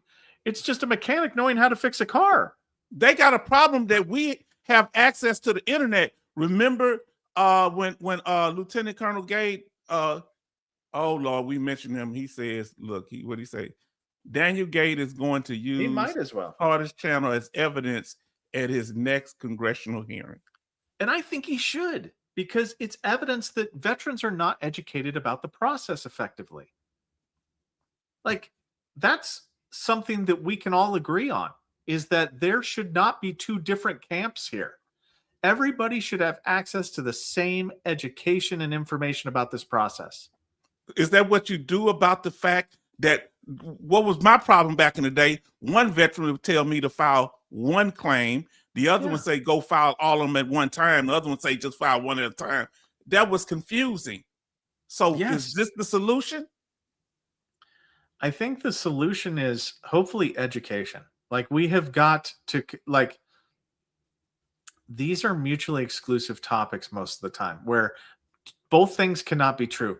What Mr. Carter said and what I said cannot both be true. Sometimes, like, there might be a situation, a really wonky situation, in which both technically could be true. But for the most part, the general rule is two human beings with two drastically different ideas about how the process works cannot be true. Now listen, Sib Dib says. Oh, the string them together. Yeah. Yes. Wow. Now, brother, so you saying that two things can't be true. So what's the solution? The veteran caught in the middle with this type of stuff. So what? Let me ask you this here. This has been a concern. Okay. Is it the case that they make it too simple, that you can have different variables that gets to the outcome, because it would depend on whether the how, you know, they're trying to make it just one size fits all thing. Is it that? Or are there different ways to get to one outcome? There are many different ways, and that's the problem, is they're trying to reverse engineer their experience into how the overall process works. And there's a reason why Raiders require 2 years to become good at their job. It's not something that you can pick up staying at a Holiday Inn. You can't just do that. You cannot just become good at this. Like, look at Mr. Sivdiv here. He has spent years going over this stuff. I can tell. Like, he's got 1,000 videos, right? Like, he has painstakingly tried to understand this process with patience that I am commendable. It's very commendable, right? He gives out solid information. Training. What? He has solid information. Now, you said he hasn't had what? Say that again. I'm sorry. He hasn't had formal training, but he has. He has known people that have worked at the VA, so he has had some inside information. But for the most part, like, it takes effort to learn this process. It is not simple until you get it. Like, anybody that's worked for the VA in the claims process has an aha moment where they go, it finally clicks, and they go, oh my gosh, it's so simple. They see the image in the painting type thing, right? They see the hidden image where they're like, okay, you're just telling me all I have to do is this, this, and this. And we're like, yes, you finally get it. You've been making this 10 times harder than what it needs to be. But see, sometimes people make it 10 times simpler than it should be, right? They make these things to where it's like, oh man, all I had to go in and say red velvet, and they granted me. So if you go in and say red velvet, then that'll work for you. Like, no, they make these false equivalencies. And see, our brother Sib Dib say, I read a lot. See, the Bible says, study yourself, study to show yourself approved. Yes. Yes. And Now, and now, that go ahead. oh, go ahead. No, you go ahead here. No, I want to hear. I want because you getting the knowledge. That's what on what Steve Diff said. But I mean, like that's what it takes. Like if you want to, like you have to sacrifice and dedicate yourself to study. That's why, like, just because you're a raider doesn't make you good at your job. You have to put in time. Like every single day, after hours, still go and look at stuff, still read stuff. Like that's the level of dedication that you need to have if you want to be good at the job. I want to ask everybody this, in particular, Brother Raider HQ and Sib Dib. If you understand the process, does that make it simple or is it still complex? Because they're saying we got the knowledge, and if they do have the experience, does that make it simple or is it too many variables to tell? So I think knowing the process and having a fundamental understanding of it makes it simpler to file the claim. The evidence makes it to where the claim is simple or complex. If you don't have the evidence, you're not going to get granted. There's no workaround for that. If you do not have the evidence, you cannot get granted. If you want to be a jackass and file your claim half-ass and submit it like this Carter guy would do, then guess what? It's always going to be complex. And it sometimes doesn't matter how much evidence you have. Are you saying, my brother, are you agreeing with Senior Blues? There is no shortcut to the VA process. Y'all will be going against a lot of people who say it is. There is no shortcut. This is my opinion, right? And I can only give you my opinion, but there is no shortcut. And with the VAs turning up the heat on their changes to the acute and transitory changes that they put out, they're making it harder. You have to be more diligent with your evidence moving forward. So this is going to be something that will only get worse. You know, I don't, it's complex. It's simple enough to where a veteran can file their own claim and win their claim based upon their evidence. It's complex because if you don't have the evidence, like sometimes you can't manufacture that evidence. If you're trying to claim your foot injury due to in-service injury and you never went to sick call, guess what? You can't satisfy element 2. Oh, Lord. Right? Like there's no way you can, like there's no amount of smooth talk that's going to smooth that over. Now, if you're knowledgeable about it, well, maybe I can pivot to a different theory for service connection, one that might actually, you know, have a chance at success. He's telling the truth, because when I injured my hand, that I don't think I got treatment for it. We was in the middle of combat operations, but the medic did see me when my foot swelled up. You know how you stand in a certain position, and so the medic treated me. But I was able to claim PTSD because I was in combat and stuff happened. Yeah. And I'm like that. I said, why would they believe me on that and not on my fingers? I'm still hot about that.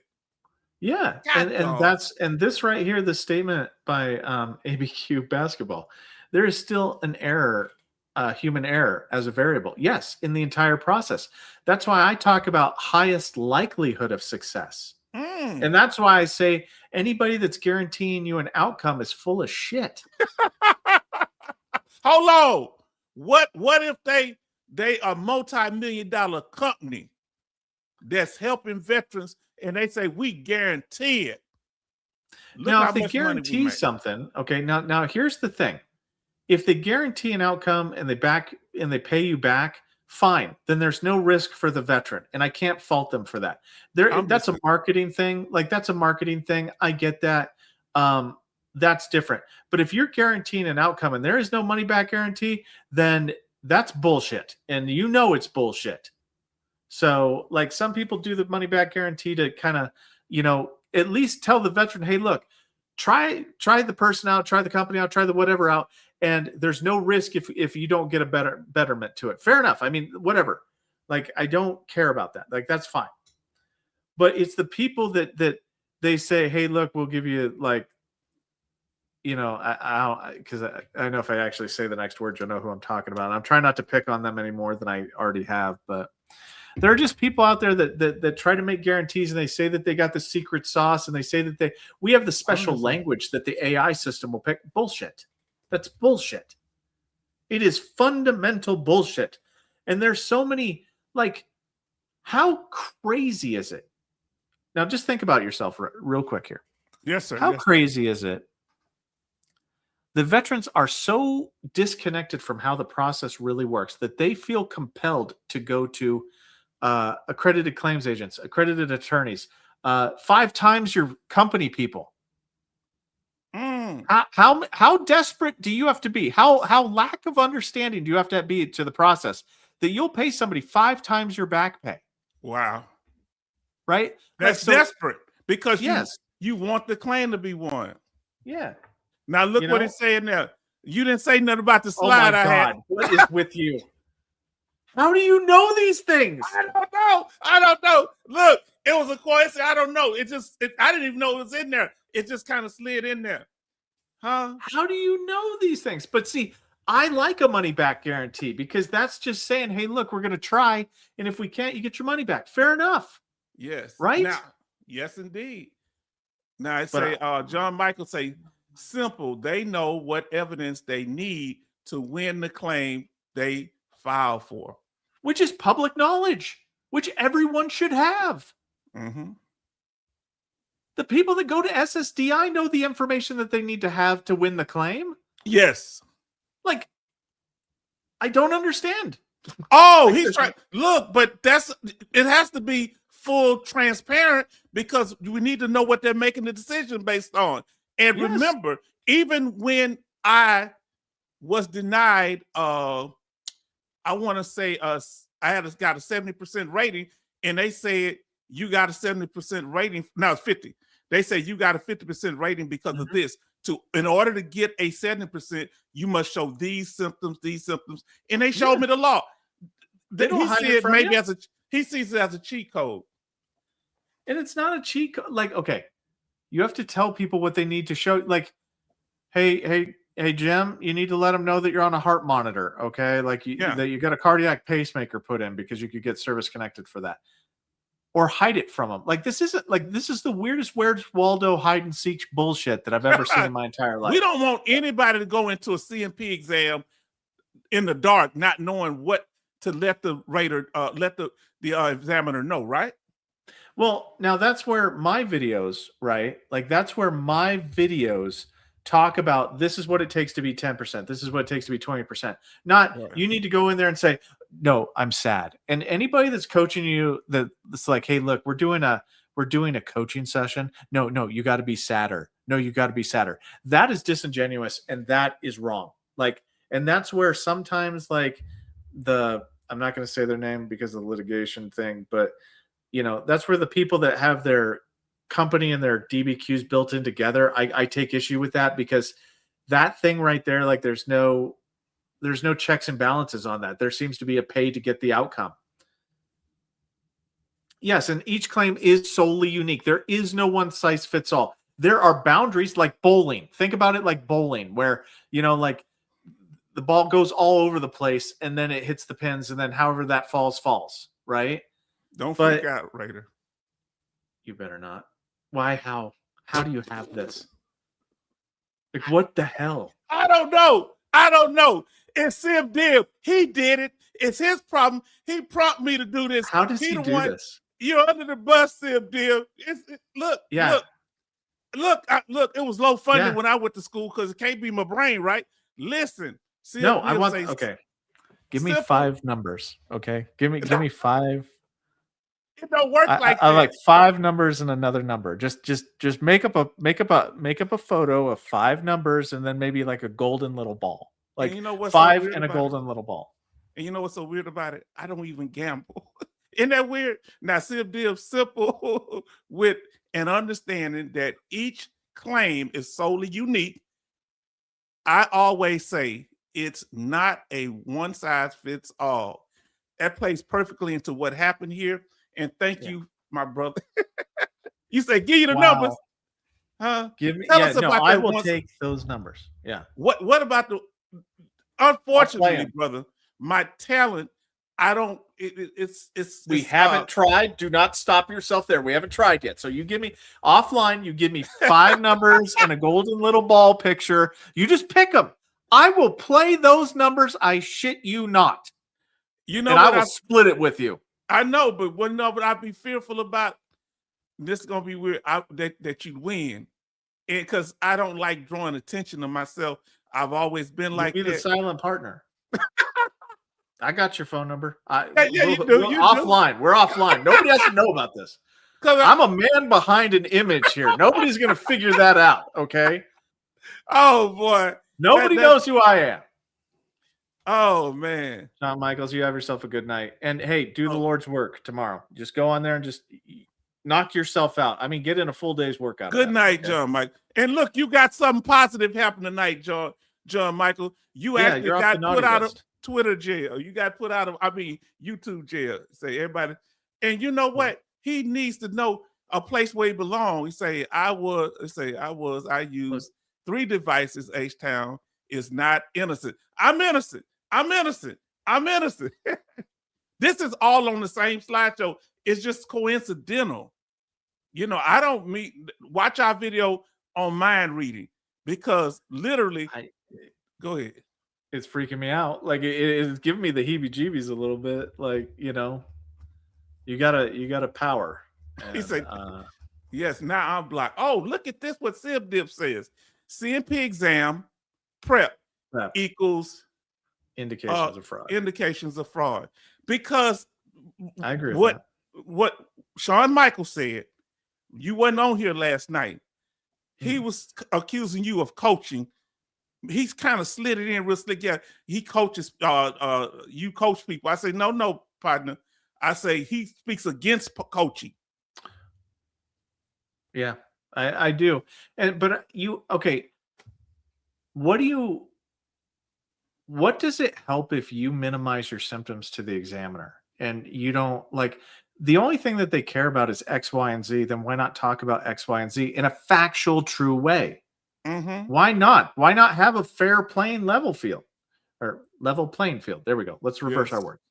But sorry, I was looking at the chat. But all right. That's what comment is it? Which comment is it? It was, why don't my comments pop up? Laugh out loud. Y'all fake. Y'all fake got me. But no, but see, I don't understand. Like, I don't functionally, I don't know. I don't get it. Oh, you don't want to do that, Monty, because our brother Raider dealt with a boss level Karen. Oh, John yeah, no, Michael. Oh Lord. Oh Lord. Do you know that video has that video is at about 300-400 views? People love it because you come up with terms, man. You know how gifted you are. This man come up with terms like boss level Karen. You had other one I put on the video talking about he's the Grinch. You talk the Grinch that stole VA benefits. Yeah. Yes, and people they just crack up on that one. Go ahead, brother. My wife, she thinks it's hilarious when I get mad because I get creative. Whatever, I say stupid stuff like paper rock stupidity type thing. You know, I'll say that, and I come up with new stuff all the time because my brain just my wife and I were in the military together. We're in the same unit. And, so I truly have a partner that understands the military perspective and whatnot. So she gets me and she's like, "Oh, you're being a drama queen again." Like, I'm not. She's like, "Oh." Where the secret's at, bro? See, because the problem, you would have you'd have 1 million subscribers with your talent if you just start telling them you got the secrets in this back room over here. Come on now.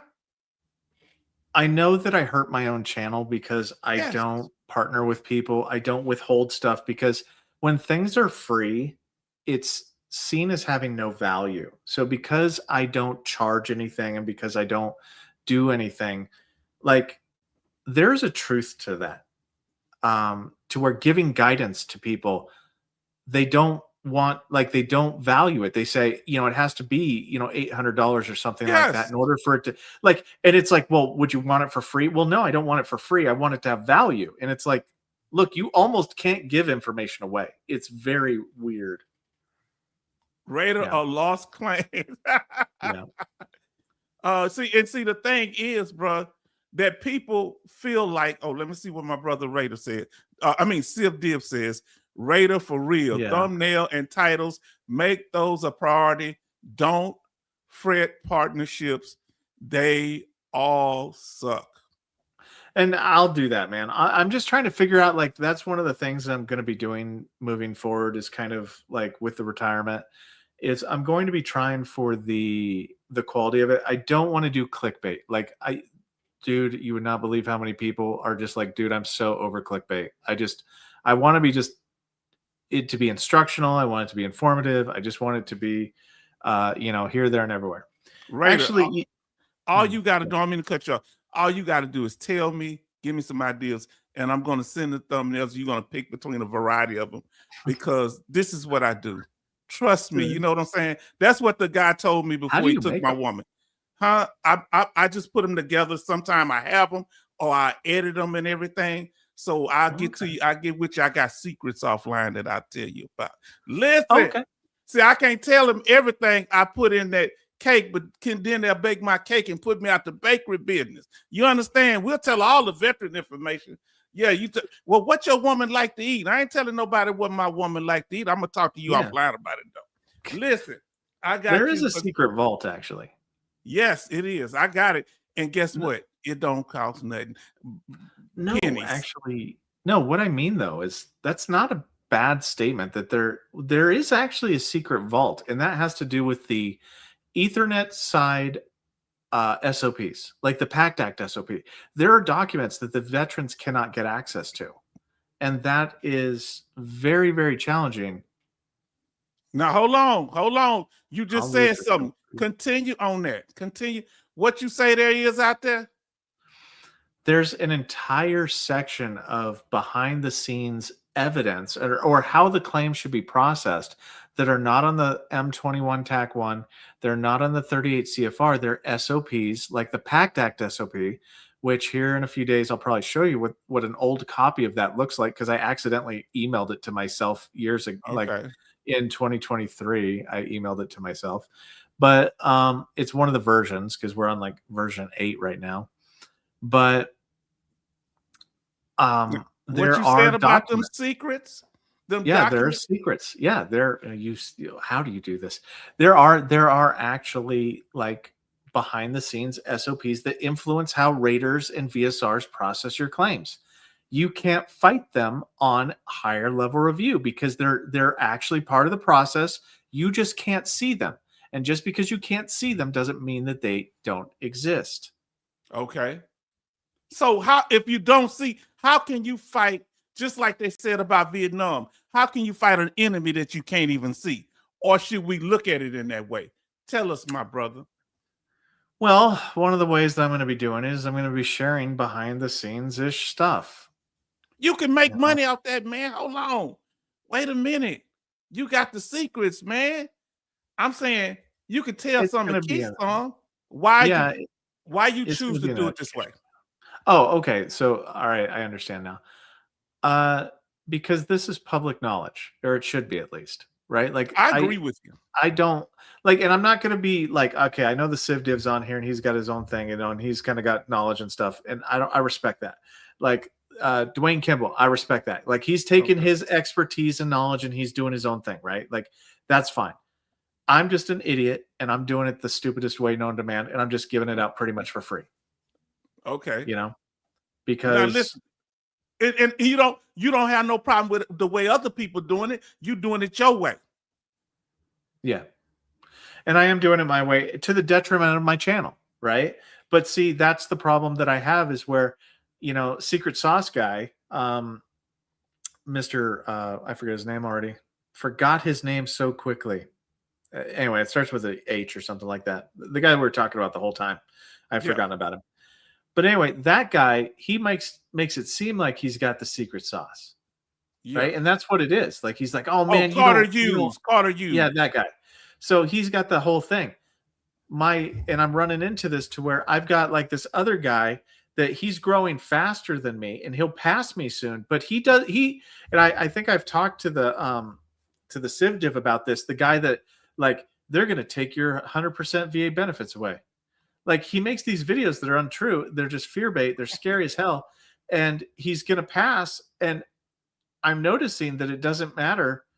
Telling the truth is for suckers. And I'm a stupid Yeah. sucker. And I don't, like, I'm not here to be famous. Obviously, I'm not showing my face. I could make more, I guess, views or money or whatever you want to call it if I showed my face, to the detriment of my channel. I just don't.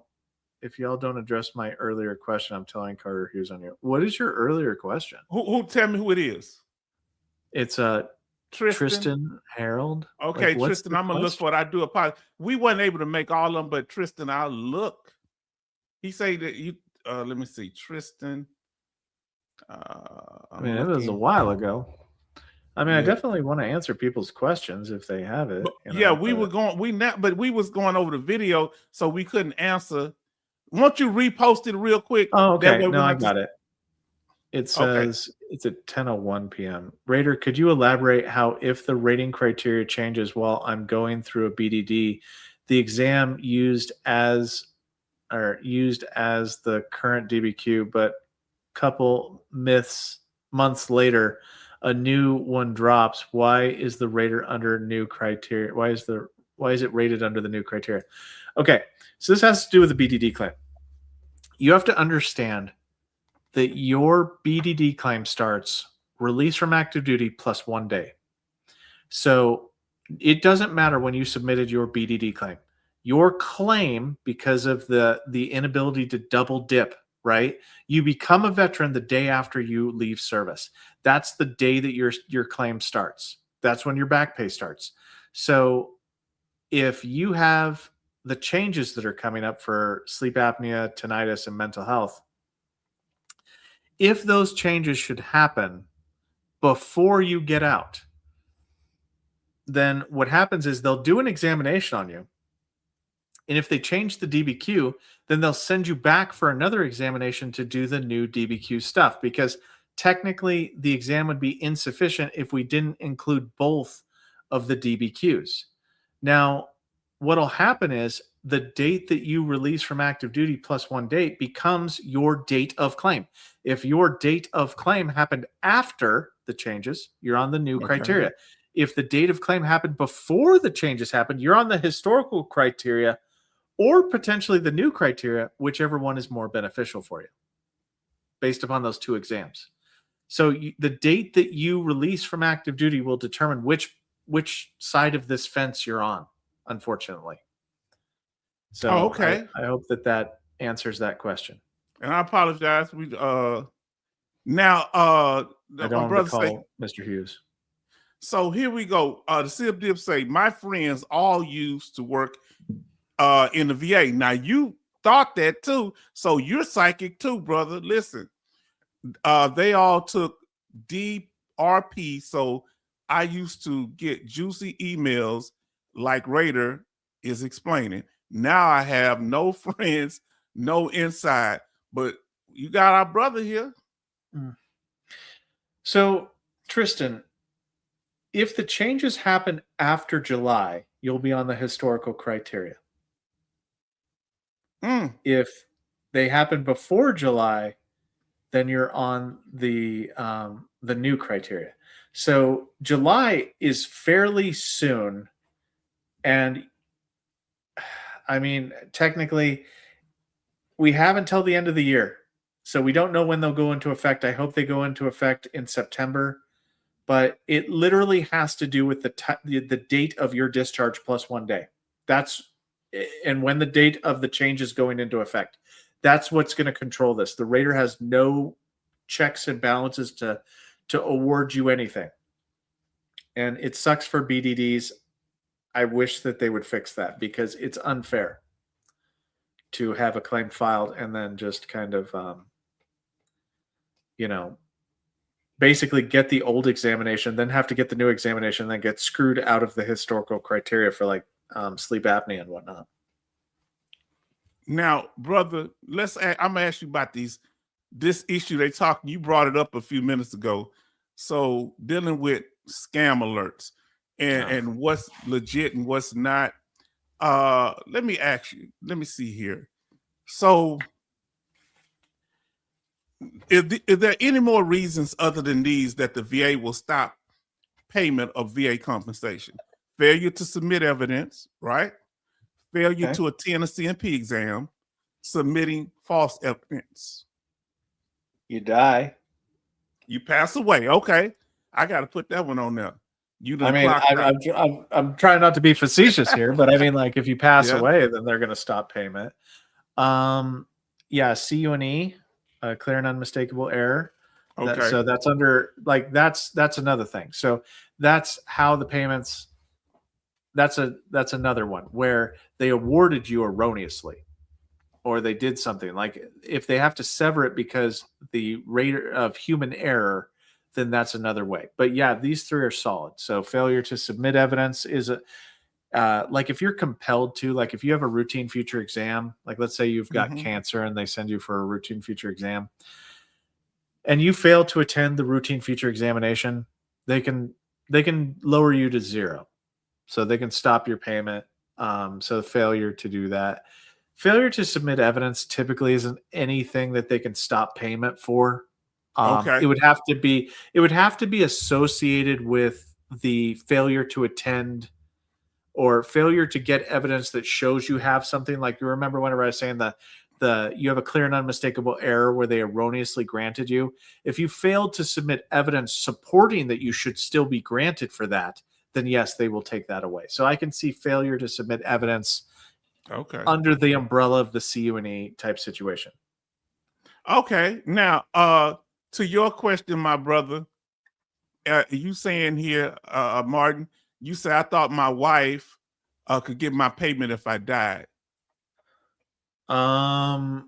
Okay. So a couple of things with that. The answer is situationally yes under DIC.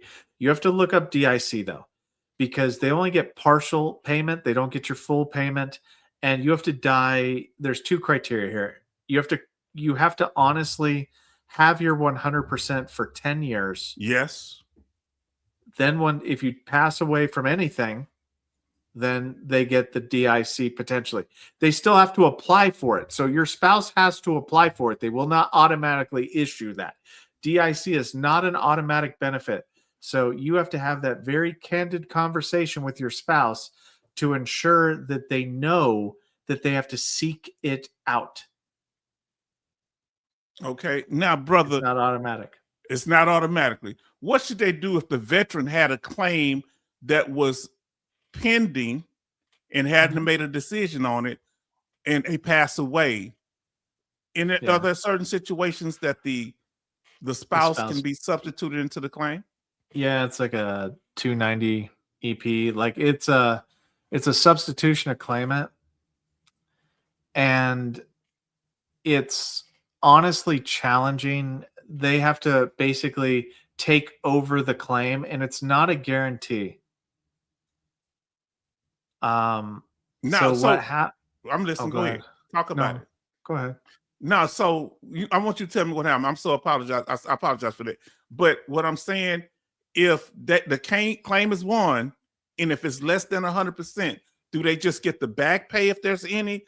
Or if it's 100%, do they get the benefits that come from 100% rating, like DIC death benefit, Chapter 35 educational, and the other benefits, such as, Champ VA or what they may qualify at that 100% rate? Let us know. I mean, they can. It depends on how, like, what we're claiming. If we're claiming like erectile dysfunction or something like that, it typically won't move the claim any. Like, if the veteran's 100%, the spouse automatically meets criteria for the DIC anyway, potentially, then fair enough. A lot of the times DIC is used to basically, what did the veteran pass away from? And we're trying to service connect that. Okay. So a lot of the claims that I've worked historically for DIC, and I haven't worked that many, have been for like Agent Orange related things, like coronary artery disease and Agent Orange exposure. We have what are known as internal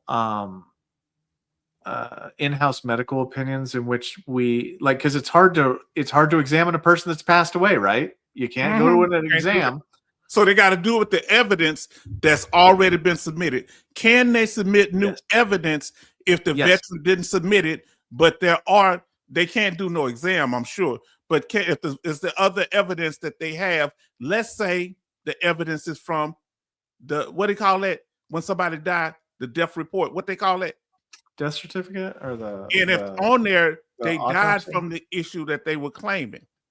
Yeah, that's a requirement. You have to show on the autopsy what the veteran passed away from, and then it's got to be like corroborated that the veteran can be service connected for that condition.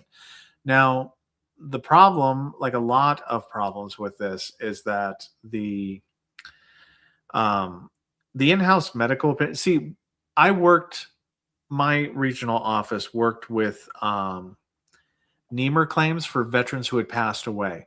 So Okay. or Blue Water Navy, I should say. So Blue Water Navy claims and somewhat NEMR claims for veterans who had passed away, and were doing DIC payments for family members. I mean, like, we were giving away money left and right during that period of time, whenever those claims started coming through. But they all had in-house medical opinions to say, hey, look, can we prove that these presumptive conditions could have been due to, did the veteran have the presumptive conditions? If so, grant, let's do this. And then the awards, like, some people were getting like $500,000. Family members were getting $500,000 in back pay, $700,000. It was crazy. Like, we were celebrating how much we were giving in back pay. Like, we were just like to the family members. Now, so let me ask, when you said family members, in that case with the NEMR claims, could even the children, if the other spouse is gone, possibly get with the NEMR claim? Tell me about that. So was that part of a class action suit, or is that separate? Because I know some of it depend on Blue or Brown Water Navy or something like that. Talk to us. Yeah, it was due to a legal decision, in which the Blue Water Navy claims we got to do a posthumous review on them and whatnot. And we would do what are known as clear reports, where we would look through people's social media. Like, that's where the social media video came up, is because we were looking through family members' social media. We were even using, what is that? Not 23andMe. We were using like, what is the name of that company where you do like, you trace somebody's lineage? Ancestry. Yeah. The VA had Ancestry.com accounts paid for, and we were looking through and trying to find people where they live and track them down and doing all this stuff. I was trying to give them the money. Yes, you had to do. This is like crazy. Who is this guy? Who is this guy? This doesn't sound like a raider. No, this doesn't sound like the VA. That's what the VA was doing, is they were tracking down like all of these beneficiaries. And if the family members, like if there were like 5 living siblings, like we tracked down all 5 and they'd just get divided up the money and whatnot. It was weird. Like, I didn't, the money division part was the authorizer section. I didn't have much handle in that. So how it actually got divvied up is, I don't know. We had to do like, what is it? EP 130s for each family member or something like that, like end products claims for each one. And it was a pain in the ass, like, especially on deceased veterans. Like, living veterans, I like, those were other regional offices were doing the living veterans. We were doing the passed away ones. Now, look, I wanted this question. 2020, 2021, I want to say.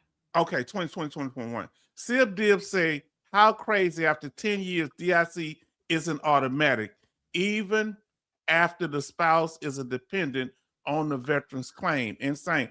I thought it was automatic after 10 years. No, it's not automatic that they get kicked in. It's not like, you know how it's automatic that if your child turns 18, they kick them off the award? Like, that's an automatic thing. They got to file a claim? What if they don't know to file? Oh, man. H-Town, that's where we're at with this.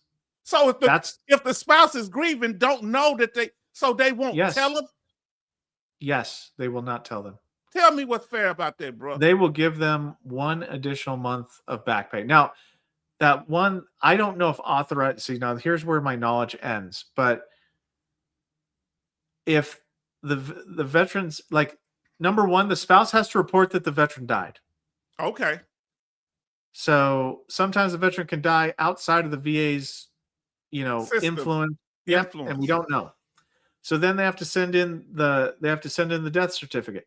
Now, what happens is you've got this grieving spouse.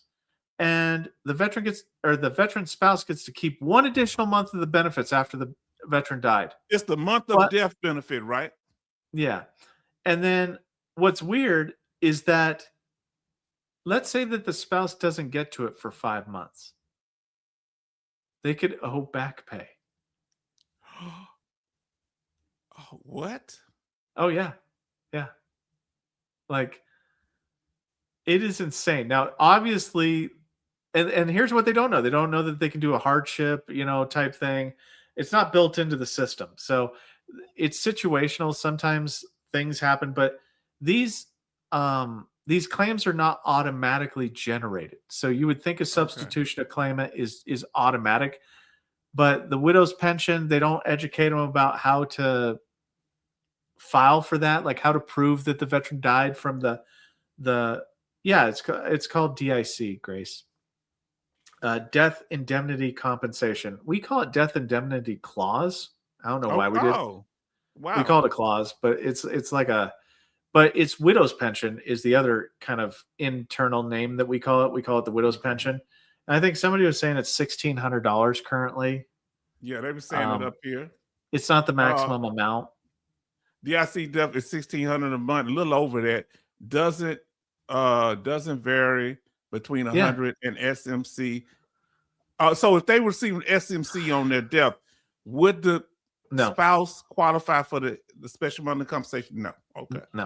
No, it's just the widow's pension. And that's one of the bills that they were putting through is to like up that amount. Because if the spouse was getting money from like taking care of the veteran for DIC and all that money goes away, right? They don't have any skills, like if they're taking care of their family member as part of like their normal thing, then that's like getting $1,600 a month doesn't replace that. And what job duty, like go get a job. Okay, cool. What did you do for the last 7 years? Oh, I took care of my spouse that was severely injured. Oh, well, you don't have any job history. So, we're not going to give you a job, but here's your $1,600 a month. It's stupid. It's crazy. Now, Sib Dib, I believe he was talking about the Namer claims. Let us know, Sib Dib, if that's what you were talking about. The Namer claims. I mean, Raider, what year and time frame was that? I think I have an email from that time period on my thing. Something like the I would send Watergate file? Stuff. Okay. Yeah, I got a lot of files that I send myself. So let me see here. Where's the Namer stuff? So there's Tara, there's this, there's that. And let us know if that's what you were talking about, Zip Dib. I do apologize that we didn't get to it fast enough. And the same for the rest of the family. I'll try Blue Water Navy. Sorry, I'm just gonna.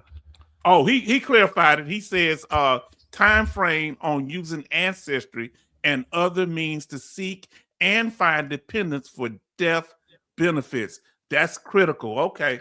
They still have a clear report.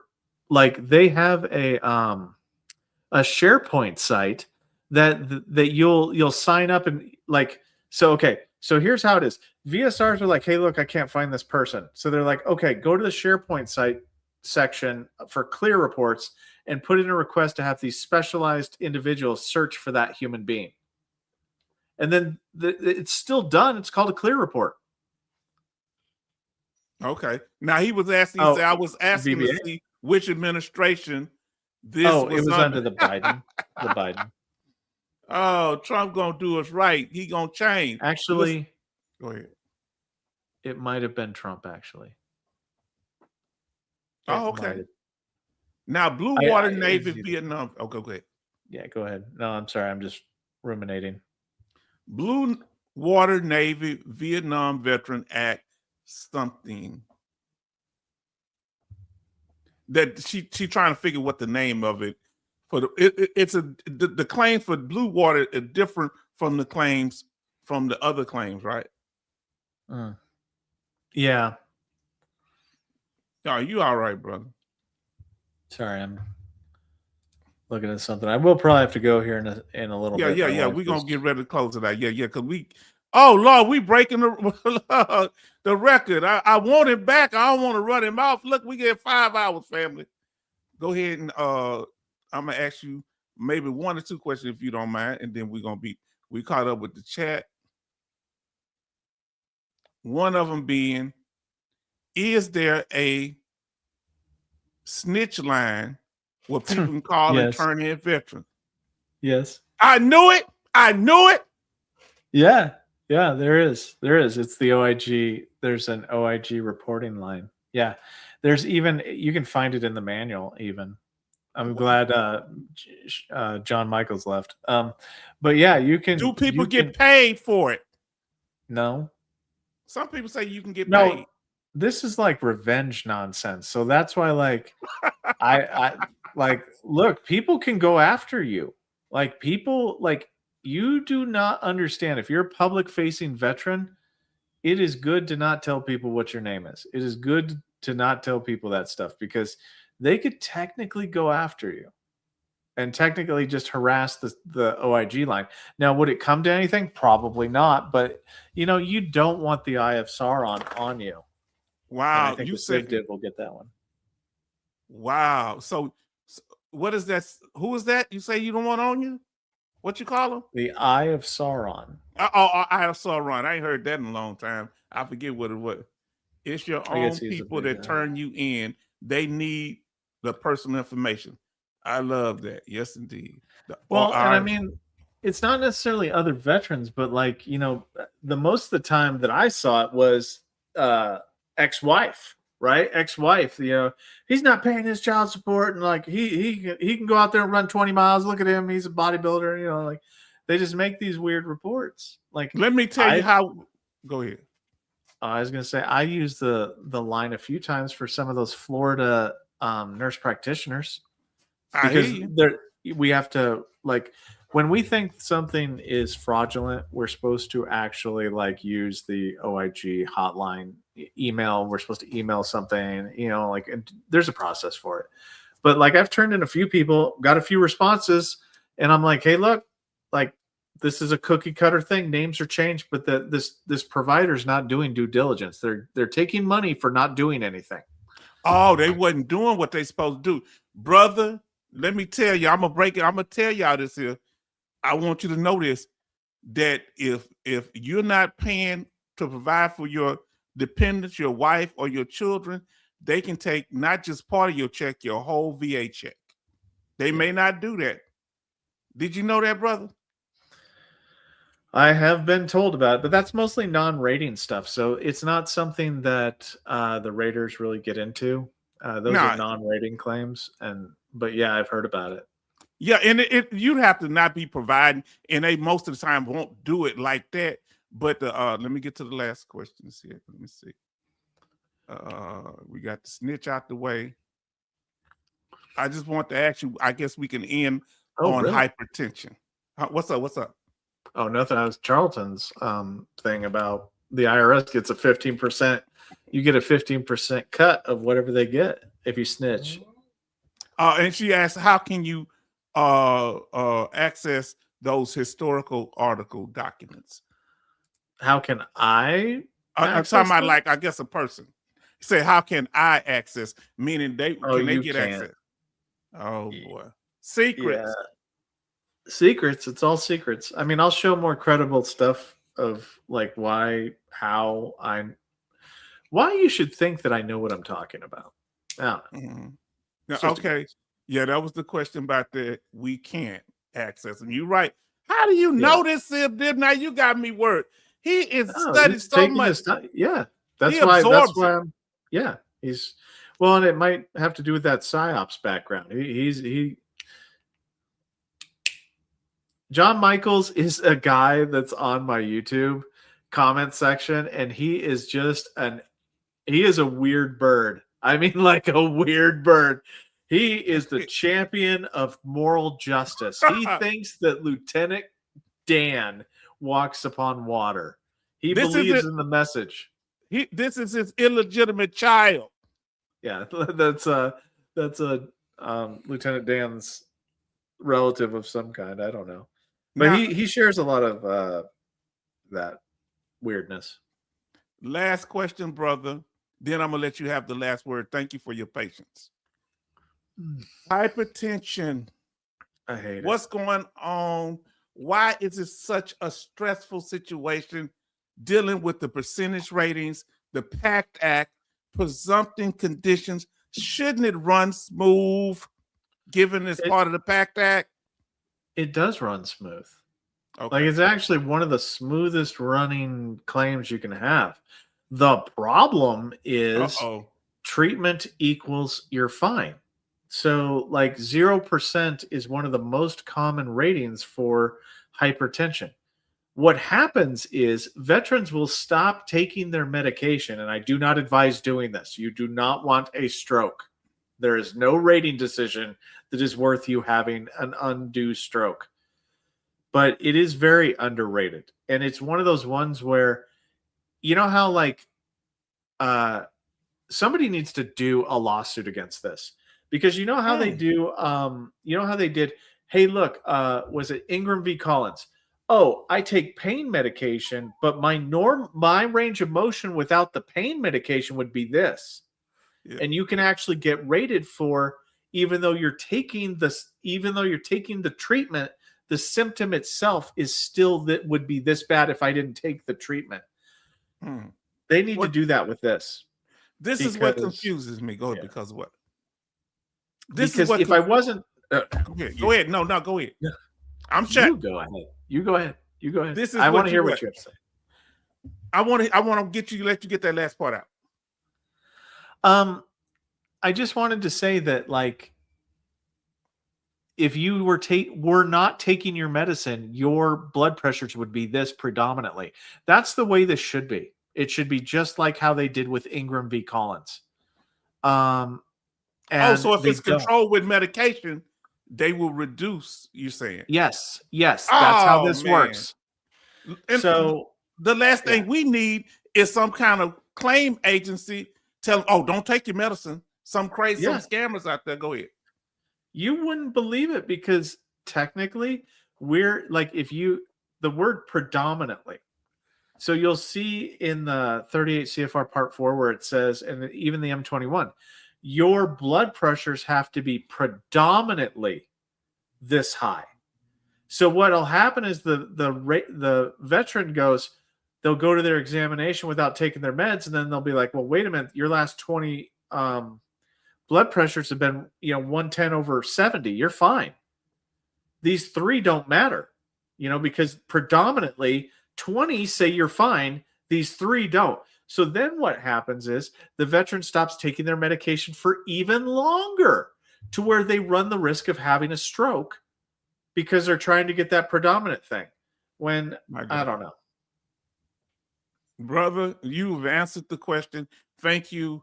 And our brother says here, Civ Dib says, hypertension with pseudo secondaries that are life-threatening but still rated 0% is criminal. It is. Like, it should be treated like, so the only way that this is going to get fixed, right? The VA is not going to go, you know what, we messed up, we should do right by the veteran. They're not going to do that. The only time that they do that is whenever veterans hold their feet to the fire and do a class action lawsuit type thing and say, hey, look, under the same similar thing of Ingram v. Collins, if I stop taking my medicine, or if I don't have access to my medicine or whatnot, this is what my blood pressures would be. You should rate me like that, because that's how I am unmedicated. What's the name? Monty said, I don't like this. And then shared point of clear reports individuals. Wow. Now, brother, I want to thank you, and I want you to have the last word. What do you have on your mind, my brother? Well, I would like to say that I hope that at the very least we went through and we gave Mr. So-and-so, I forget his name, but we gave him a fair shake to show how I am racist and how I don't understand what I'm doing. And that's fine. So we gave him a platform to prove us wrong, to which I disagree that he did. Now, I would like to thank H-Town Vet. I would like to thank the Salty Old Marine, the Salty Marine, the Civ Div, obviously for taking your time And the Civ Div's, you know, he's a big YouTuber now. He doesn't Yes. him spending time here, and I think that from what I've watched on his videos, man, his kids are hopefully in bed right now. Wow. But he's snowed in, I guess, is what he was saying on his videos. And them kids But- will run you crazy. The kids will run you crazy. But I'd like to thank everybody for watching, you know, because honestly, I just like to sometimes talk and not talk about, like, talk casually about claims and not how to, you know, sometimes the videos, 40-minute long videos are challenging. I don't care what anybody says.